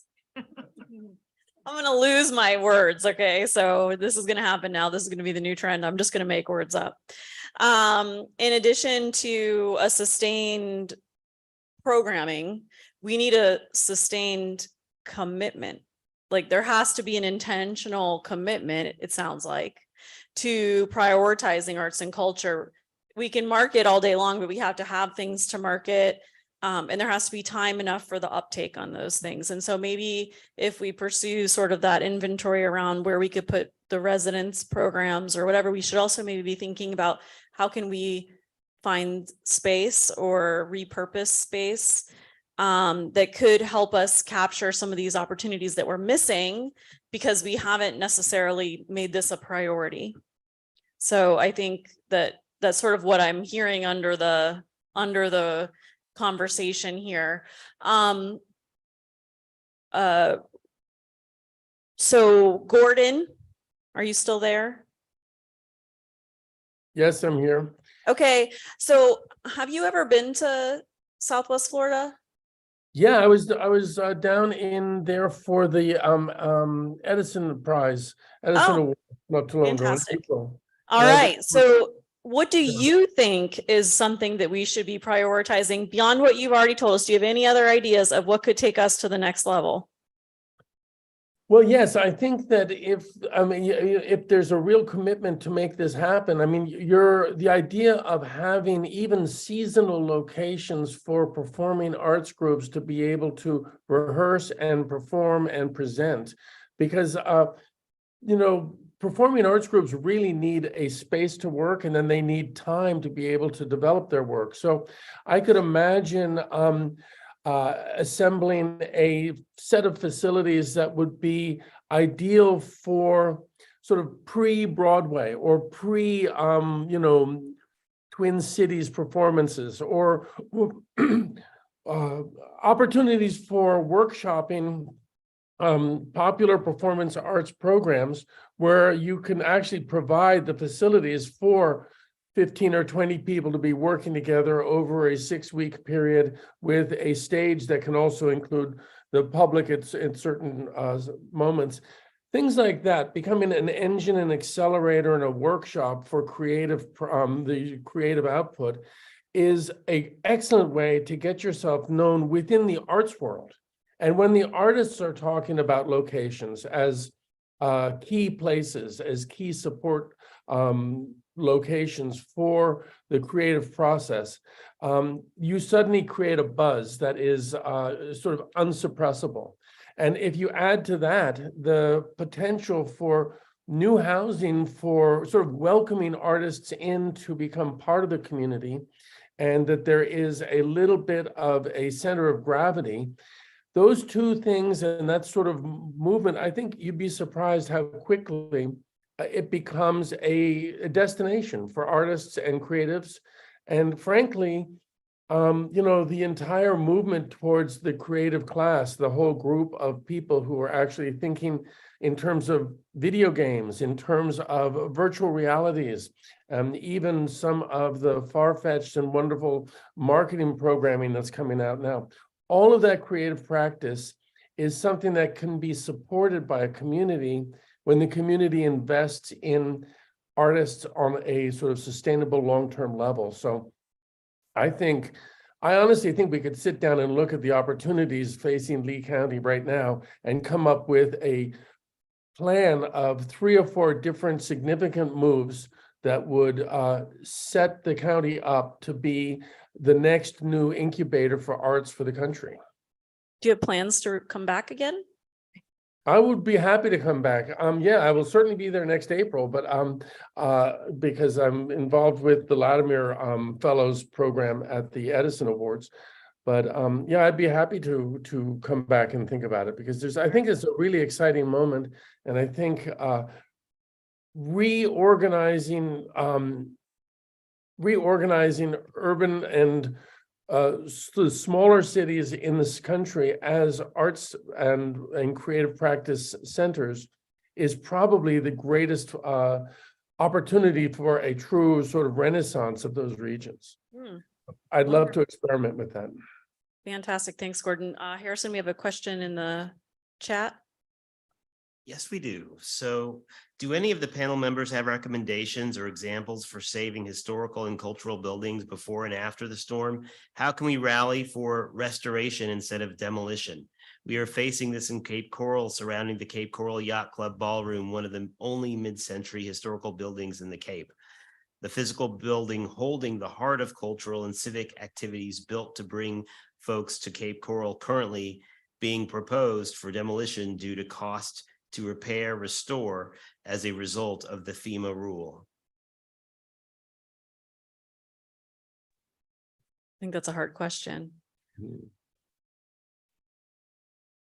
Yeah.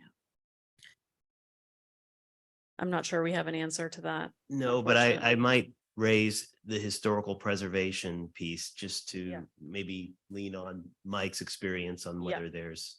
Yeah, so I mean, that's kind of a tricky one to navigate. I know that sort of by implication in the Florida Building Code, there's some exemptions for historical structures. And we have certain exemptions as a result of that in our floodplain ordinance that is designed to help out the structure sort of work with some of the FEMA restrictions in a more meaningful way. So it's a combination of that and the fact that we also have grant funding that's available for our historic structures to help build back and preserve and repair. And we also have a designated staff person who is the city's floodplain coordinator, who is able to work with these individual businesses to sort of prioritize a list of needs when it comes to repair. So a lot of times with the FEMA stuff, it's one of those things where you don't need everything at once. There is a way to baby step certain improvements. And, you know, just to kind of give you an example, there are certain repairs that sort of play into that overall 5-year rule for FEMA.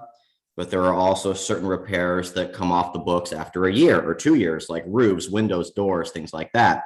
So there's a way to sort of baby step the repair process so that it works well, but it's an incredibly difficult and taxing thing to undertake. So I'm sort of giving you just a really high, 30,000 foot answer to that, but I don't think there really is a perfect solution for every jurisdiction. It's a lot of trial and error. All right, thank you, Mike. Yeah, Fred? Yeah, there's some other ways I would be happy to talk to him by phone. So you can get a hold of them and they'll give you my number. Well, 614-975-3606. The other thing I thought of, and Nicole can react to this and so can Mike. We've got a building that was built in Bonita Springs.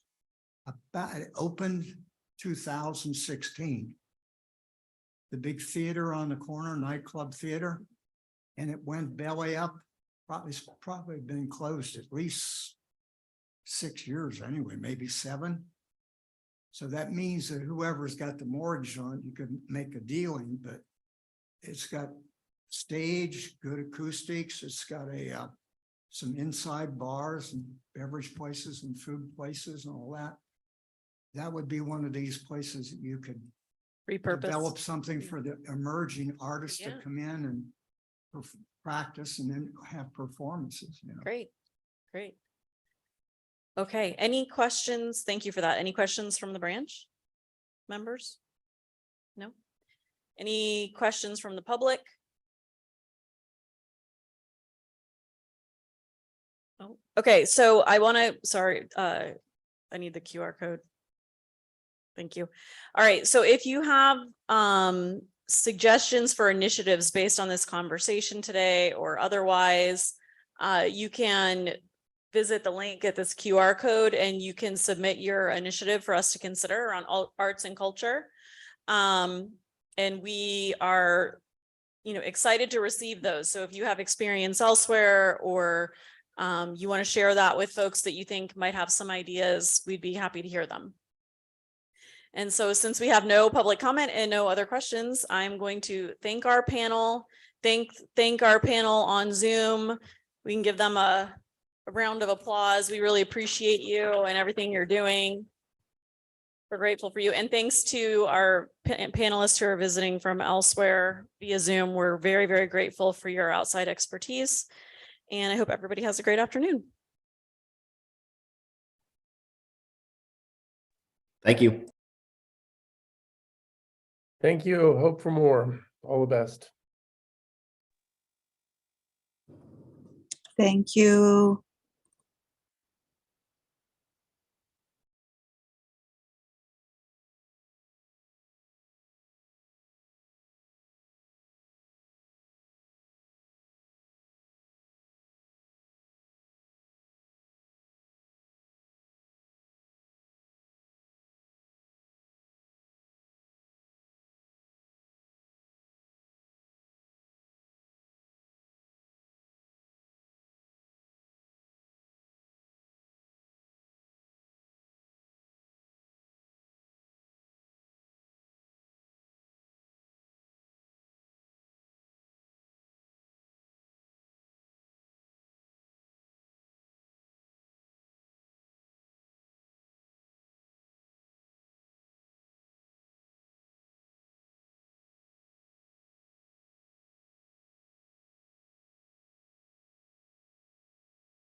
to supporting business and workforce.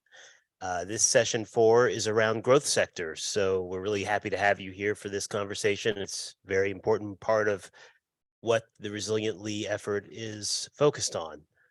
So we've been having these sessions, these workshops over the last couple of days, and many of you have been here. So you've seen that this has kind of been building toward, the next phase of our work. You want to advance the slides? Okay, so quickly, I think we can introduce ourselves and do some introductions. I'm Harrison Newton. I'm with the Resilient Lee support team, also with Haggerty Consulting. Our role is to support the branches of the Recovery Task Force and the Recovery Task Force itself on the way to building a recovery and resilience plan for the Lee County area. That's who I am. I lead the resilience portfolio at Haggerty Consulting. Tessa, would you like to introduce yourself? Sure. I'm Tessa Lesage. I work here at Collaboratory. I'm a future maker, and I'm excited to help facilitate the conversation today. Yeah, great. So maybe we can start with our guest here on the panel at the far end. You'd like to introduce yourself? Economic Development for Lee County. Tamara Pygott, the Director for Tourism for Lee County. John Shannon, work at the Regional Economic Research Institute at Florida Gulf Coast University. Hi, Melanie Schmies. I'm also with the Regional Economic Research Institute at FGCU. Excellent. And we have several branch members here and also online joining us. And so we envision this as an open conversation today between the branch members and others and the folks that we have on our panel. Slide. So just to give a little bit of background on this effort, the Recovery Task Force has been established, and these are the members of that task force. They meet monthly in order to kind of oversee this process that is building toward a recovery resilience plan. And you can see that there's a lot of participation and representation of the major communities in the Lee County area.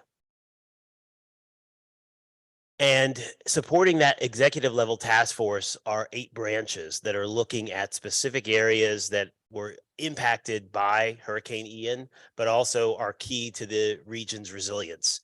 Planning and capacity, which is looking at big overarching issues as to how that region plans for the future. Economic recovery, which of course is what we're focused on today. Education and workforce, also part of our conversation today. And there are many impacts related to the Ian experience, but also are just being key and fundamental to the region's resilience. Health and social services, infrastructure, which included power and water and transportation infrastructure and critical facilities, housing, and I think, everyone has acknowledged the centrality of housing and housing issues to all of the region's resilience issues. Natural resources and cultural resources. We are on a very aggressive timeline. There are people in need and the community needs to recover. So this exercise is one that we really have been honored to have a lot of attention and a lot of flexibility and adaptability from the key stakeholders and participants so that we can move fast. We're trying to create a plan by December 5th. And to do that, and this process started around February, we are trying to, within the next couple of months, find those ideas, initiatives, and concepts that can be key to helping this region recover and making it more resilient. So this is the key phase. This is phase 2 that we're in, which is really about getting to solutions. And that's why we're here today. As part of this process, we've done a great deal of community engagement. We really want to hear from the community, and we really want to capture their thinking and ideas and priorities. There have been 17 town halls conducted as part of this process all across the area. 2 of them were virtual. Some of them were in English and Spanish. Those experiences led to 37 plus, I think more than that at total count, media articles. So it did gain significant coverage. Over 1,000 people came to those events. 5,000 people essentially have participated in a survey that we have online on our website, giving their input. And there's also been an on the table survey that has garnered over 1,000 essentially responses to a survey. So we've had a lot of significant interaction with the community. So these workshop experiences are meant to bring together those who have been part of the branch work to match them with subject matter experts and those who think about these issues deeply, so that there can be an open conversation about areas of interest to the branch members.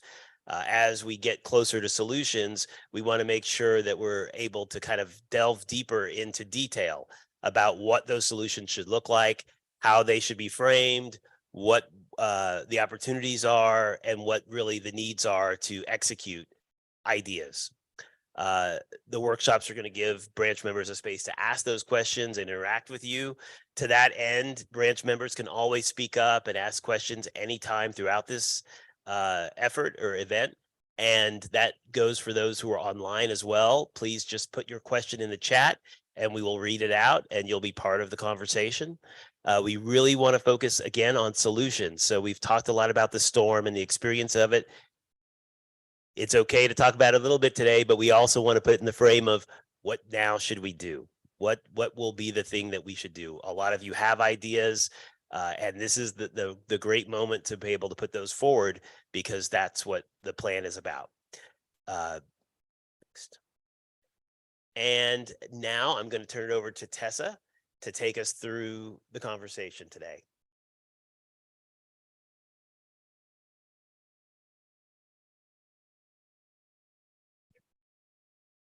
All right, we're gonna have to all wake up. Okay, I'm also talking to myself here. We're gonna wake up. It is towards the end of the day, but this is such an important conversation.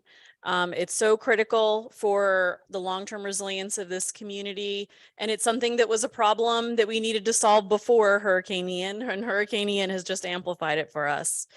So let's get started. I'm gonna ask this question and I want you to not talk about workforce for a minute. Okay, we're going to get to workforce in the second part of this question. So the first question that I would like to ask is, what are the growth sectors in Lee County?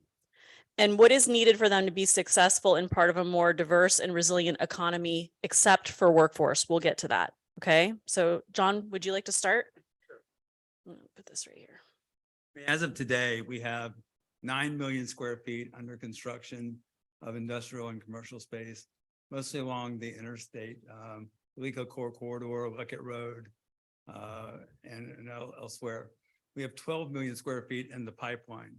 Over 70% of all that space has been pre-leased to companies from Ferguson to Nortec to others. Amazon's taken a good chunk of it. Arthrex has moved up here, taken another large chunk of it. And so in those sectors that represent everything from significant new medical device manufacturing that companies you probably never heard of. I'd like to announce today that Northland Software has opened up, taken over one of the Gartner buildings. Nice. That's a large software manufacturer that produces the patch that allows the New York Stock Exchange to talk to the SEC, or allows McKinley to talk to the IRS. So they've taken over one of the Gartner buildings today. AdMan has now added their 1,200th employee in the last 3 years. They started one employee during COVID. And so you have that kind of growth over and over again. Ferguson just took 800,000 square feet, which is our largest user to date in Lee County. So to sum that up real quickly, it's apparel manufacturing. We now have 18 apparel manufacturers that no one's ever heard of, not including Chico's, but Donna Joe Brands, Matilda Jane, Surfside 37, Tuna Skin, Survival Armor, represent about 4,000 jobs. There's not a single fashion or design program in either the schools or the university system. Medical manufacturing, of course, behavioral science, and maritime.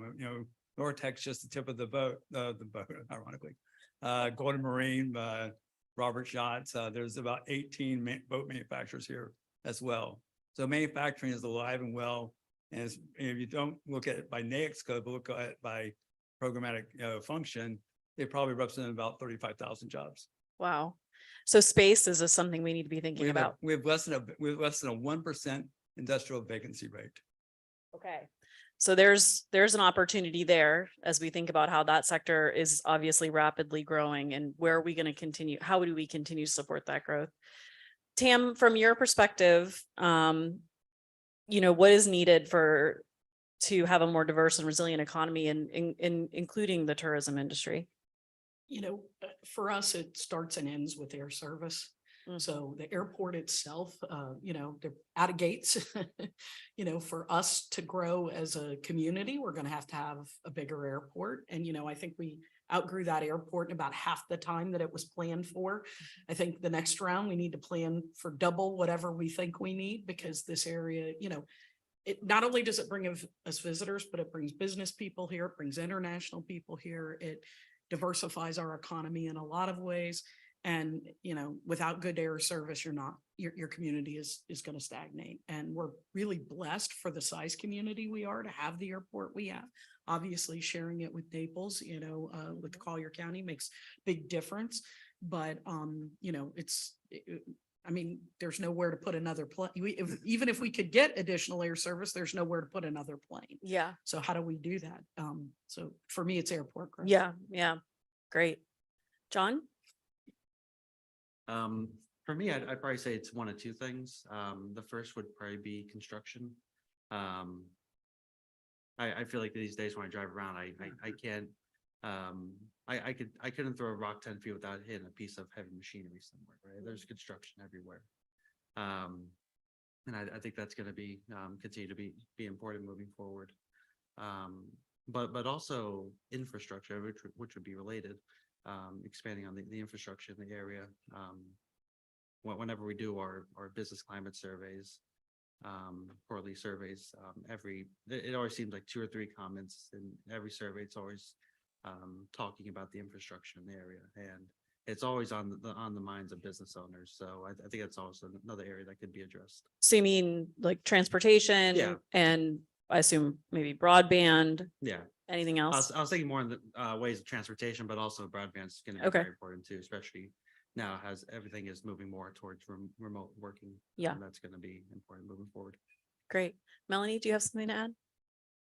Yeah, I think just more of a general comment on this topic. And maybe John would agree. It's also when you're looking at growing sectors, it's looking at where's the leakage happening, like where can we build more vendor supplier relationships locally? What are other areas that we can plug into to keep money flowing in our local economy? I think it's really coming at it with that strategic approach of what's happening and what are those supports that aren't here right now, the other industries, aligned industries we need to bring in if they make sense.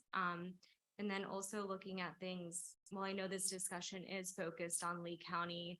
We're such a regional community and our region works so well together, also really bringing in what are the growth sectors in our other counties, right? And now I think we look outside of the 5-county region even to see what's happening in Sarasota or Miami-Dade and Broward, because we're more connected to them than ever. So it's also thinking of it in the scope of the outside of the region. I think that that's really smart because we're not even big enough to fill all the jobs in any single county, so this is very much a regional effort, but then thinking strategically about how our sectors interplay with the ones around us is really important. So great point. And those sectors that are supportive sectors that might be ones that we should be looking at or considering. Anybody have any thought on those based on what you said, Melanie? I mean, off the top of my head, I didn't really have any necessarily in mind in the scope of what's happening in Lee County specifically. I mean, if we're looking at growth in, manufacturing, maybe there's some small components manufacturers that we need to bring locally, or if we're looking at fintech or software as a service companies, what sort of alignment is there in, coding and programming companies that could be local. So yeah. Perfect. Yeah, it just reminds me of the logistics conversation, right? We say logistics, it's just this one word, and then there's like 50 million things that are under that topic of logistics.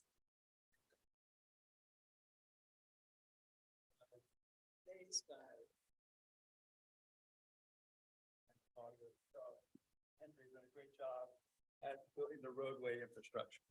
So State Road 82, State Road 80, Burnt Store Road, really has created a level of connectivity between Charlotte County, Lee County, Collier County, Hendry County, and Lee County. If you think about the State Road 80, I-4, I-10, I-75, and State Road 60 are the only true 4-lane east-west corridors in the entire state. So there's so much pressure and bicoastality going on here that we're not necessarily aware of. 7% of our residential population that lives here works in in Broward and Miami-Dade counties. So those are non-traditional jobs, firefighters, airport, pilots and whatnot. But we have a lot, to Molly's point, 100,000 workers come up here to live, who work in Collier County. 25,000 workers come down to live here who work in Charlotte County. And we send just as many workers the other way too. Yeah, so it is a regional issue.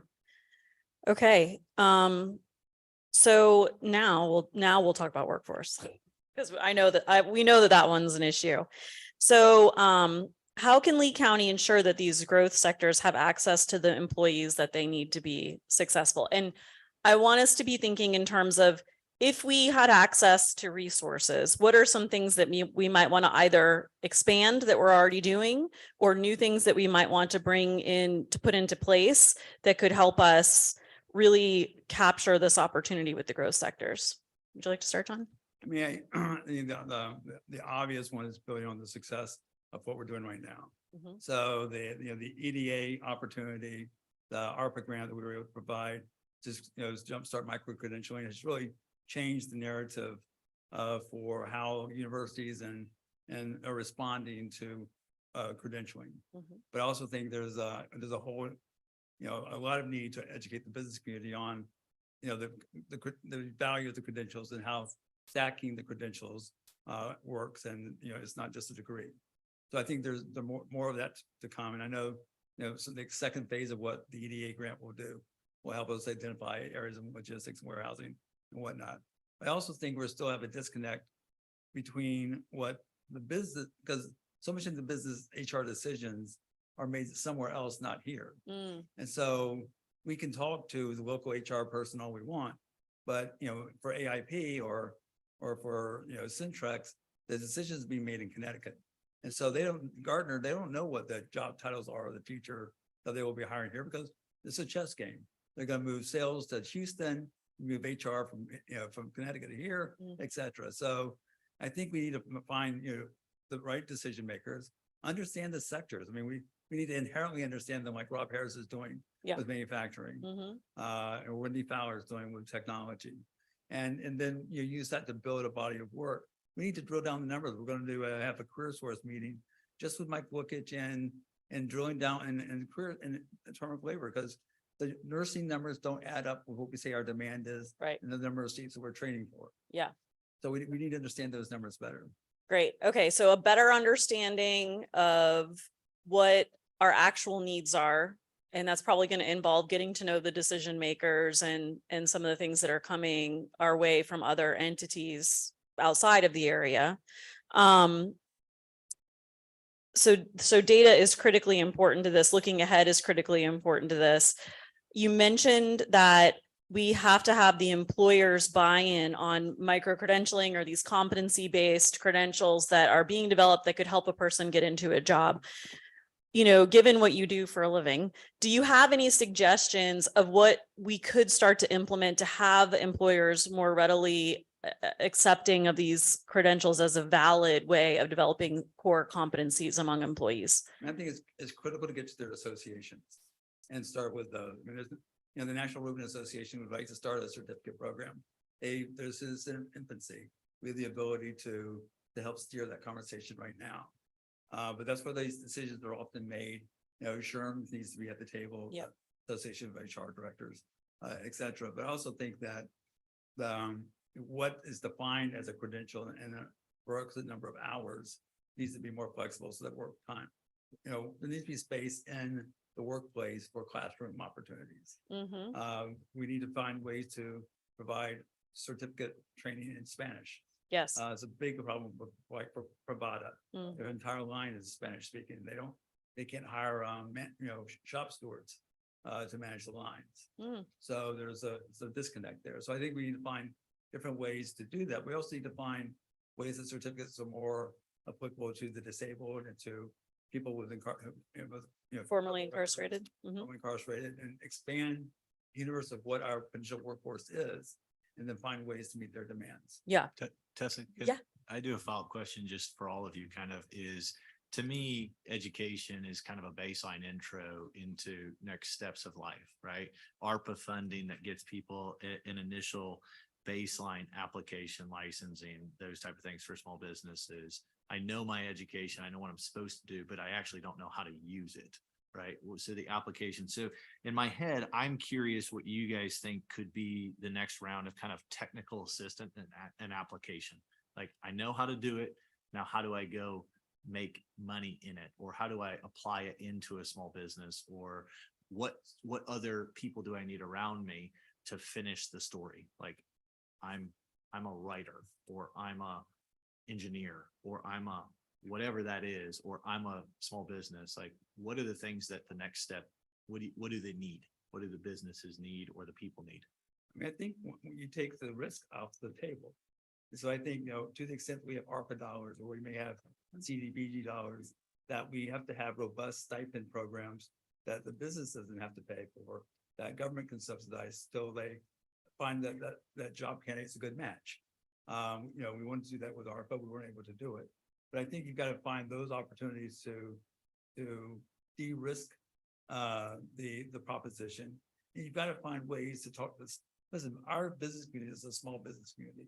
The average number of employees that Lee County business has is 10. And so, we need to find ways to help that two-person mom and pop shop, benefit just as much as Arthrex benefits. So to me, my curiosity for each group is like almost like a placement agency that's walking along is, okay, I've got these certifications. Now help me know how to apply those. One of the things we've talked about in the past is trying to create either a virtual HR department for profit that could represent multiple small firms in order to, because you can't go through the OJT process if you're a 4-person shop without an HR. Right. department. You don't keep the data that way. Okay, that's an interesting idea. So, Tam, from your perspective, what do we need to do to ensure that we have the employees that are needed to be successful? You can't take housing out of the conversation, Yeah. right? I mean, it's impossible to take housing out of the conversation. And, the cost to build. Sorry, our mics have been going all day and they're slowly dying. So if yours isn't green, raise your hand. Sorry. No, it's not your fault. I wasn't even paying attention. No, you're So, good. I think housing and affordable housing becomes an issue. So do you use some sort of talent attraction program, that subsidizes housing for the first year or something like that? I mean, if we're gonna, think outside the box a little bit, I know West Virginia had a big program around this. This also would help us to attract maybe a little bit more diverse population and age-wise and all the other diversity things Right. that we need to do for our community to be better. I think there's just some opportunities, possibly by some sort of talent attraction that's tied to somehow subsidizing housing. I just look at the cost to rebuild that we're Yeah. facing as a community. And, I can tell you personally, the cost of insurance. Right. I mean, I'm gonna sell my house, Yeah. I mean, that's where I'm at. Yeah. So I think, there's just. Yeah, I'm gonna sell my house because the insurance is too expensive. Yeah. Yeah. It's real. Yeah. This is real. So I mean, it would be half of what rent would be, just for context. So I think it's safe to say that housing is one of the biggest, it was already a big issue when it comes to workforce. And now we have, multiple times that I problem. just think moving forward, Yeah. where we are, the amount of housing we have and the cost to rebuild the Yes. housing we've lost, Right. it's gonna even be a bigger problem. Yeah. Can I ask a question? Yes. If if you owned housing, your Lee County Convention Bureau, would somebody live in your housing? Like, is that an actual solution to say, we have 10 units? We You have a mean place. to as an use." employer? Yes. I don't know that that works. That might be a transitional. I'm trying to understand the pairing, like, how do we assist you in that? Like, when we're trying to put these things together and stack them and say, hey, it's got to come, I need to have incentives, I need to have housing. What does that look like? I wasn't specifically speaking from my business, so to speak, and in fairness, I'm a little bit different. I'm part of county government, a little bit different situation. I do think that if we're talking about the tourism industry, those island businesses that have people coming from, far, far away. Lehigh. To, Lehigh and, Mhm. North Fort Myers, Yep. commuting all the way to Captiva Island or Fort Myers Beach, Bonita Springs. That would definitely incentivize them to be there. And I can tell you that there are tourism industry employers exploring this at this very moment, how they can create housing on site. I don't think you're too far away. I think these are the tangible things that we need to understand is like, you're having a conversation with somebody that you're hiring or your staff. And if you said, hey, you're going to work, you're county employee, you're working over here, 1 mile away from here, we own 10 units. And we can limit your cost of housing to, instead of the average of $3,000 per month, $2,000. Like, does that change your ability to hire? I think it absolutely. would. Yeah, I think that does. I think, And so are and you it does saying, other things Yeah. too, right? It takes pressure off the roads, the infrastructure. I mean, because the key is you said 1 mile. well, I'm saying anything. Yeah. Like, if you controlled housing that worked within the budget of somebody, that they're coming down and they're seeing it's $3,000 for a 2-bedroom apartment. You have a unit that you control for $2,000. Does that make somebody say yes? And we did a survey of the business, of the corporate community. They don't want to be in the landlord Housing, business. yeah. So I think if you're a hotelier, you're in the business of temporary rentals, then it's an easier proposition, and we've had some great success stories. But we need an infrastructure of CDCs or not-for-profits that are in the business of managing workforce housing and wearing the financial incentives. And I think, work with Fannie and Freddie, you can create guarantees for putting up, I think Scotland would guarantee the occupancy of 20 rentals in Centro next door or something like that. That's fine. Whatever the mechanism is, I just mean that you could say, I have. Yes, it would absolutely help. I especially think for it would. social And, in fairness, we're not just talking about, we're talking about teachers. We're Right. I mean, mean, so like we have all all these workers, we entry-level have people here positions. right now that are saying, I'm probably gonna have to leave. That means I'm also leaving my job. It's not just about attracting people from far away. It's also the people that are currently here. I think the change is we always had very affordable housing here. And that scenario is shifting. It's And totally high. we just don't have the affordable housing we've had in past years. Mhm. And salaries don't match up to the rise in housing cost. We all know that. So That's right. we're at that tipping point, in my opinion. Doesn't work. Okay, so, affordable. This is a housing. segue back. Yeah, to- please, back thank you. to Jobs or, the app, so in Lee County, our workforce is organized, and me say this, it's organized on an east-west trajectory. So it runs through North Cape, Central Cape, North Fort Myers, out to Lehigh Acres, with Lehigh and North Cape being the heart of the younger workforce. Our business community is organized on a north-south trajectory.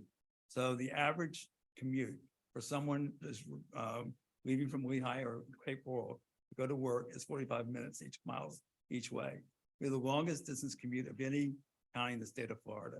The result is for the average American family spends 12% of their income on car costs. Lee County families spend 25% of their income on car costs. When you add that to your at 35% household costs, you're at 60% before you buy your first grocery. And so moving jobs, rationalizing our economy by moving jobs closer to residential nodes. And, you're not going to build enough housing except for the shoreline special, because you're not gonna move the shoreline. But you've got to have workforce housing for the beach and for Sanibel. Everywhere else, Alico Road and the kind of road traffic mitigation where they're looking at, Alico Road Extension, Burnt Store, Three Oaks, it's gonna take dozens of miles of people's daily commutes. But we could also come to you with mixed use development on your site where you employ. And please, Right. last time we kind of built vertical mixed use was in 1907. It was called First Street. We don't have vertical mixed use here. Well, if we just had proximate mixed use, it sounds like it would help, Yeah, right? So if we just went to a Lee County property where you have 100 employees and you use the parking lot to put an apartment on, it would create proximity. And then if you had a urgent care next to it, next to a convenience store, approximate to a school, then we reduce 45 mile is what you said. Transportation issues, impact fees go down because I don't need as many roads. An LCEC power line went across the Midway Bridge. Half of Lee County didn't go to work that day.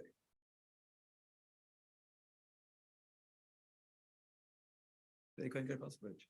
So this idea of being proximate to work and other things that we need to live a quality, healthy life, including schools and healthcare, and the ability to actually get around.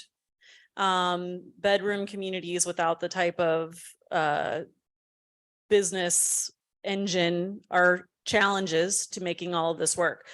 So I've heard things like mixed use being added to the table. John, anything that you can think of from your perspective on something that we would need to be thinking about to increase access to employees in growth sectors? I thought John really hit the nail on the head when he talked about education.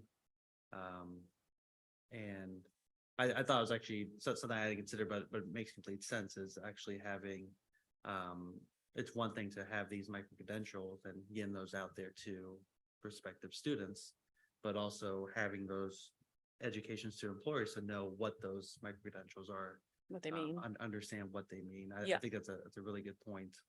And I mean, both ideas that I would have said were already someone. Affordable housing is going to be the other one too. It's one thing to attract people down here and actually be able to afford the cost of living. It's also another thing, if they can't afford to be down here in the first place, they might go elsewhere. Right, right. And the third thing, the only thing I guess I would add, and this was at least true for 2021, we don't have 2022 data yet, but remote work was up significantly in 2021 for actually a lot of areas, of course, but that's also going to play a key factor moving forward if that's something that remains permanent with a lot of businesses.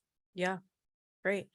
Melanie, any thoughts? Because we do have a lot of workers or untapped workforce that really don't have maybe even a high school diploma, or they need to learn English or other things. That anything you can think about that could help us increase the success of having employees in growth sectors that hasn't been mentioned yet.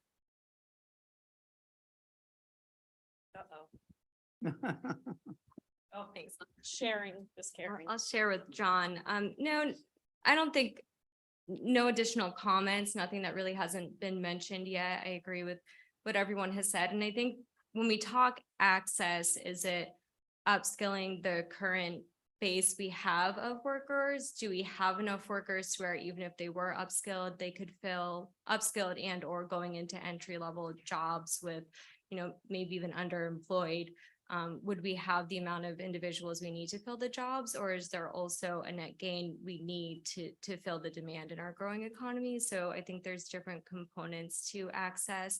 I am excited. I've tried not to bring it up too much, but because we have this EDA grant and in partnership or in alignment with the ARPA funds, I think it will be some time to really measure and see the success of the programs, but I think we'll have good case studies on that. And even though this plan will already be developed at that time, it will be data that we can look back at and maybe have a clearer picture of underserved communities and plugging in workforce. Can you explain quickly what the EDA grant is so that folks understand? Because I think that this is a model program that we could invest more in as money comes in to expand. So can you talk a little bit about what it is?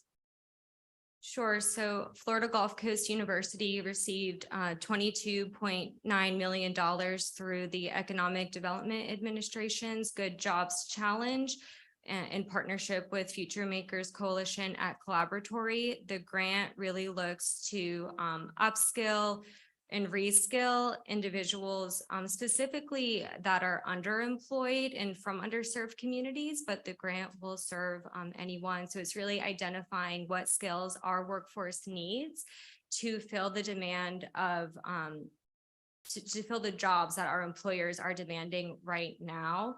And also looking at it in a broader scope of building a workforce system. So what wraparound services does our community need? So it's not only the skilling and, traditional education, it's access to childcare, access to transportation to actually get to the training program or to the job, soft skills training or, generational cultural gaps that might be there in the workforce. So the grant is really about building a workforce system in our community. There's a lot of layers to it. I feel like I never get there the narrative completely correct, but well, that was good. Basically, yeah. Well, I think one of the things that we've learned from it, and I'll just chime in here briefly, is that a lot of people still need to they didn't get their high school diploma or they need to learn English, but they want to go to work. And when you're an adult who has a family or is taking care of a family, or you're trying to afford to live here, it's really hard to just like, oh, well, first I've got to get my GED, or first I have to do this, or first I have to do that. They want to be in the process of getting towards the job. And so these tandem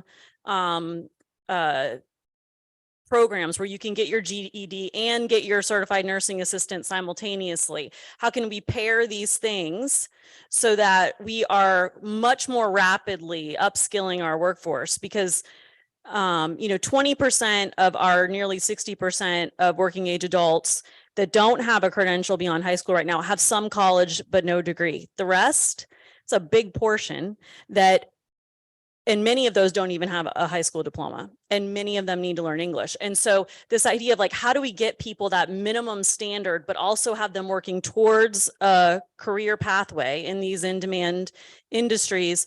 That's what we need more of. We need that sort of like, how do we make this work for adults who need to quickly get into a better job? Tessa, I get super excited the more I hear about it as well. One of the pieces from my perspective as a business owner is I love how efficient you can micro-credential things for Lee Health. It's a big employer. It's you can get really specific. From a business perspective, I would look towards how do I get more engagement from FGCU in an integrated fashion, right? Like, how do I spend time on campus with kids that are trying to do things so that I can take them from there with the micro-credential, because I'm not sure what micro-credential I need for my business.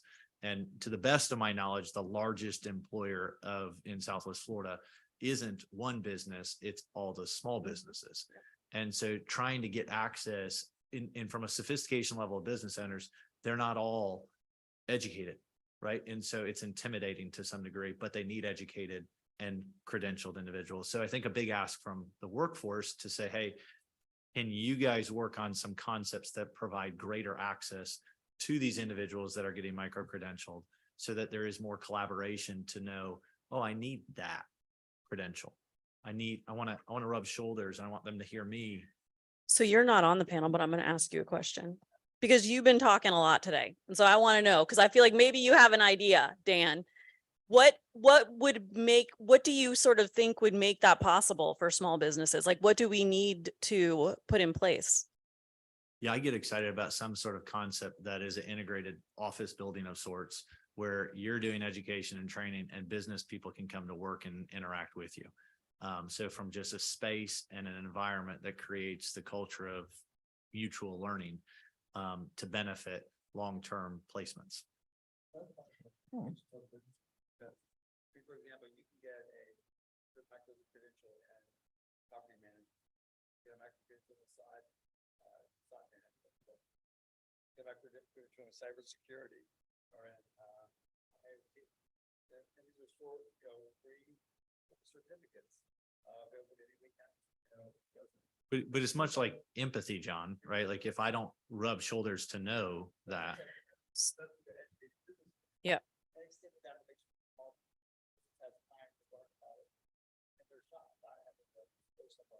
Yep. So what, is there something that you can think of that would entice a business to, oh, I gotta pay attention to the lights. You've burned through more of these than anyone.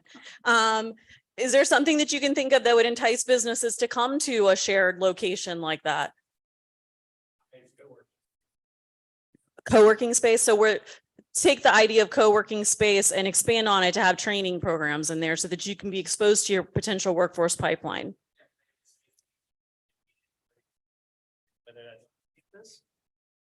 Whether it's on campus, which again, candidly is intimidating. Like, I don't know which professor, if there's a guy I'm supposed to ask to about parking and how do I get to that next level, is if it was a mutual integration of go into somebody's office building and create space for that.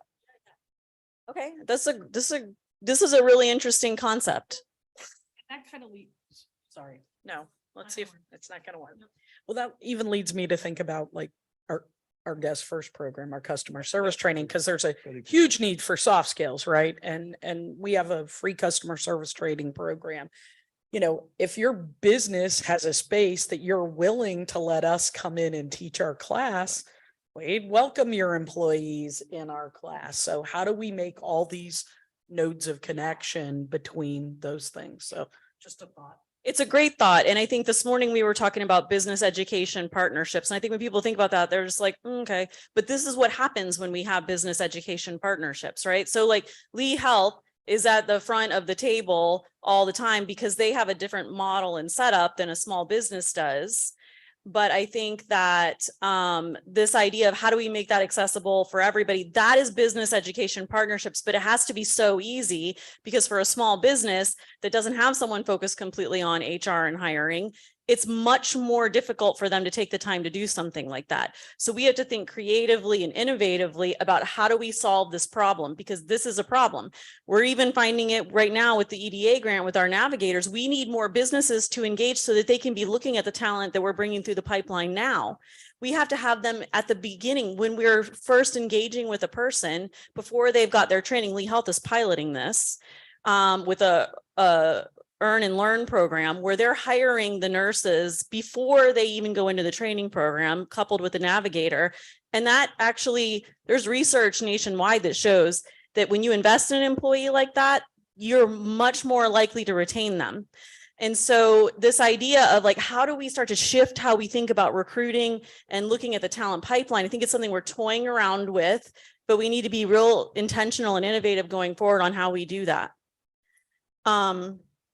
Okay, hopefully we've got some mic situation fixing here, but not completely. I need one here. Harrison, you have a question?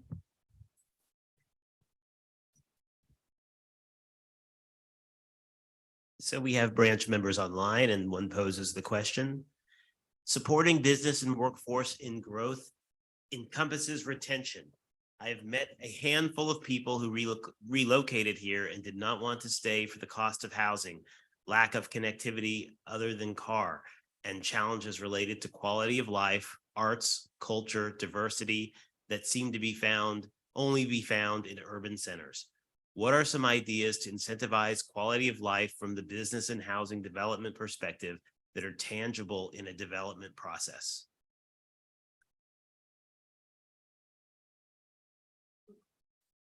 I mean, there used to be an effort, you know, going back 10 years ago, maybe less than that, where I think the VCB participated as well. And we helped led it actually, where we would have these large events to introduce your new workforce to the faith-based community, the not-for-profit community, you know, entertainment destinations, places like that to get to know your county first, or get to know what place you live before you bought a house or before you, actually did the relocation. It was a Career Source operates an active trailing spouse program. Yep. So there are business parts of all this that fallen apart. The recession knocked out a lot of this. Yep. And we haven't put it back together. I know in this Cape Coral to do small business walks to try to integrate, you know, communications for the small business community with great success with the SBDC. And I think, there's different things that are going on. I don't think any of it has information is centrally located. Yeah. So it's easy to find. Yeah, and that makes it harder for small businesses, right? So I do think that there's been a theme today about this idea of like, how do we create tools or resources for small businesses that are really plug and play? And it requires us to, benefit from the bigger fish like Lee Health and Arthrex, who have been at this game trying to figure this out for a while, and then taking what works and figuring out ways to implement that on a broader scale across smaller businesses. Any other thoughts on this idea of like, what do we need? What could we do to work on sort of all the things that create a good quality of life that helps us retain I would workforce? ask Pam that Yeah. I've been on placemaking. Well, Yeah. I was gonna lead into, I think, communities. That works. Magic. From my point of view, what we lack in this arena is walkability, right? We don't have, other than downtown Fort Myers, we Mhm. don't have any areas where you can live, work, and play. Right. You have to get in your car or find some sort of public transportation to do two things, Mhm. at least two of those things. And so I think that, as we are rebuilding this community, we have this opportunity to create places where people want to live, where the housing is reasonably proximate to the restaurants, the bars, the recreation Mhm. center, a public park that they can work out in, Yeah. those sorts of things. And if you look around the country, the communities that are growing the fastest and have the the highest satisfaction, they are all focused on this concept called placemaking. Yep. And creating places where people want to be, whether it's recreating or living. Yeah. And so in my opinion, you have to think that way. But again, this is a density issue. And every time in this community, we have a talk about building up, everybody flips out. Yeah. And I think, that's something we've got to get over. We're at the point where we can't spread out any further. There's no land to go to. Right. We want to keep the preserved land we have preserved, and we're going to have to learn that we're going to have to build up a little bit. And as we build up, you're going to see these pockets pop up. And it's happening. Cape Coral has a huge downtown plan that, not at just 47th Street, but the residential that's coming in proximate to that. But the community has to embrace that kind of change. And, as leaders in this community, we're going to have to keep saying these things. Like, yeah, we know you love your single family houses and Yeah. you love living in the burbs and you love, those things and they're wonderful, but there's nowhere else for those houses to be. We've Yeah. done it all. So what I'm sort of hearing is that we need walkable mixed use communities. I'm going to tie into what we said in the last session, which is that we also need to make a commitment to arts and culture so that people have things to do. We may need to make a serious commitment to it so that people have things to do, but that also helps support the smaller surrounding businesses in those areas. And we need to think about the fact that we don't have a lot of housing choices. And in order to have those choices where you don't necessarily have to have a car, where you can live, work, and play, we're going to have to talk about mixed use and increased density if we're serious about keeping skilled workers here. And you incentivize providing an art gallery in the space, and then therefore you get arts and culture mixed in too. Mm-hmm. Okay. All right. Anything else to add on this idea of livability, placemaking, quality of life related to workforce, making sure the workforce is available for our sectors? Uh-oh. Going back to the density conversation. Like we had made a point through like resiliently in the task force that we're not gonna change local codes, but it comes from the county, the specific cities that write the codes on density that we need. So how do we, from the resilient Lee standpoint, incentivize or kind of nudge the local municipalities to want to go more dense, want to go more high? As I understand, the major reason we don't have vertical mixed uses, was it Freddie Mae, Fannie Mac? Yeah, that they require a certain percentage, but our building heights won't allow those percentages to exist because of, again, the codes that we need to tweak, but from this standpoint, I don't know if we have the authority to tell the city and county jurisdictions how to rewrite their code. No, but I think the counties and at least the county and the city and the cities are listening. You know, the Live Local Act is going to change, it could change our world. Yeah. And you know, I think the workshop on Friday morning about housing finance is going to raise a lot of these issues about what kind of density you really need per acre in order to make pricing come down. So it's not building just more multifamily housing units, but it's building more dense housing units that are smaller, that have other uses as well, that can cross subsidize some of the cost structures. But you know, I think we're there, but we don't know how to cross that finish line because we're waiting for a consensus to emerge. One of the things that John Romine and I have talked about for years is for the first time, we have the full gamut of psychographic segments in our population. And what that is consumer behaviors. So it was before, we just had retirees and people who wanted to live in only single family homes or in the 70s and the 80s. And that's why we kind of developed the way it did. But today we have young professionals and singles and millennials that, all 64. And so in that, we have enough of all of them where you have enough population or a mixed use downtown or a mixed use Bonita Bay or Bonita Springs or, vibrant 47th Terrace or, and still have agricultural land set aside and protect the shrimpers and, bring back the beaches. And, but if you have more destinations and more placemaking, it takes some of the load off of the beaches or take some of the load off just single places where everyone wants to flock because it's the only place to go. And I think we're maturing there so that we have more choices now. But Friday morning will be important because the conversation will be the number of units per acre that you can build, because you can't build affordable housing with 4 units per acre. I just came from the Fort Myers Planning Board meeting, and everything is going lighter density. Everyone continuously makes the argument of sitting in traffic or the water infrastructure problems, which make it even more challenging to get the density, which I agree helps on many standpoints. One of which I think is most important is attracting that younger demographic that we need to fill the jobs, because we've been so retirement centric for so long that everyone is having trouble filling the jobs. And when young professionals have a choice between Tampa, Fort Myers, or Miami, they're not coming to Fort Myers. So they want that kind of urban centric lifestyle. In Cape Coral and Fort Myers, you still have 22 units per acre in some zoning categories. The county, you don't, unincorporated, not the county. We're trying to get comfortable with 14 or live local, but we're not there yet, but it's not gonna be enough.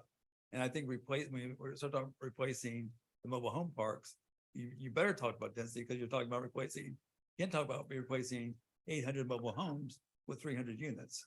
Well, you did just approve 12 units to the acre that's going to be played out on single family for rent, which is a whole new category that actually has increased density and downsized the unit size, right? So we've taken and we've added a whole new vertical to what's possible. And it's integrated, as in Dunbar High School is behind it. Workforce is south of it with industrial, and a primary logistic intersection is in place. So I think, your continued work within planning and zoning is exactly the intent. Now, if we get education to continue to further and aggregate into single locations, it adds a ton of value. So you're doing some of it, but it's going to be both and of what it looks like. It's still a very light density, the project you were referring to. Because if you have to go like vertical, 16, 20 stories, you're going to be talking more like 35, 40 units per acre than, the 12 that was on that project. And it's difficult when people don't have working water, sitting in traffic. I mean, I'm all for it. I think an urban center needs to be taller and denser so we can save the land for the preserves and parks. But Matthew, one of the things you may want to look at is that most people don't know how to calculate half unit sizes. So Fort Myers is one of those few municipalities that has a half unit calculation. So you can get 2 studios counted as 1 unit with 1 parking space. Okay. All right. So what I'm hearing is that for our businesses and workforce, we need to really get down on this idea of density and walkability and mixed uses in order to be able to meet our future or our current and future needs. And that's not nothing. I mean, that's, you guys are supporting sort of what some of the other branches are saying that are needed as well. So that's good. All right, I'm gonna come back to our questions here. You all are doing a great job. Real quick, what are we, Tam, can you help us understand what you think, you know, based on all of the years that you've worked in tourism, what do we need to create a more resilient tourism industry? Because tourism really does, I mean, I think so many people that end up living here and starting businesses here, they started off as visitors, right? So help me understand, based on what you've seen and what you know, is there something that we could do that we're not doing, or that we used to do that we should do, that could help us be more resilient with our tourism industry? Well, I think a little bit talking about these, you know, creating these pockets of places where people can live and work, help with that, because quite frankly, right now, our tourism industry is concentrated into certain areas. And, you know, that's why we're under so much pain right now, because we just lost 30% of our units along the coastline. And, you know, that kind of devastating blows, you know, well, let's be honest, definitely tourism took this in many ways the hardest, because the businesses and the units were all along the coastline. Not all, but a lot of them. And more importantly, the highest revenue ones were along the coastline. So, you know, obviously having different, you know, having more, diversifying our population in the community and our places of entertainment and attraction throughout the community is really important. And, you know, we were recognizing that. We did a huge brand change. I mean, you know, we were moving in this direction where we're not just about our beaches. Good timing, not good timing, bad timing, I don't know. But at the end of the day, I think, you know, we have to have other areas that provide entertainment and attraction.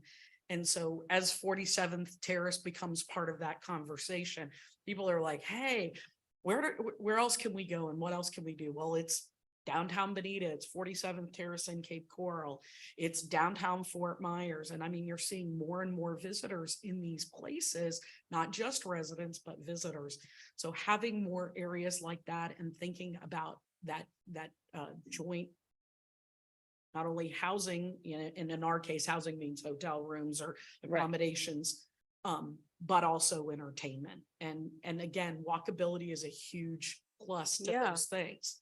So, you know, certainly downtown is on the cusp of that. You see, I mean, you know, I think some people would say, oh, well, it's already happened. No, I think we're still on the edge of it. It's starting to happen. There will be a lot more hotel rooms, and with those hotel rooms will come more restaurants, more, you know, all the layers of that are just going to keep notching up. And, you know, Cape Coral is on the cusp of this. They're beginning this process. You know, I think it's happening. But we have to think more like that. You know, I use my 27-year-old as the example. When she picked where she wanted to live, she wanted to live somewhere where she could walk to a coffee shop, a brewery, a restaurant, go out to a bar with her friends, whatever it may be. She wasn't going to, and they had to have a great airport. Oh, wait a minute. You got a great air. You know, how do you know, like she had these factors, and it had to be affordable too. So, I mean, you know, you have to think about, what do people really want today? And I think our community in many ways was built on what people wanted 30 years ago. And now we're having to shift gears and be a community for what people want today. And what people want today is different. What retirees want today isn't what retirees wanted 30 years ago. Everybody wanted to live on the golf course, right? And some people not saying that's a bad thing. Some people still want to live on the golf course. But today they might want a grocery store that they can walk to.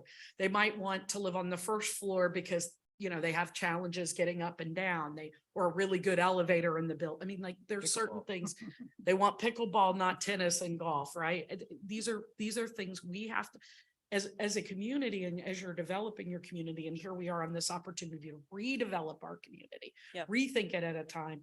what do people want today? And that's where we need to be focused.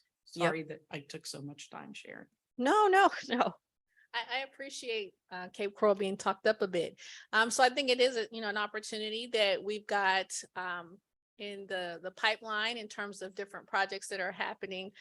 We've got the COVID 47th, which is the area that will be walkable. That's where a lot of our restaurants are right now, and creating that environment.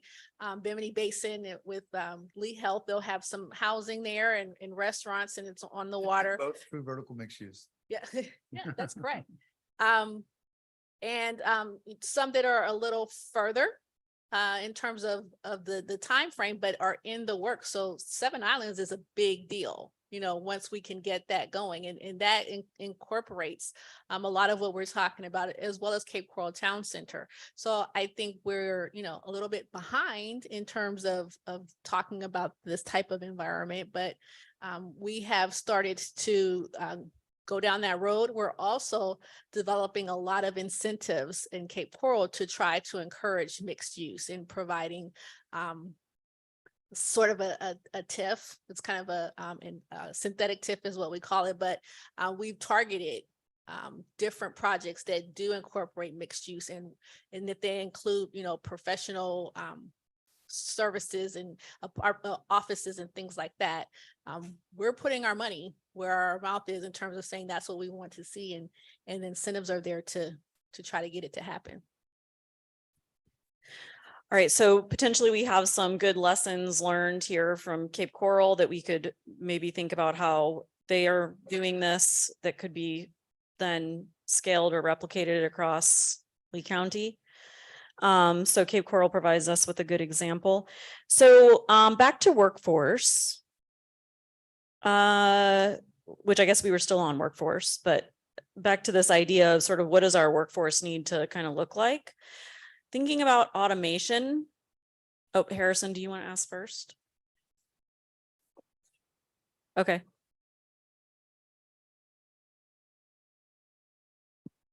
This is how we're staying awake. We like musical mics, right?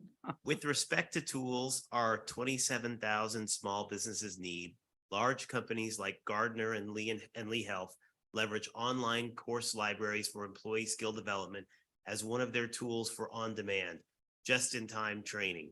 Online course libraries like Open Sesame are highly respected, also improve employee retention. We need this for our small businesses to help train employees.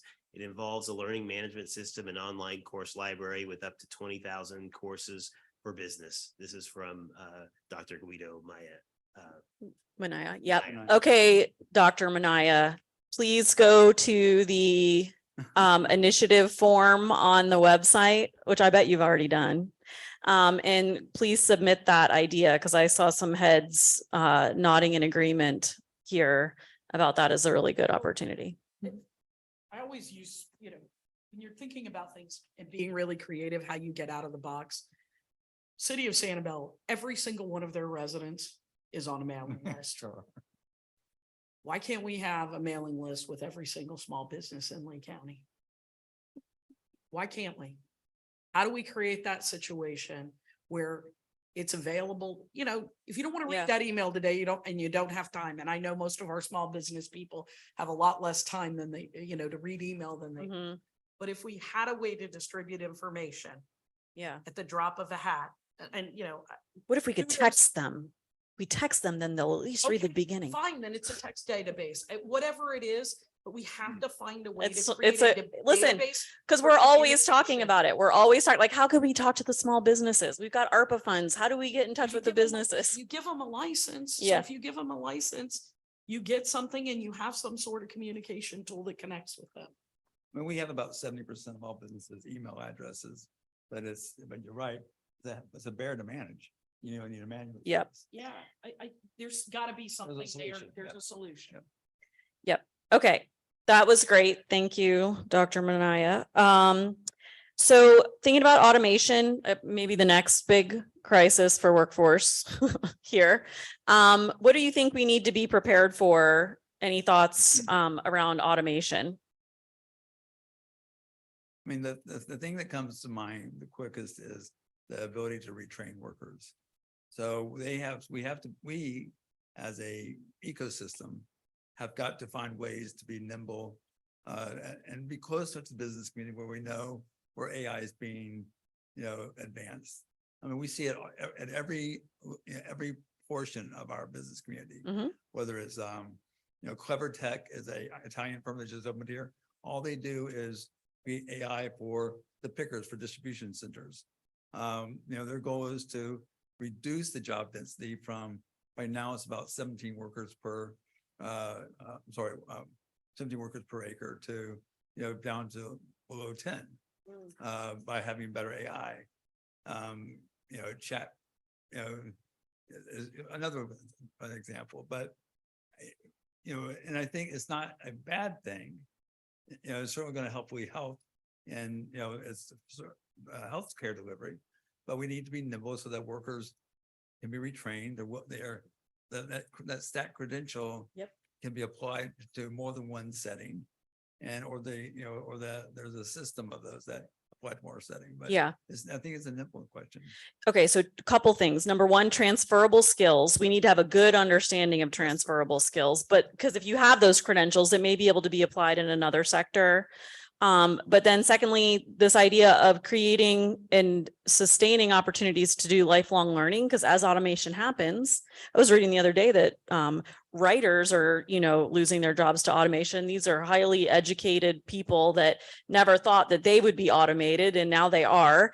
And so this idea of we hopefully won't have fewer jobs. Jobs will just require different skills. And the idea that we need to be ready to create opportunities for lifelong learning so that folks can continue to advance in a career or change careers if they need to. So appreciate that answer. Anything else? One thing I would add, when we talk about automation, I think the census here is, we're talking about AI, but automation could be a lot more than just AI. It's really just any sort of technological advancement. And throughout the decades, we've had technological advancements made, from the vehicle to AI today, and yet jobs are always growing. So I don't think it's something that should be people should be afraid of. I know there's always a fear when it comes to AI. Oh, robots going to take my job. I don't think people should be afraid, but I think people should acknowledge it, that it is something that's going to come. And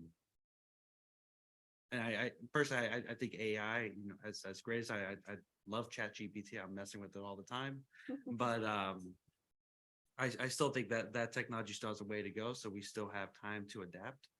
And I think an acknowledgement that is going to arrive, and making sure that we train the workforce in the areas where those technologies are going to be applied. I think that's going to be important moving forward. Yeah. Okay. And just thinking like ChatGPT, it's great, but it's 18 months behind. So do anything on our area and it's probably wrong. Just as an example. Yeah. Ooh, that's dangerous. But Tessa is also big that the digital divide is real. Yeah. And that we need to make sure that every A through 8 student has equal access to technology and broadband. Because, even like the picker of the sugarcane tractor driver now is driving a computer. Yeah. And he's having to operate a computer on top of a machine, not driving a truck. And so I think if he's not comfortable with his technology and his technology literacy, it's gonna be horrible. And that is such a great point. And I want to also say we're re-engaging a lot of folks that have been out of education for a long time with the EDA grant and with the Navigator program through Future Makers and the FGCU Complete and the Stop Out program at FSW. We're purposely re-engaging folks who've been out of school. And a lot of them, one of their biggest barriers to going back is fear of technology, because they haven't really been using the technology for so long. So this ability to keep people, to make sure that people are having access to technology and broadband, and to be able to find ways to help them quickly re-engage with it and sort of understand what it is. We don't want that to be the barrier to not going back to school and getting into a job, is that you're afraid of being embarrassed that you can't do it, or you just are, intimidated by it in general. Okay. So trying to figure out if we have missed anything. Well, so we did so the fishing and shrimping industry were also obviously very much impacted by Hurricane Ian, and they're still at risk for future storms. Do we have any thoughts on ways to help protect these industries to ensure their ongoing viability in the face of continued risk? I mean, we've been meeting with them, continuously since the storm. And a couple of things. One, processing was moving to Tampa before the storm, regardless of, the number of boats that were coming into Fort Myers Beach was increasing. So we had, gone from 45 boats a day to 50 boats a day. The problem that we have right now is that the docks themselves are privately owned. And so unless we can create some sort of municipal service district or special district, how you get EDA funds or CDBG funds or that to them is a challenge. And so working with the Florida Extension Service and FGCU and as others, we're trying to find a governance solution that would allow the transfer of the docks to an entity that's eligible to receive funding so that they can be returned. Because the problem with the docks was that they had just put in new pilings at Trico and the pilings weren't high enough. And so that's why all the boats went up and flipped over because they weren't high enough. And so you need cement docks and you need to create a destination. So it's not just, docks shrimp centric, but it's There are other cultural reasons for center. people to go there. Yeah. Yeah, mixed uses.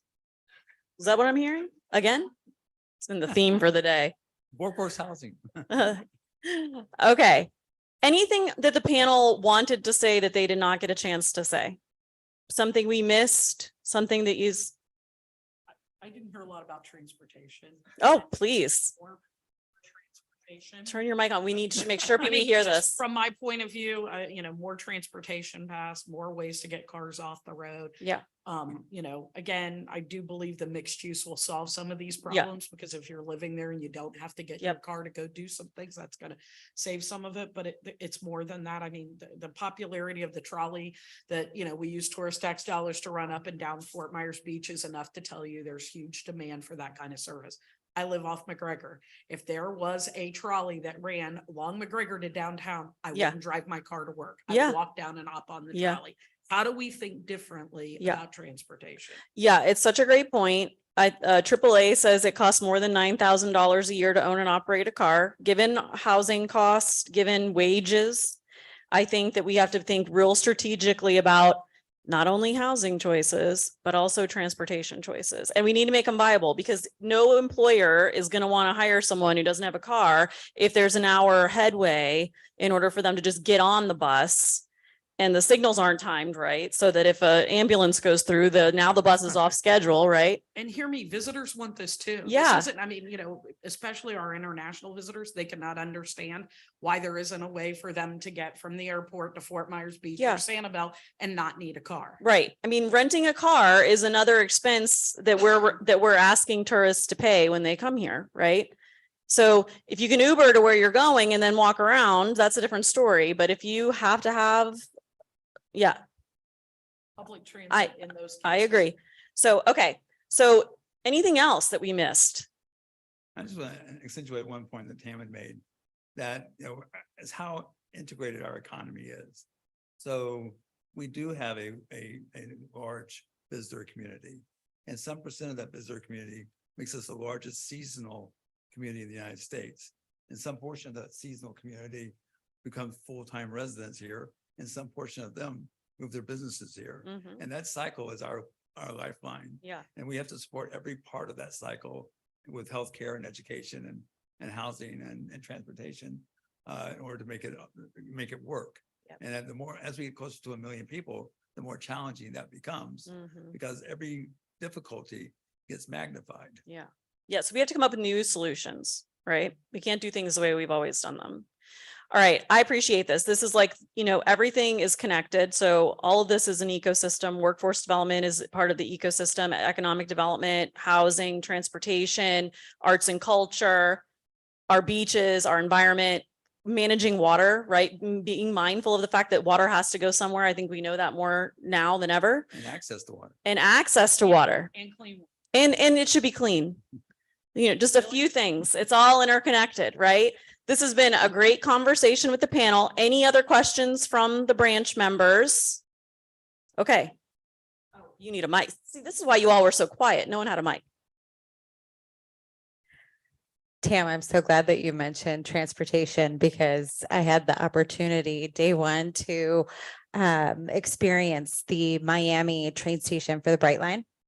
And they have truly designed a public-private partnership incorporating both transportation, the light rail, obvious, but also mixed use, housing, entertainment, retail, and walkability. So it was a tremendous experience. And I question what types of lessons we could garner from our East Coast partners. Well, and just to build on that, you realize that train's gonna go from Miami. Already goes up the East Coast, gonna go to Orlando, and then it's gonna go to Tampa. We're getting left out of that conversation. If that doesn't make it circle back around, our international visitors here will go down. I mean, yeah, how do we make it work? Where do we find those dollars? I mean, if we're not thinking about that going forward, we will be the quiet, sleepy Southwest coast, I promise you, because those places are going to be booming and we're going to be without that asset. So I've been great point on that point all the okay, time. noted. Great point, Matt. Piggybacking on your comment and potential regional rail, we do have an opportunity with the Seminole Gulf Rail Line. Currently, the Trust for Public Land is putting offers in to buy that from the Fay family. There's a expansive amount of right of way now in the community. They seem to want the multi-use regional trail kind of bike ped, but we have an equal opportunity to have regional rail connecting, generally speaking, Naples up to Fort Myers on that same corridor without buying massive amount of land.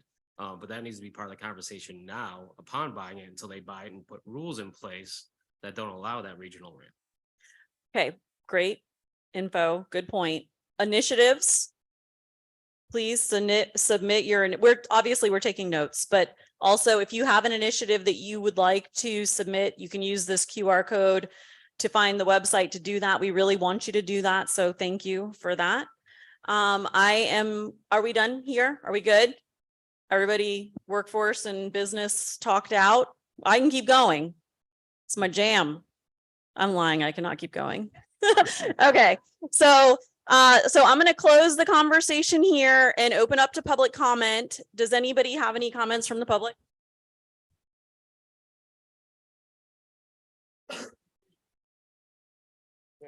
Wes Sprecher, I'm here from Swamp Cat Brewing Company. I also work in software development full-time as a remote employee. I've been here since 2014. I moved here for university and never left. 27 years old, worked at Gartner for 4 years. I think there's a really brilliant idea presented here today in the LMS. If that was hosted through something like the Collaboratory and funded through something like the DEA grant or EDA grant, that is a huge network. That's a huge value proposition for employees in a similar position to myself that are looking for skills and certifications and licenses that they can take from job A to job B when they're thinking about job F. And so if we're thinking about how to support the individuals and the businesses in the community and connect those 2 to 10 employers, those 2 to 10 employers, what better way to do that than to create an online resource for them that incentivizes them to provide their communication and details. So you could create that text list with all the alerts. It's all to every business owner in the community. Give them access to this platform where you can have certified or credentialed and non-credentialed training. You know, that to me is just like a brilliant way that if you're looking for short-term initiatives, short-term actions, you could walk away from this conversation with. That's something that I would get online today, sign my business up for, and get every employee that I work with to sign up and say, hey, customer service training, you got to have that done before day one. You know, for us, we're going to do CISO certifications for the brewery. You know, that's something that you could host on that platform as well. And then you could incentivize local businesses like a brewery of ours in an urban area to host in-person classes to double click on those topics. So just really think that apologies for missing your last name. Manaya, that was a brilliant point, and I really think that needs to be taken a second look at. I mean, Guido's company is a first-in-class leader in platform learning. So I mean, he's a true expert. Yeah. And I do think, to your point, if we create, there's, communities create subcultures all the time to support certain things. Like you go to Seattle, you're gonna go biking. You go to, New York, you can go walking. Lifelong learning, online learning could be ours. It should be something we could promote in hotels and promote. I love that. I'm following your and John Roman's life. But I think, but I'm serious, I think there's businesses that want to start teaching Spanish in the workplace. I think there's businesses that want to upskill their workforce. We had a conversation on a conference phone call with the president of FGC and some large employers. And they were all talking about the same employee. They wanted someone with a CAD certificate, but with BNI, US Sugar, and Chico's, 3 different areas.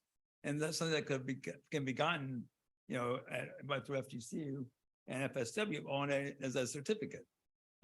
We don't have enough CAD operators in this area. That is So true. I just think, you're right, but we need to get a drumbeat for this, like we do with Future Makers, and really make it accessible. Find that platform, teach navigators in those businesses how to use it so that the workforce can use it. We know that there are businesses designing their space right now with classrooms in mind. You may see a hospital with some classrooms in place in the near future. So I think it's a great idea, and but we need to really organize it. Yeah, around it. I mean, we just planned almost the entire project. We're gonna do it at Collaboratory with the EDA is gonna fund it. It's gonna be amazing. And we'll have beer. Now you're talking. Now you are talking. We were talking about transitioning some of our refrigerators to kegs, so it could work. Okay. All right. So fantastic. Thank you so much for speaking up. I'm sorry I couldn't get to you earlier, but I just want to thank the panel. Let's give the panel a round of applause. End of the day. Great job. Really good discussion. Thank you, branch members, and everyone. Have a good night.